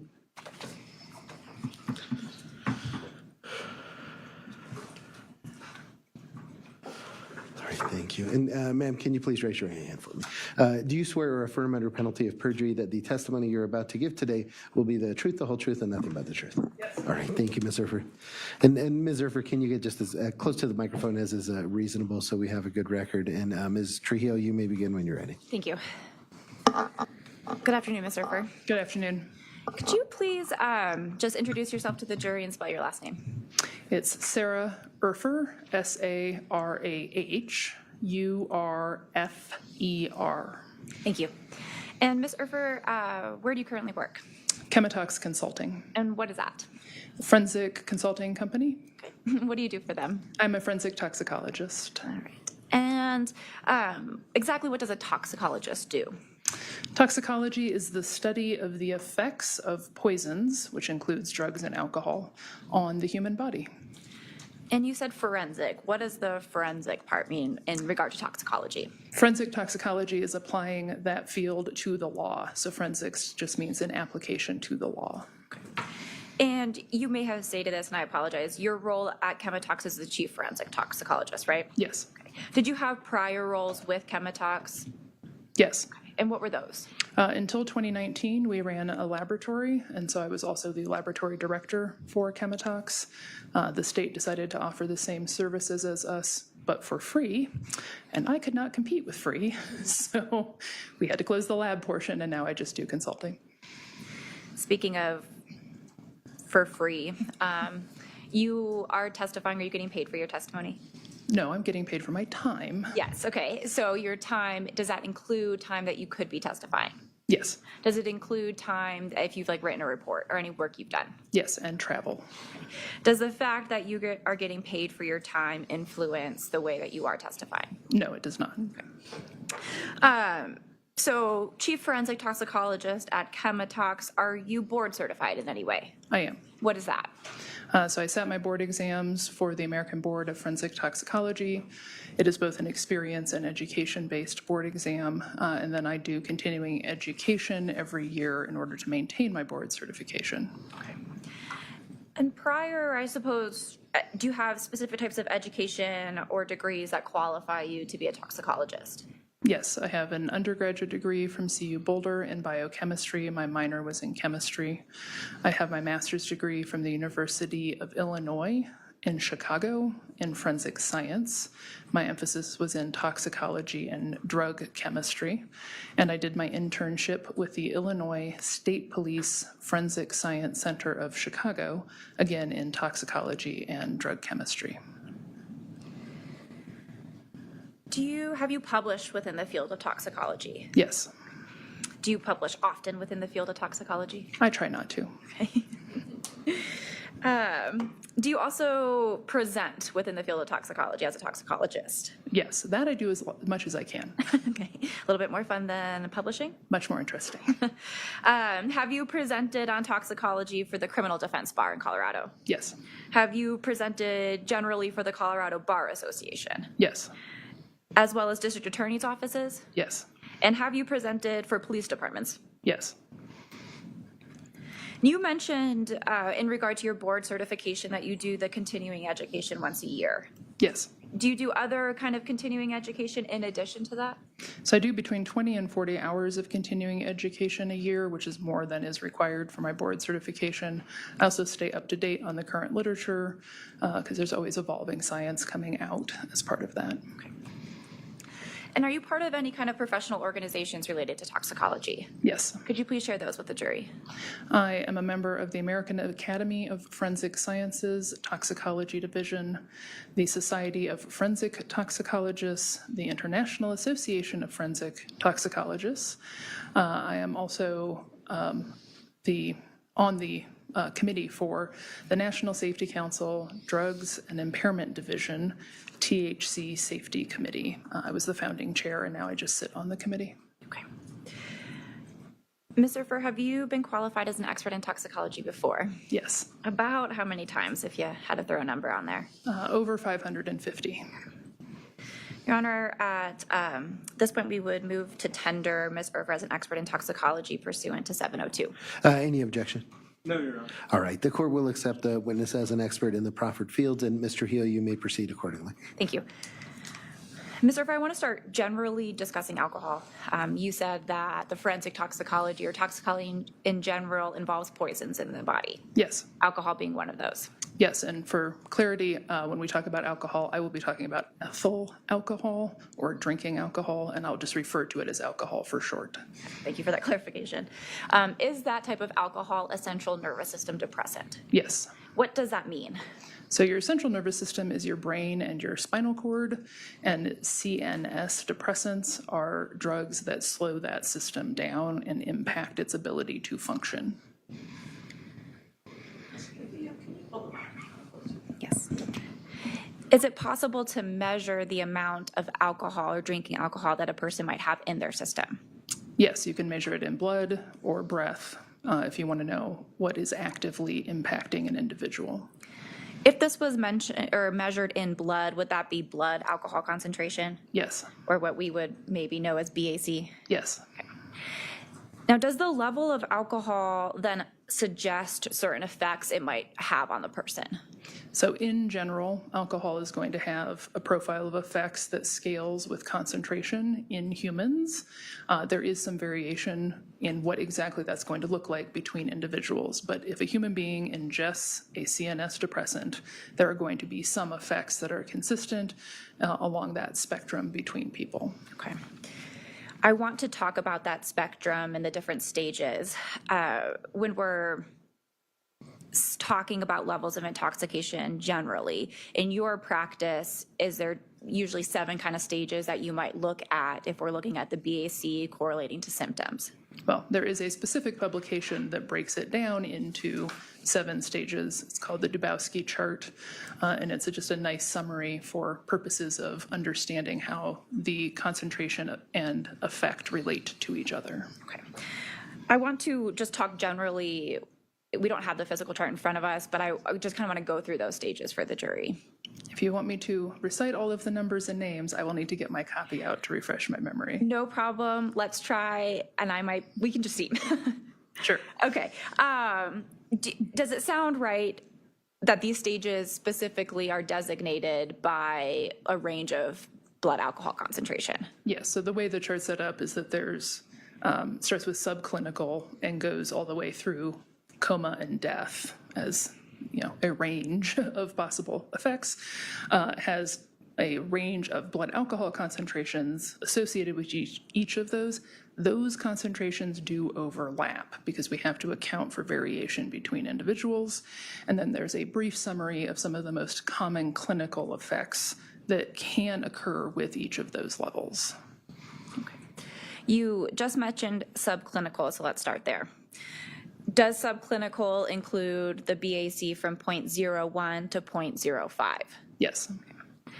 And I guess just for comparison purposes, generally, if we're talking about somebody driving under the influence or like the legal definition of that, do we normally look at 0.08 in your experience? Well, 0.08 and 0.05. Okay, yes, for the driving while ability impaired? Yes. And then the driving under the influence is the 0.08? Correct. Okay. So we have that subclinical stage, and then we move in. Do we move into the euphoria stage? Yes. Is the euphoria stage BAC about 0.03 to 0.12? If you are operating off of my summary, then yes. Okay, I am. Good. Is the third stage then the excitement stage? Yes. Does that include BAC from 0.09 to 0.25? Yes. And then do we have the confusion stage? Yes. Does that include BAC of 0.18 to 0.30? Yes. And then we have the stupor stage, is that correct? Yes. And is that including BAC of 0.25 to 0.4? Yes. And then do we move along to what might be considered a coma stage? Yes. Does that include BAC from 0.35 to 0.5? Yes. And then finally, and you had mentioned this, we have these different stages, and then ultimately do we get to a stage where we think death might be likely? Yes. Based on the, too much alcohol in the system? Yes, alcohol poisoning can lead to death. It is a poison in the human body. When we're at that stage, are we talking about BAC that's around the 0.45 mark? Yes, potentially. I've seen people dead at lower levels, and I've seen people driving at higher levels. But as an average, when you take a normal drinker above that level, you risk death. Is this kind of why you consider it to be the spectrum? Yes. Okay. Is it fair to say it's a spectrum because every individual alcohol might affect them differently? Within a range, again. I mean, if somebody drinks alcohol, they're going to get intoxicated to some degree.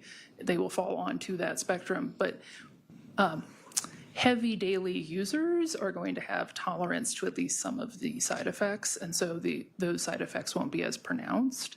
And that includes keeping them alive. It does damage to their liver long term, but their body does produce a huge amount of enzymes to try to break that alcohol down as effectively a self-defense mechanism from daily use.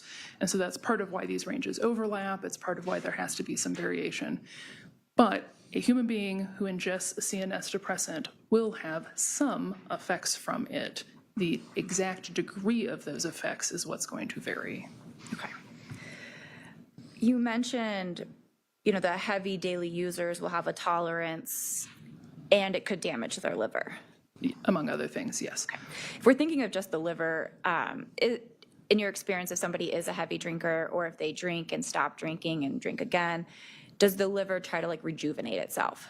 Your body is always trying to heal itself as a general rule, barring severe medical conditions. Okay.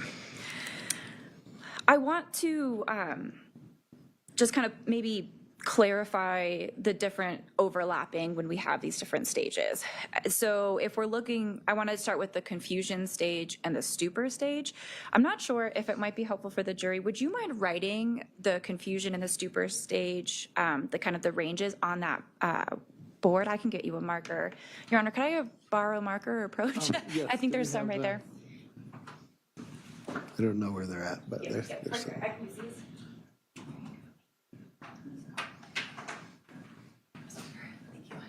If you would like to give me what you want me to put up, I'm happy to do so. Thank you. So if we're looking at the confusion stage, if we could write confusion stage up on that board, please.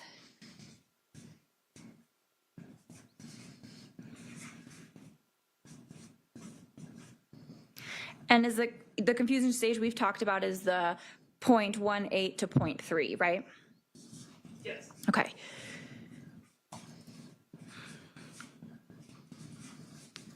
And Ms. Zerfer, at any time, if it's necessary to refer to your scholarly materials, just let us know.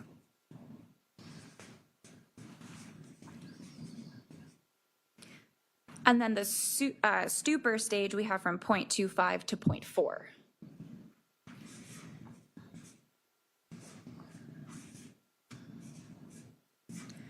Okay, thank you. This should be all for the board. If you could just explain to the jury, I see that you put the BAC grams for the milliliters. Can you please explain what that measurement is?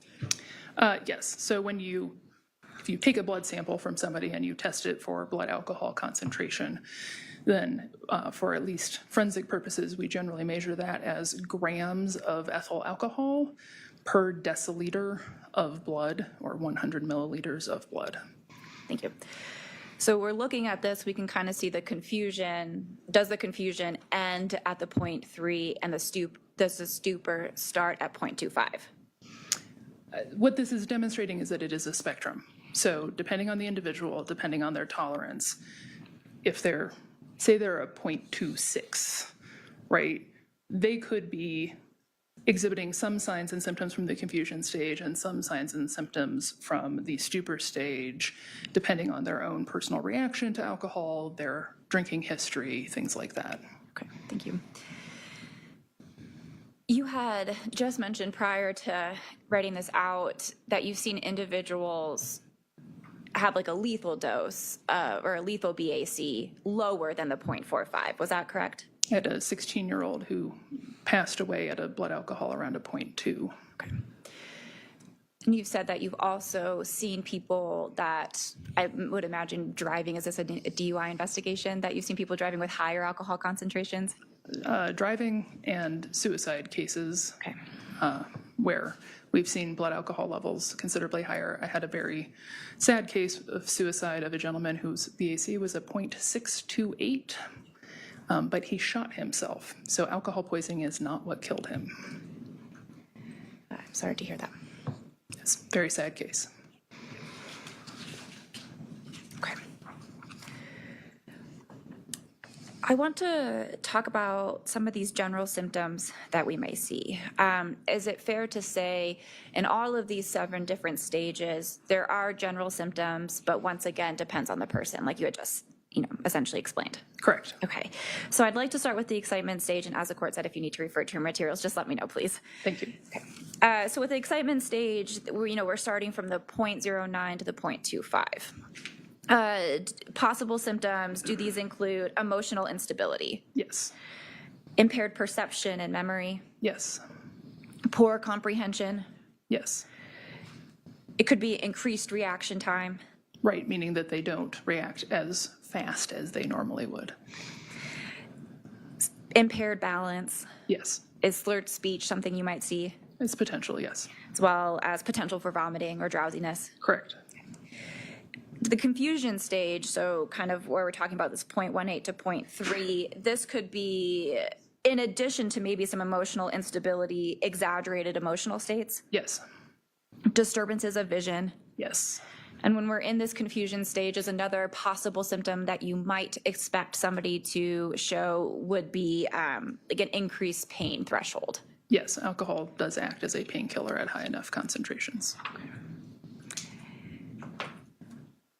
It's similar to what we had talked about with the reaction time, but in this kind of confusion area, we might have more issues with like incoordination of muscles. Correct. Hand-eye coordination, balance, and actually slurred speech is related to that muscle coordination, the tongue being a muscle, difficulty with enunciation and speech. And then we get to the stupor stage. And there again, we have the BAC of the 0.25 to the 0.4. Is a possible symptom, difficulty standing and walking? Yes. Issues with the motor functions? Correct. And when we talk about motor functions, what do you mean? Again, it's like hand-eye coordination, ability to walk, stand, balance, control your body in a way that it responds as you expect it to. Is there a possibility that when we're in this stupor stage that it could be impairing somebody's consciousness? Yes. And is that because of the level of the alcohol in their system? Yeah, I mean, assuming that the stupor is caused by alcohol, then yes. Yes, okay. So if the stupor is caused by alcohol and we're looking at this range that's, much over the 0.08 kind of limit, is it fair to say that these types of issues with consciousness, motor functions, ability to like stand in balance is only gonna perhaps get worse? As for any given individual, as their blood alcohol concentration goes up, their symptoms of intoxication will increase as the alcohol level increases. Okay. You have stated that, again, it depends on the person. It does. So does it depend, not only on that one individual compared to another individual, but their actual drinking habits? Yes, and not just their drinking habits, but their drinking that day. The most classic example of this would be if you have the same individual drink the same amount of alcohol, but one day they drink that amount of alcohol over, say, like a 5-hour period, and the next day they drink the same amount of alcohol, but over a 1-hour period, you're potentially going to see different impact from that because the rapid drinking in a short period of time will cause their blood alcohol to rise very quickly, potentially reaching a higher peak concentration than somebody drinking steadily throughout a day, say over a 5-hour period, the same amount of alcohol. So it's not just how much they drink and their own habits, but how they drank the day of the incident in question. Does it also depend on what they were drinking? Not as much, other than if you're drinking like 3-2 beer, you just need a lot more liquid to get to a known blood alcohol concentration. But if you're drinking Everclear, then yeah, you'll get drunk a lot faster. It will be considerably unpleasant, though. So the alcohol concentration, say like 3.2, is just the concentration. You're going to have to drink the same amount of the fluid, if you will, or the liquid in order to get it if you were drinking a higher concentration of alcohol. Your question does not make a lot of sense. That's fair. 3.2 beer, you're going to have to drink a whole lot more as if you were taking shots of a higher concentration of alcohol. That is correct. Okay. Thank you. You had said, talking about drinking that day, the timing of it all versus over a few hours. Is there, what would it happen, or how does we talk about this tolerance if somebody is a chronic drinker, if they're drinking all the time? What does that kind of look like and how it would affect them? So with somebody who is a chronic drinker, which is normally defined as daily or near daily use to an elevated level, again, even in that circumstance, if they drink really rapidly, they're going to have that higher blood alcohol peak than if they're drinking slowly. But that daily drinking means that their body tries to compensate for the constant presence of alcohol in the body.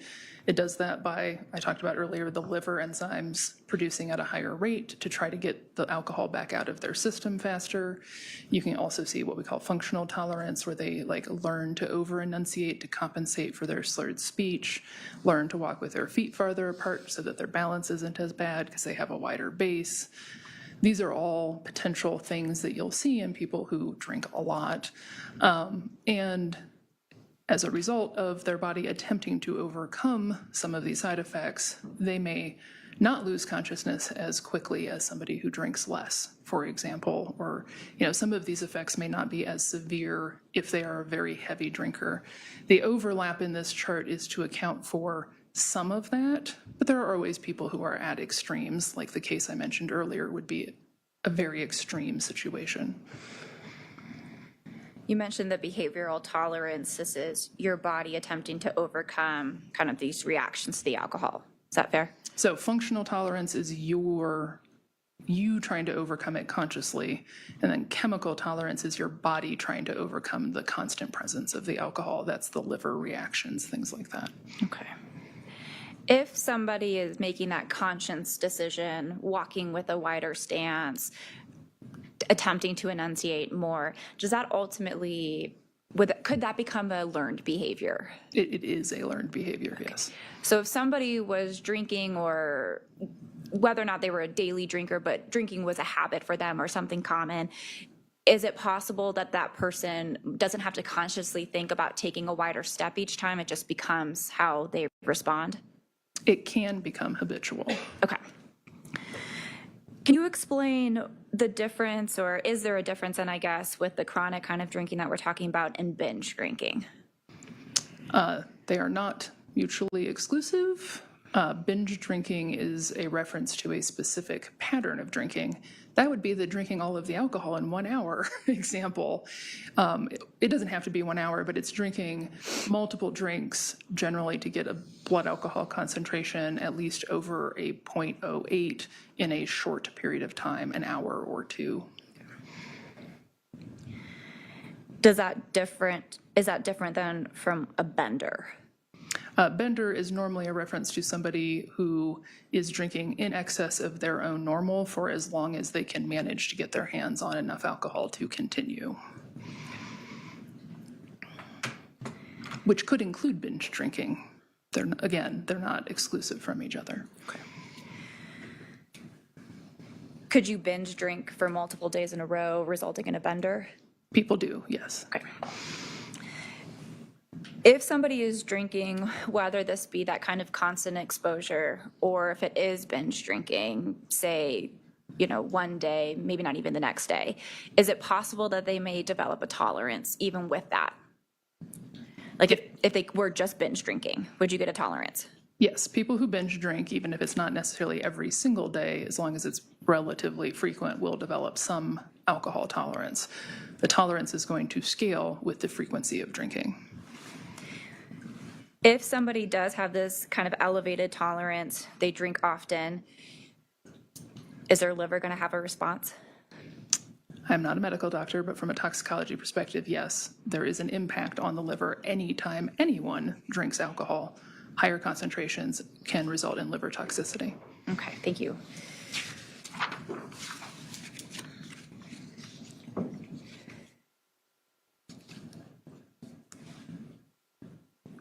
You had mentioned a few specific examples in your experience of the really, really high BAC versus maybe what we would consider kind of in the middle range here, also leading, it seems like, to similar kind of outcomes for the different individuals. Yes. Is it possible that if somebody kind of does get this tolerance for however they may get the tolerance, that the BAC on its face may seem more alarming than the effects as how they appear? So, I think yes is the short answer. The longer answer is we have had people driving and they're not safe, do not get me wrong, but they are operating a motor vehicle at levels that I have then seen in other cases. People are like passed out on a curb. So yes, if somebody is a more tolerant drinker, they may not come across as drunk from a casual observation as somebody who is a less tolerant drinker at the same blood alcohol concentration. You talked about the behavioral tolerance, right? Is there something called acute tolerance? Yes. What is that? Acute tolerance is just a reference to rapidly acquired tolerance from a specific drinking episode. So to some small degree, you actually develop a little bit of tolerance to alcohol just in any one drinking episode. It can be measured, but you have to do some special stuff to actually see that. But that's called acute tolerance, meaning that if you measured their intoxication and signs of impairment as their blood alcohol was rising at, say, a 0.1, just for argument's sake, and then they go above 0.1 and they're coming back down, and you measure their impairment on the way back down at 0.1, they might be slightly less impaired at a 0.1 on the way down than they were on the way up. That's acute tolerance. Okay.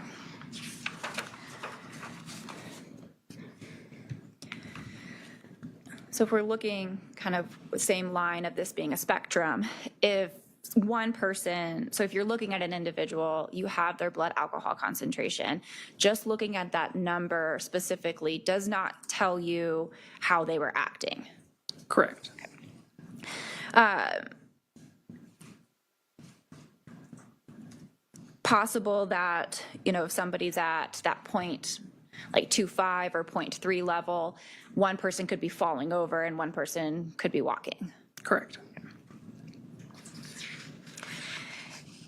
You mentioned this briefly in the beginning, but I want to clarify, that if a person has that higher tolerance for however they received that tolerance or their body, developed that, will they experience likely some overall downgraded effects of the alcohol or the symptoms that are presented?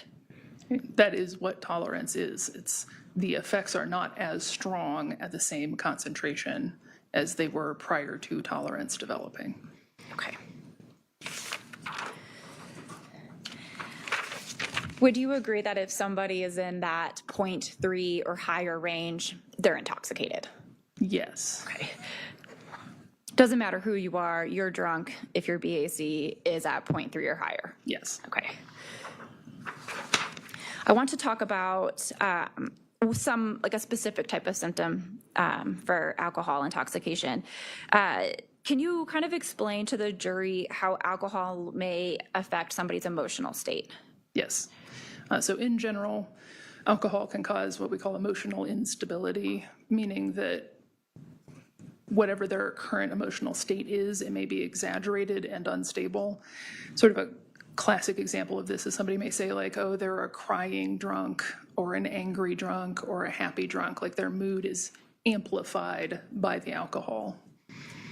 Okay. Of course, again, depends on the individual. Yes. Okay.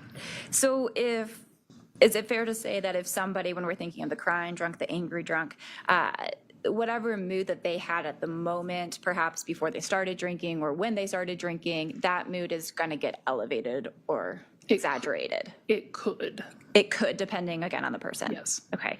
So if somebody, starts from a point that they're stressed or agitated or angry, those feelings could increase once they become intoxicated. Correct. Okay.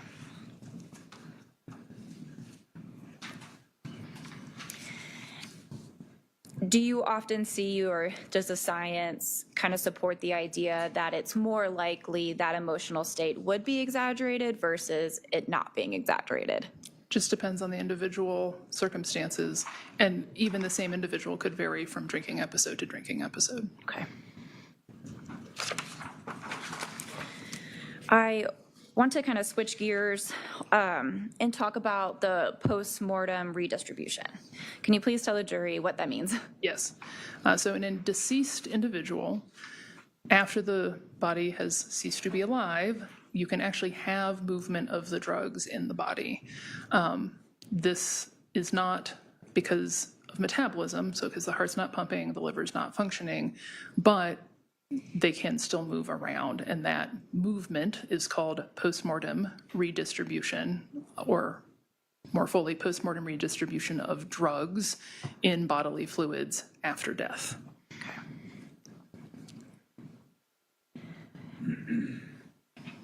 So if we're thinking of this redistribution, it's after death. If you were going to take somebody who had, or somebody that was deceased and take their blood alcohol concentration, does that kind of when this kind of issue would become relevant? Yes. And is it, why? So different drugs exhibit different levels of postmortem redistribution. So some drugs are more stable than others. It's also dependent on how long the body was left. Like say at room temperature or warm. Refrigeration tends to slow. So for ease of speaking about it, PMR, postmortem redistribution is what we call it. So PMR is going to slow down with refrigeration. And so if you're trying to interpret a level, it is good to be conscious of the fact that that level might not exactly represent what was in their system at the time of death.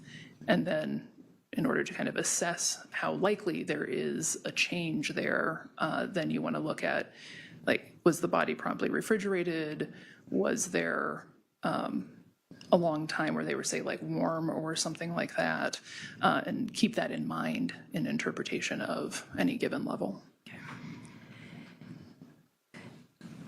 If a body that you receive blood alcohol concentration from was severely decomposed, so not preserved in this kind of way that you were just talking about.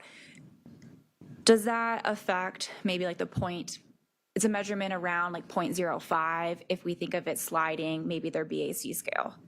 In general, in particular, so this is actually not just post-mortem redistribution.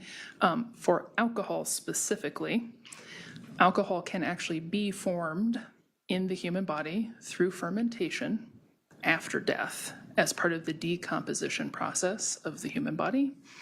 And so in what we call decomp cases, you can see blood alcohols normally at most up to a 0.05 generation of alcohol that is not from them consuming alcohol, but actually from decomposition. And that's not PMR, that's decomposition of the body.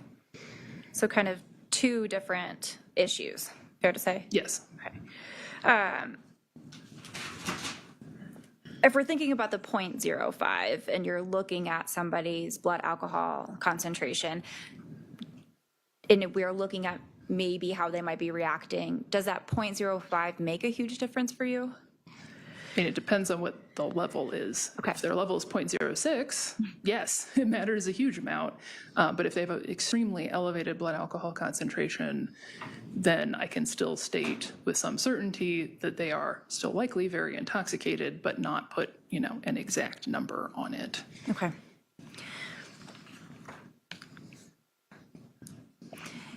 With the idea of refrigeration, or you said like warm temperatures, right? Yes. If a body was burned before blood or urine was taken, could this affect the level of the blood alcohol concentration? I have seen reports where there has been, say, somebody who was like at a hospital and they've taken a sample from them, and shortly after that they're in, say, a car accident where the body is burned and they get another blood alcohol from them. To the best of our ability to extrapolate from that data, it appears that in some but not all cases, you might have a change in blood alcohol concentration between the two. Would the change be like an elevated concentration or a decreased concentration? I've seen both reported in the literature. Are we still within that 0.05 range?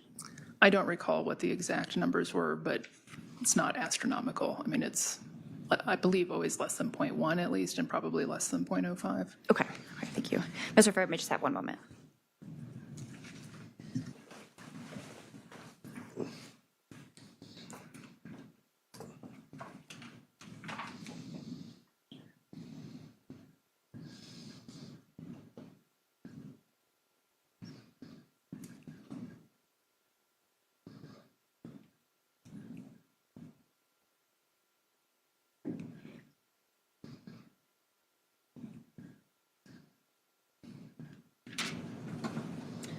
So if I just have a few more questions for you.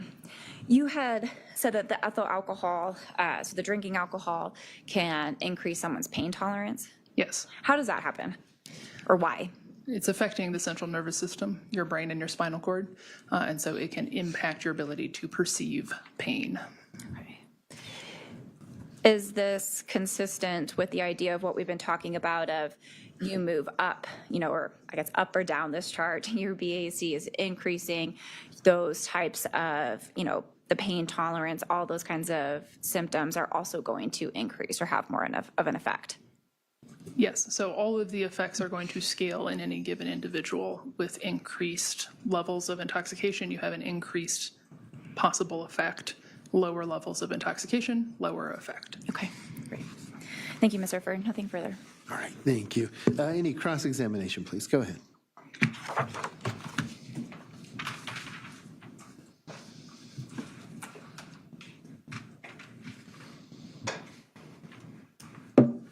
Hi, ma'am. Hello. Good to see you again. You too? 3 weeks ago. It's been a short period of time. Yeah, I don't remember the date, but Same courtroom. right. We're here again. All right.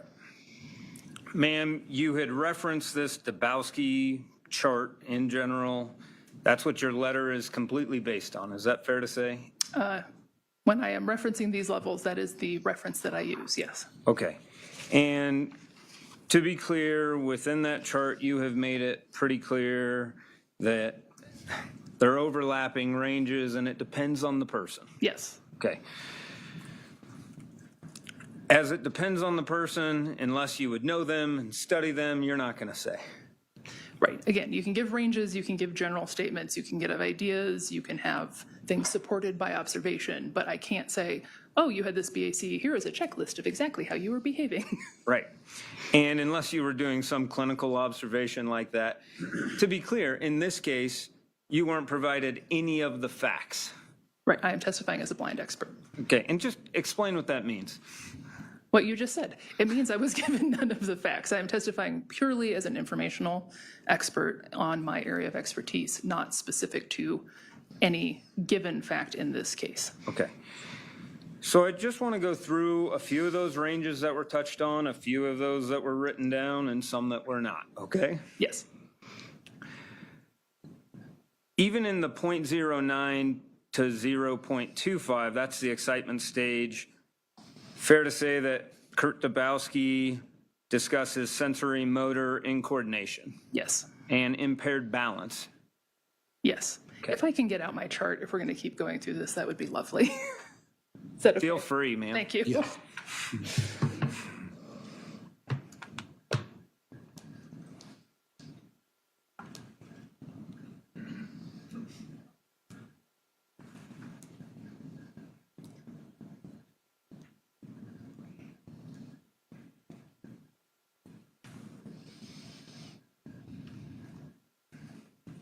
Got it?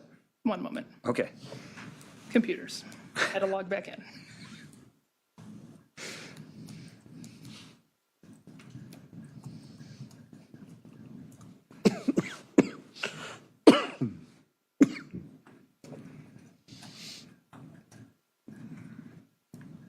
Okay, now I'm ready. All right. And I just want to approach to make sure I'm looking at the same thing you would be, ma'am. Scroll to the bottom.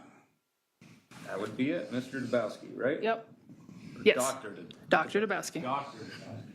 All right, so let's go through some of these that Dr. Dabowski noted. In that excitement stage that we discussed, it's towards the bottom of that section, sensory motor incoordination and impaired balance. Yes. In general.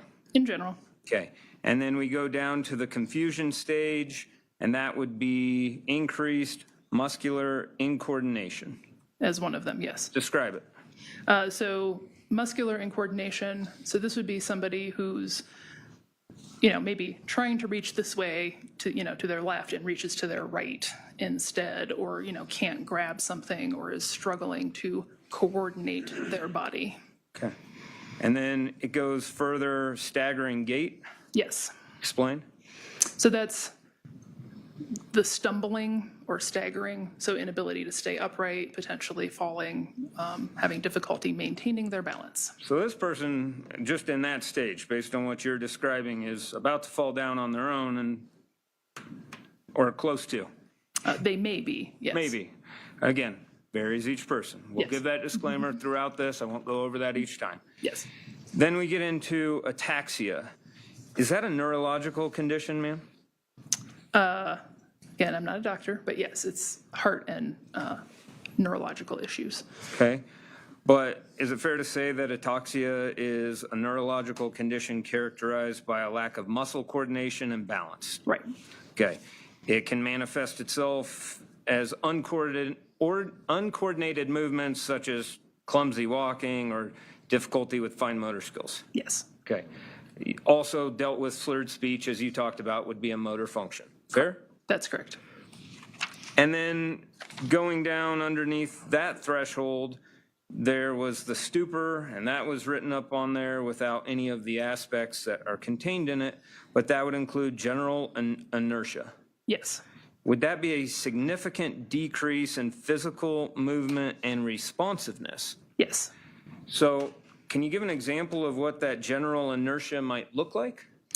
So just in general, when we talk about the stupor stage, you're normally talking about what a lot of people think of when they think of alcohol poisoning, which is that they're conscious normally and awake, but not reacting to like verbal communication, not able to control their body, frequently not able to stand up. And that's why it's called stupor. Okay. I mean, pretty obvious. It is in the name. Okay. And then it goes on to say approaching loss of motor functions. Yes, Is that what it sounds like? yes. Okay, and then what's next? Let's see. Marked decreased response to stimuli, marked muscle and coordination, ability to stand or walk. Yeah, tell us what that response, markedly decreased response to stimuli, what would that look like? That's the not responding to somebody like saying your name, trying to talk to you, trying to get an answer from you, for example. And then let's focus on the marked muscular incoordination, inability to stand or walk. Yes. Fair? Do we need a definition of that? I think it is in the name. Okay. And again, those are just dealing with those ranges that we've gone through. Now, excitement wasn't on there, but then confusion and stupor. Right. Okay? And the ranges were contained on there. Yes. So I also want to ask about, you reference back to CNS depressant. You said it multiple times. Yes. What is CNS? Central nervous system. What does it do? It's your brain and your spinal cord. So it is the thing that controls your body Okay. from a neurological perspective. And what is ethyl alcohol? It is a CNS depressant. And therefore, how do they interact? It slows down your brain and your spinal cord, slows down muscle coordination, mental ability to process, vision, many, many things. Okay. And so based on all of those factors that we went through, the higher the BAC, the worse motor function, coordination, decrease in balance, all of that exists, right? Right. And because it's impacting that central nervous system, is it fair to say that if an individual has a massive physical impact on them when they're already in one of those levels, such as like, let's take a car accident for a moment. Let's say a person's driving and they're at a high BAC and they hit something and their head hits the steering wheel. Sure. Is that person more likely to pass out than somebody that's not at that level of intoxication? So again, I'm not a medical doctor, not trying to diagnose people. In general, what I have seen in the research is that individuals who have a drug impacting their central nervous system, who then sustain a central nervous system injury, are more likely to have severe outcomes from that injury because of the co-impact of both the injury and the drug that's impacting that system at the same time. And that could include unconsciousness, temporary, right? Yes. Okay. And so if a person was going through a situation and there is a heavy physical impact on them, that could, because they're already dealing with the CNS depressant that's in their body, that could be enough to make that person pass out, whereas it wouldn't a sober person. Fair? Potentially. Okay. Yes. As it pertains to this absorption rate? Absorption, yes. Okay. You had discussed this suicide, tragic case. Yes. .628. Talk about the process before we get into that.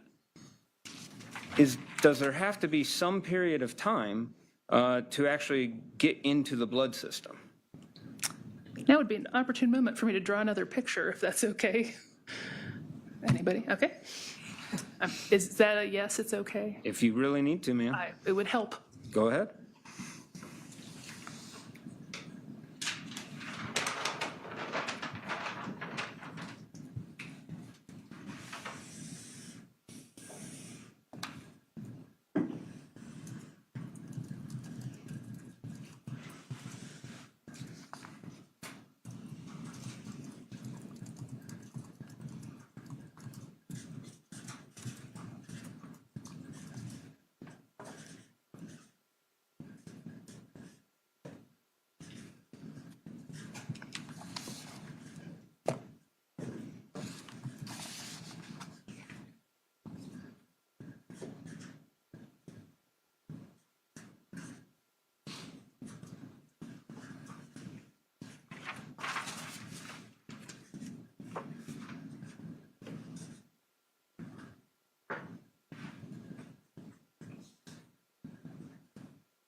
sit back down so that I'm on the microphone here.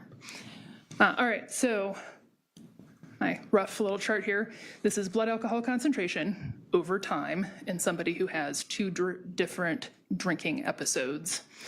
So if they start out at a 0 blood alcohol concentration and they have a drink and then they stop, so they're going to absorb that alcohol. That's the absorption phase, which I abbreviated ABS. They're going to reach some peak blood alcohol concentration from that drinking episode, assuming that they haven't drank any more. That's going to take, on average, 30 to 60 minutes. And then they're going to be eliminating from that point on, unless they drink again. So say they then decide to have a really large drink. Now they're going to start absorbing that alcohol, take another 30 to 60 minutes, reach some peak, and then start to eliminate. So it depends where you're at on that chart. So for example, in my 0.6 case, it's possible the guy had alcohol in his stomach and hadn't actually even finished absorbing all of the alcohol at the time of the incident because he was then deceased. Or maybe he had, and he was in elimination. There are some things we can do to tell, but I don't know for that particular case. Okay. And so in general, you would agree with me that based on your example on the chart you provided, that if someone consumes a large amount of alcohol shortly before their death, that a toxicology report would likely show a significantly elevated blood alcohol concentration consistent with heavy drinking, as the alcohol wouldn't have had time to metabolize fully in the body before the death if the death happened shortly after the heavy consumption. Fair? If I'm understanding you correctly, yes. So if somebody's been drinking and they die before they have fully absorbed, what you're going to see is only what they have absorbed up to that point, which could be an elevated BAC. Okay. You also discussed post-mortem redistribution, that's PMR. You primarily focused on cooling and dealing with that. How does warmth impact it? Well, particularly for alcohol, warmth can exacerbate it and can lead to decomposition, which adds that second layer for alcohol of potential variance. What do you mean by exacerbate? So you can have both post-mortem redistribution and decomposition. They're not, again, mutually exclusive. Okay. So when you're talking about refrigeration or warmth, what type of temperatures are you dealing with? So normally when we're talking about refrigeration, that would be, if somebody's body is taken to, say, a coroner's office, they have a cooler. I don't know the exact temperatures that they keep it at, but bodies that are cooled as a preservation method in preparation for autopsy has been studied for PMR versus, say, room temperature versus, somebody in Florida in the heat of the summer with no AC, maybe outside or something. So you have a whole range of possibilities there. Okay. Have many studies dealt with arson? Not a ton. I see more burned bodies in car crash cases generally, although, there are some out there. So in terms of this post-mortem redistribution, you would agree with me that if a body got up to, say, 1,500 or 1,900 degrees, that could impact the toxicology. Right, and as I mentioned, I've seen both increased and decreased blood alcohol levels in burned body cases. I don't know if they were specifically arson, though. Okay, and it would also matter when the last time that person drank and where they're at on your peaks. Right? Now, as we get up the Dabowski chart for these additional stages, you would agree at a certain point, a person can begin to what's commonly referred to as pass out. Yes. What does that mean to you? So passing out is not being asleep. It is a state of unconsciousness that is the body's self-defense mechanism to alcohol poisoning. So you're basically being rendered unconscious as a mechanism to stop you from consuming any more alcohol because you have poisoned yourself. Okay. And a person would still be breathing? Yes, otherwise they're in the death one. In the death, yep, thank you. But a person can also become unconscious from other aspects rather than just drinking alcohol. Fair to say? Oh, sure. Physical impacts. Right. And you've already agreed that the combination between alcohol and those physical impacts would be something that would be consistent, that a person with higher BAC and those physical impacts, that could lead to unconsciousness. It could. Those are my questions. Thank you, ma'am. Thank you. Thank you. Any redirect examination? No, thank you. All right, thank you. Ms. Zerfer, I have one question, just to clarify it for myself. When you use the term decomposition as it's relevant to your analysis, are you only referring to, I guess, typical decomposition based on natural processes, or does that term also include atypical decompensation by fire or other actual direct injury or impact to the body? Yes. So when I am talking about decomposition resulting in potential elevated blood alcohol concentrations, I am talking solely about the natural process over time of a body decomposing unpreserved, which can then result in the production of alcohol. That's it. Thank you. Any follow-up question based on the court's question from the defense? No, thank you. Any follow-up question based on the court's questions from the state? No, Your Honor. All right, thank you. Ms. Zerfer, you can leave the witness stand. Thank you. Thank you. All right. The defense may call their next witness. If you wish to approach, you may do so as well. Your Honor, we would like to call Detective Johnny Blair, please. And I'm sorry, Blair? Yes. All right, thank you. Go ahead. Thank you.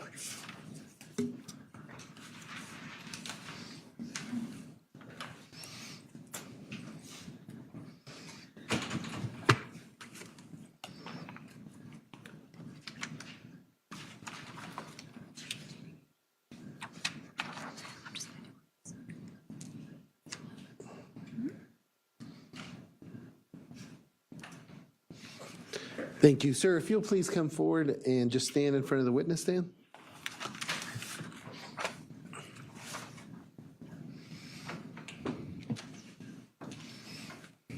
And sir, before you sit down, if you'll raise your right hand. Sir, do you swear or affirm under penalty of perjury that the testimony you're about to give today will be the truth, the whole truth, and nothing but the truth? Thank you, sir. Go ahead and have a seat. And Ms. Trujillo, you may begin when you're ready. Thank you.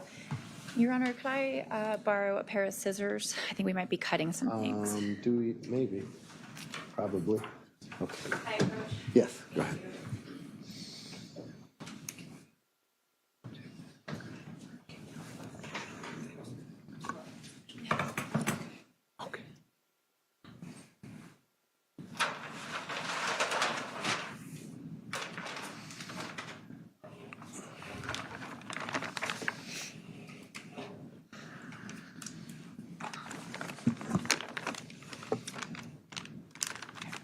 Good afternoon, Detective Blair. Good afternoon. Thank you for coming back. Kind of want to leave off a little bit where we were earlier. Last week? I believe so. Okay, couldn't remember. About kind of what you had seen at Mr. Dickerson's home, okay? Okay. Obviously, stop me if you don't remember. We had kind of talked about you collecting a pumpkin beer can in the house when you were searching Mr. Dickerson's house. Do you remember that? I do, from the bathroom trash can? Yes. I want to show you now what's been marked as Defense Exhibit H. And before I do that, you did not, when you were at Mr. Dickerson's home, you were searching with other officers. Is that fair to say? Yes. Okay. And are you aware of the other things that other officers had found when you were all at the home together? At the time, I was. Now I do not know. Okay. Who collected what? No, that's okay. Not necessarily who collected what, but are you aware of just what was collected, I suppose, from the home? Generally, yes. Okay, thank you. I'd like to show you what's been marked as Defense Exhibit H. H. All right, thank you. Can I approach? Yes, go ahead. And Detective Blair, are you looking at pumpkin beer cans? Yes. Okay. Were these, if you're looking at Defense Exhibit H, can you see a label on, on the, I guess, the bag, the plastic bag entirely? Yes.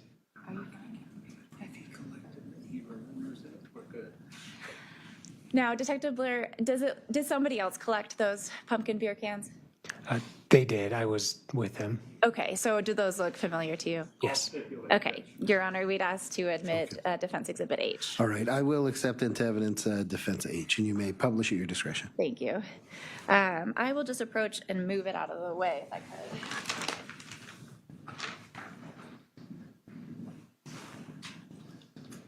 So Detective Blair, those were 3 additional pumpkin beer cans? That's correct, from the exterior of the home. The exterior of the home, correct. Okay. Did these look burned to you at all? No. And did you, I understand that we talked about this before, but you do not test things for serology.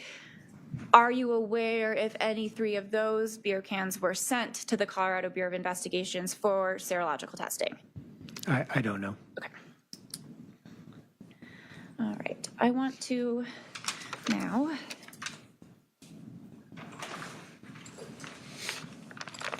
show you what's been marked as Defense Exhibit N. Okay.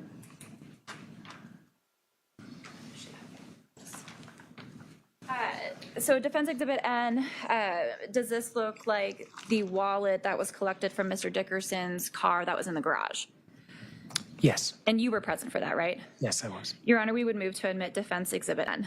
I'm sorry, N? N as in Nancy. All right, thank you. Any objection to N? No. The court will admit into evidence defense exhibit N, and you may publish at your discretion. Thank you. Detective Blair, I'm actually going to ask you to open that. Okay. And I think we can do the sealed end where the cards are, so you're right. Here. Yes, please. If you could please cut that open, I'd like to go through that.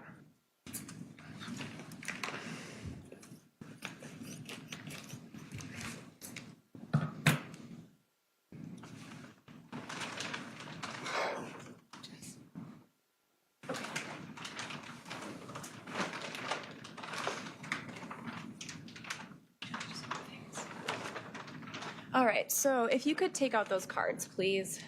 Are you able to kind of move them out? Wallet.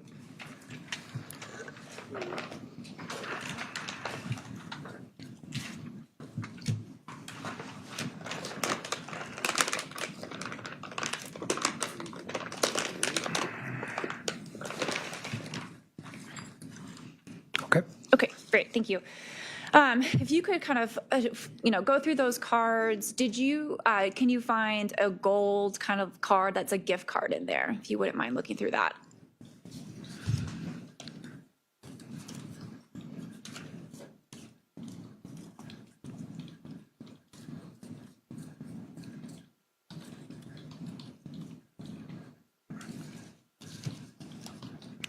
The last one.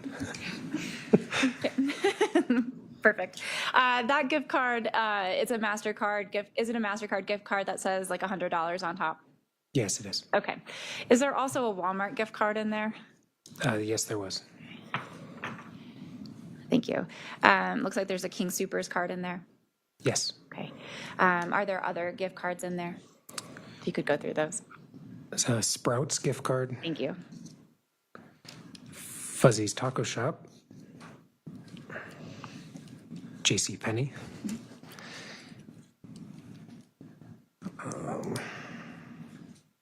Loaf and Jug, 2. Thank you. Cane's Chicken, Raising Chicken. Schrader Oil.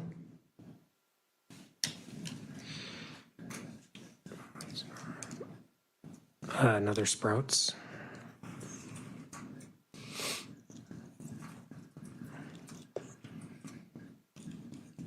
Believe, and a Radio Shack.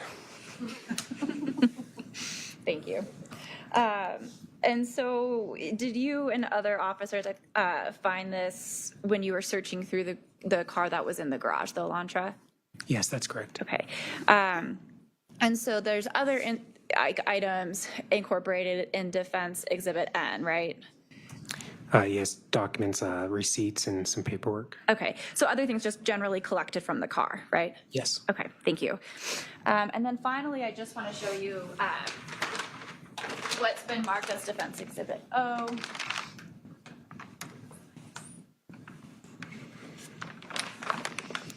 Your Honor, I believe we need to approach. Oh, okay, go ahead.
Okay, so showing you what's been marked as Defense Exhibit O. Do you see that? I do. Okay. Are these, we had talked, I think last week, and you were shown a photo of all the kind of different pipes and things that were found in the house, right? Correct. Okay, is this essentially the physical items that we saw in the photos? Yes. Okay, and it fair and accurate to what you had seen in Mr. Dickerson's home? Yes, they are. Your Honor, we'd move to admit Defense Exhibit O. Any further record from the state? No objection. All right, I will admit into evidence states O, and you may publish at your discretion.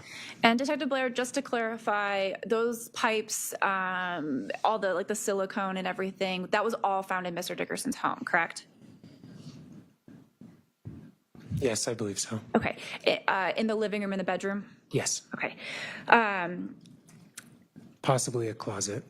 Okay, but inside the house, I suppose? Yes, correct. Okay, and the only time that you were there was after the house was burned? Yes. Okay. I just have one more question for you. When you were in the home itself and you were searching the house, did you see a laptop that was in a bag that was like in the living room area? Yes. Okay.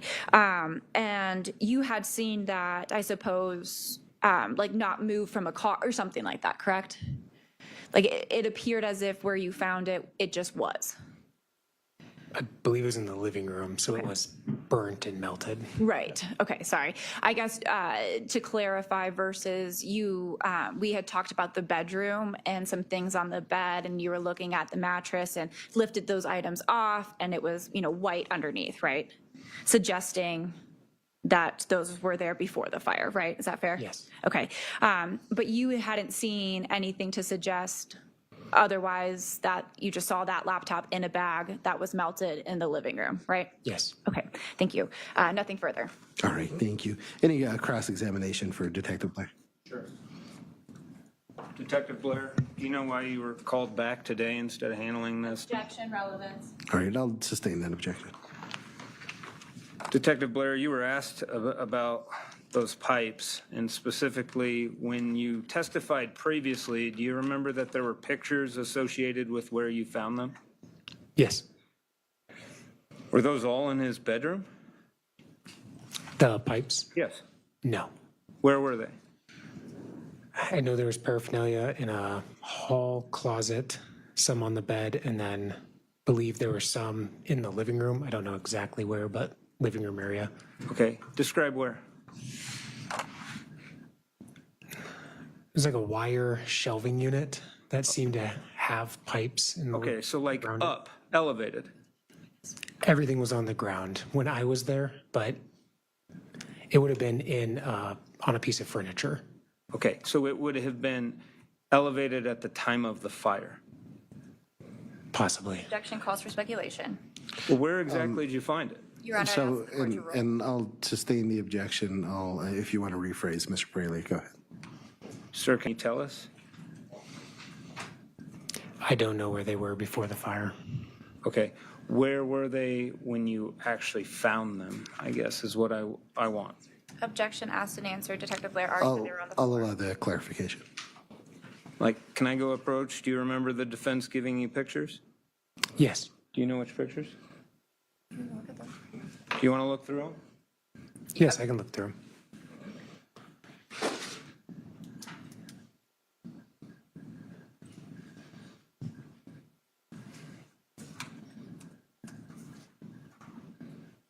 Handing you the whole stack.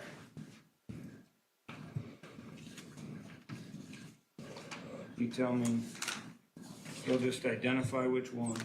Okay.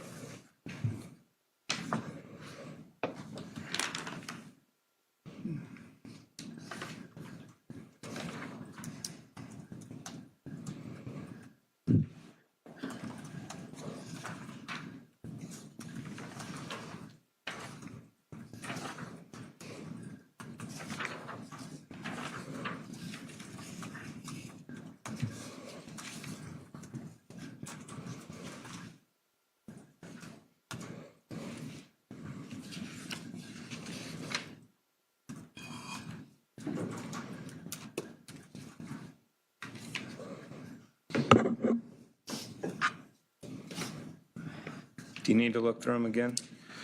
I don't believe the living room photos are in here. Okay. Only the bedroom. So those are the only photos? Bless you. Can you tell us with your photos? Would you like to look at the prosecutions? Yes, I can look at those. I'm trying to recall if we looked at the ones found in the living room. I'm just trying to ask where they're at because they're all packaged together. Is that fair? I understand.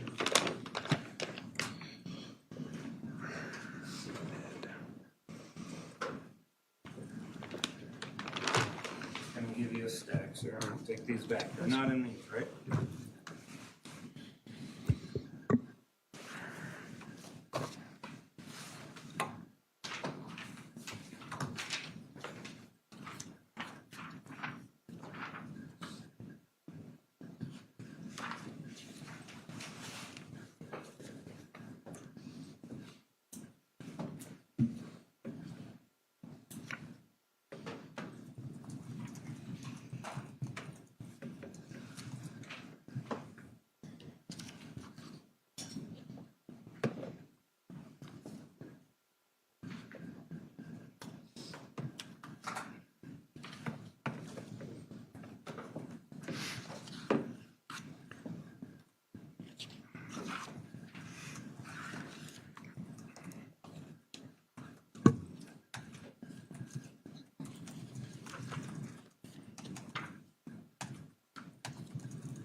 Maybe we can help with this, sir. 42, are you to that?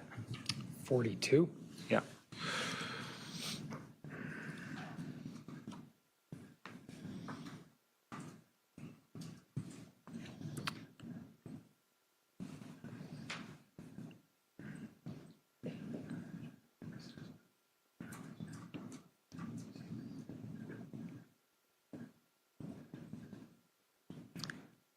The picture of the bloody clothing? Let me approach with 45. Maybe that will help when it's been cleared. Your Honor, if I could see what the prosecution is showing. Sure, can you just, Yes, but can I see the photo of 45? Right, but that's just labeled. This is literally exhibit 45 that he's looking at.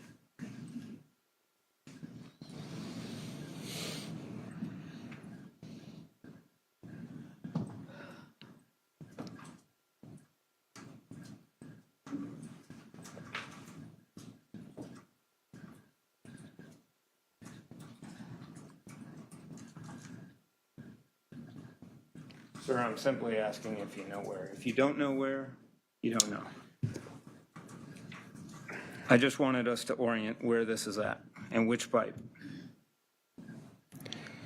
I don't recall, and I believe Officer DeSandre did collect these in the living room. So you don't have personal knowledge. I don't. So to be fair, you don't have personal knowledge that there is a pipe collected in the living room. Because you didn't personally do it. And you don't have a photo provided to you of that, do you? Is there a Mr. question Fraley, and answer? let him answer. That's true. Is it possible that it was collected there? Yes. Okay. And ultimately, where do you think it was collected? I'm not trying to be difficult for you. Positive they were collected off the bed, and I'm positive there was some in a hall room closet, and I believe some were collected from the living room. I do not know where. Potentially on a stand or something that you said was metal. Correct. Like a wire basket. That's what I recall. Okay. And describe, I guess, how it would be impacted, that room, of stuff falling. So the living room was 6 inches to a foot of rubble on the ground. Is that very different than his bedroom Yes. or the hall? The living room sustained the most damage during the fire. Okay. Those are my questions. Any redirect? Just briefly, please. Thank you.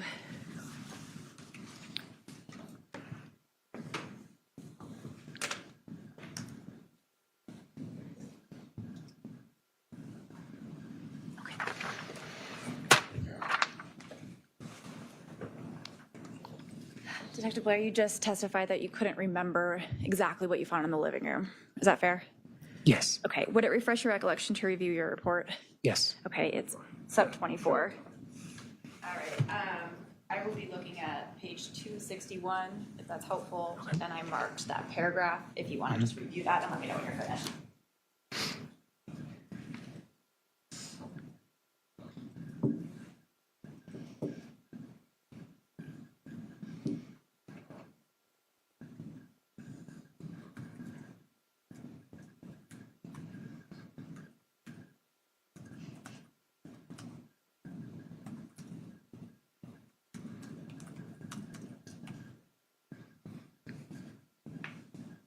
That refresh your recollection? Yes. Okay, thank you. So you did see a metal wire shelving unit, right? Yes. And there were glass pipes in there? Yes. Okay, thank you. Nothing further. All right, thank you. Detective, you can leave the witness Can I stand. ask one question, Judge? Briefly, yes. Did she read all of that to you right there? Can I approach? I read a paragraph. Okay. Can I approach with that same paragraph to make sure it was read to you properly? Your Honor, I don't believe this is proper impeachment or refreshing. Can the parties approach?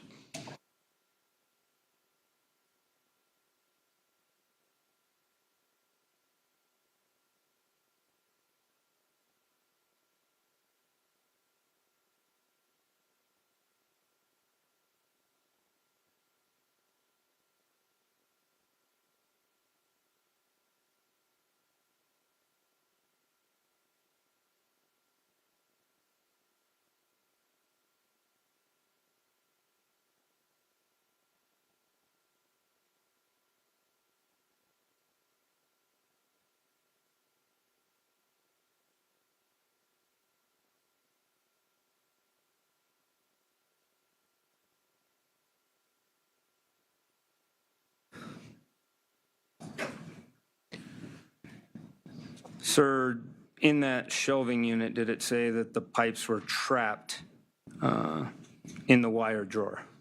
Correct. What does that mean? Contained within the wire drawer. Okay, thank you. All right, thank you. Detective, you can leave the witness stand. Thank you. Did you need me to leave? Yeah, you could just leave those. Thank you. From the defense, do you have a quick witness available, or is this an appropriate time to recess? It'd be an appropriate time to recess if we could. All right, Thank you.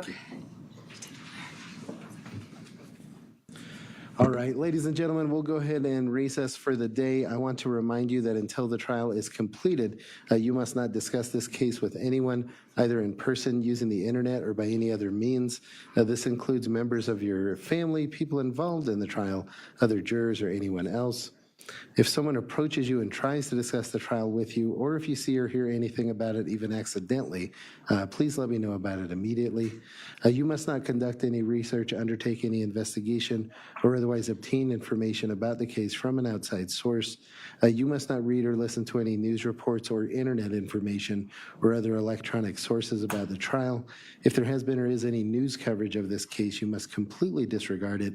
Your verdict must be based solely on the evidence presented in the courtroom and the laws I instruct you.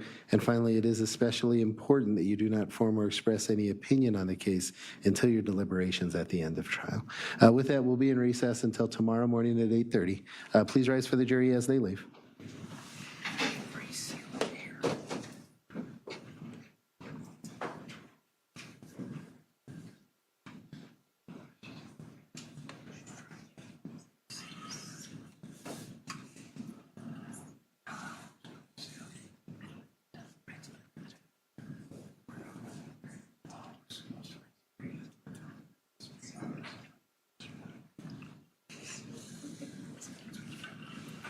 All right, thank you. Please be seated.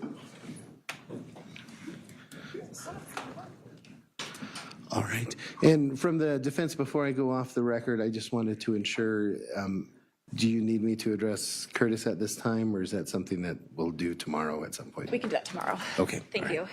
All right. The court will be in recess until 8:30. Thank you, Judge. Thank you.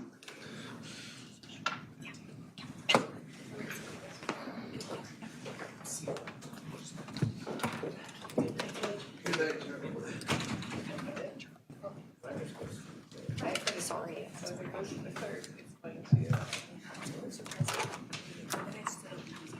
Oh, no.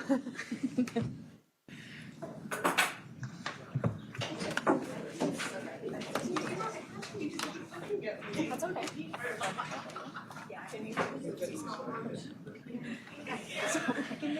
You do have to change.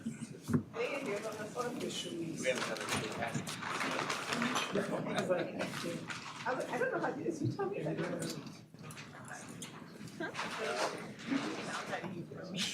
I'm sorry, I'm just kidding.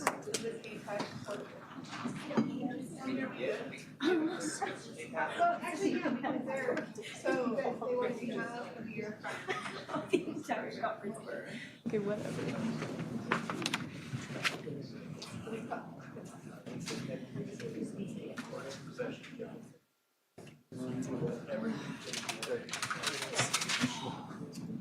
I just think my favorite is needs to go into the appellate record, right? Sure.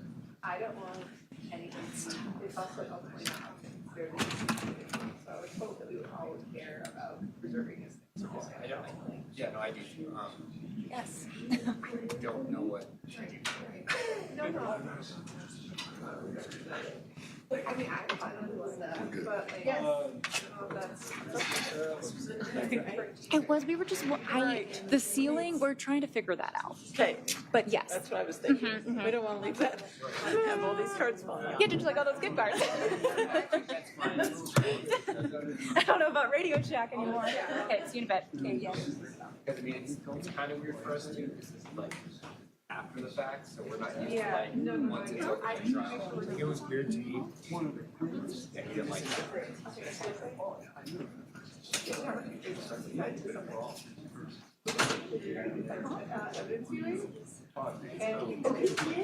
Yeah.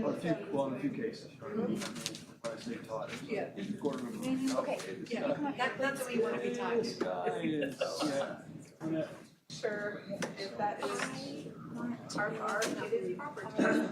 Together. Yes, because I had one, and then I just started making it as I did it at like 8:11. Yeah, so Angela has one that she's tomorrow, so I know that you can permit it. We have 2 things today, but we have different things on it. Yeah, so we just have to fix it. So yeah, let's double check. I want to check her to make sure our photos and discs are the same. Okay. Can we do that while we're waiting on this? Can I just want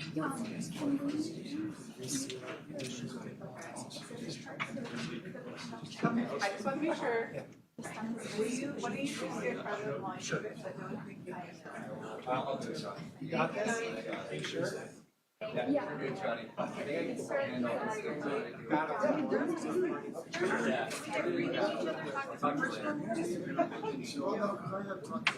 We just want to make sure that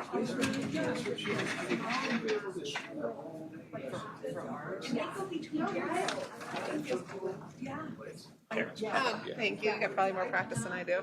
Not at this. This is like.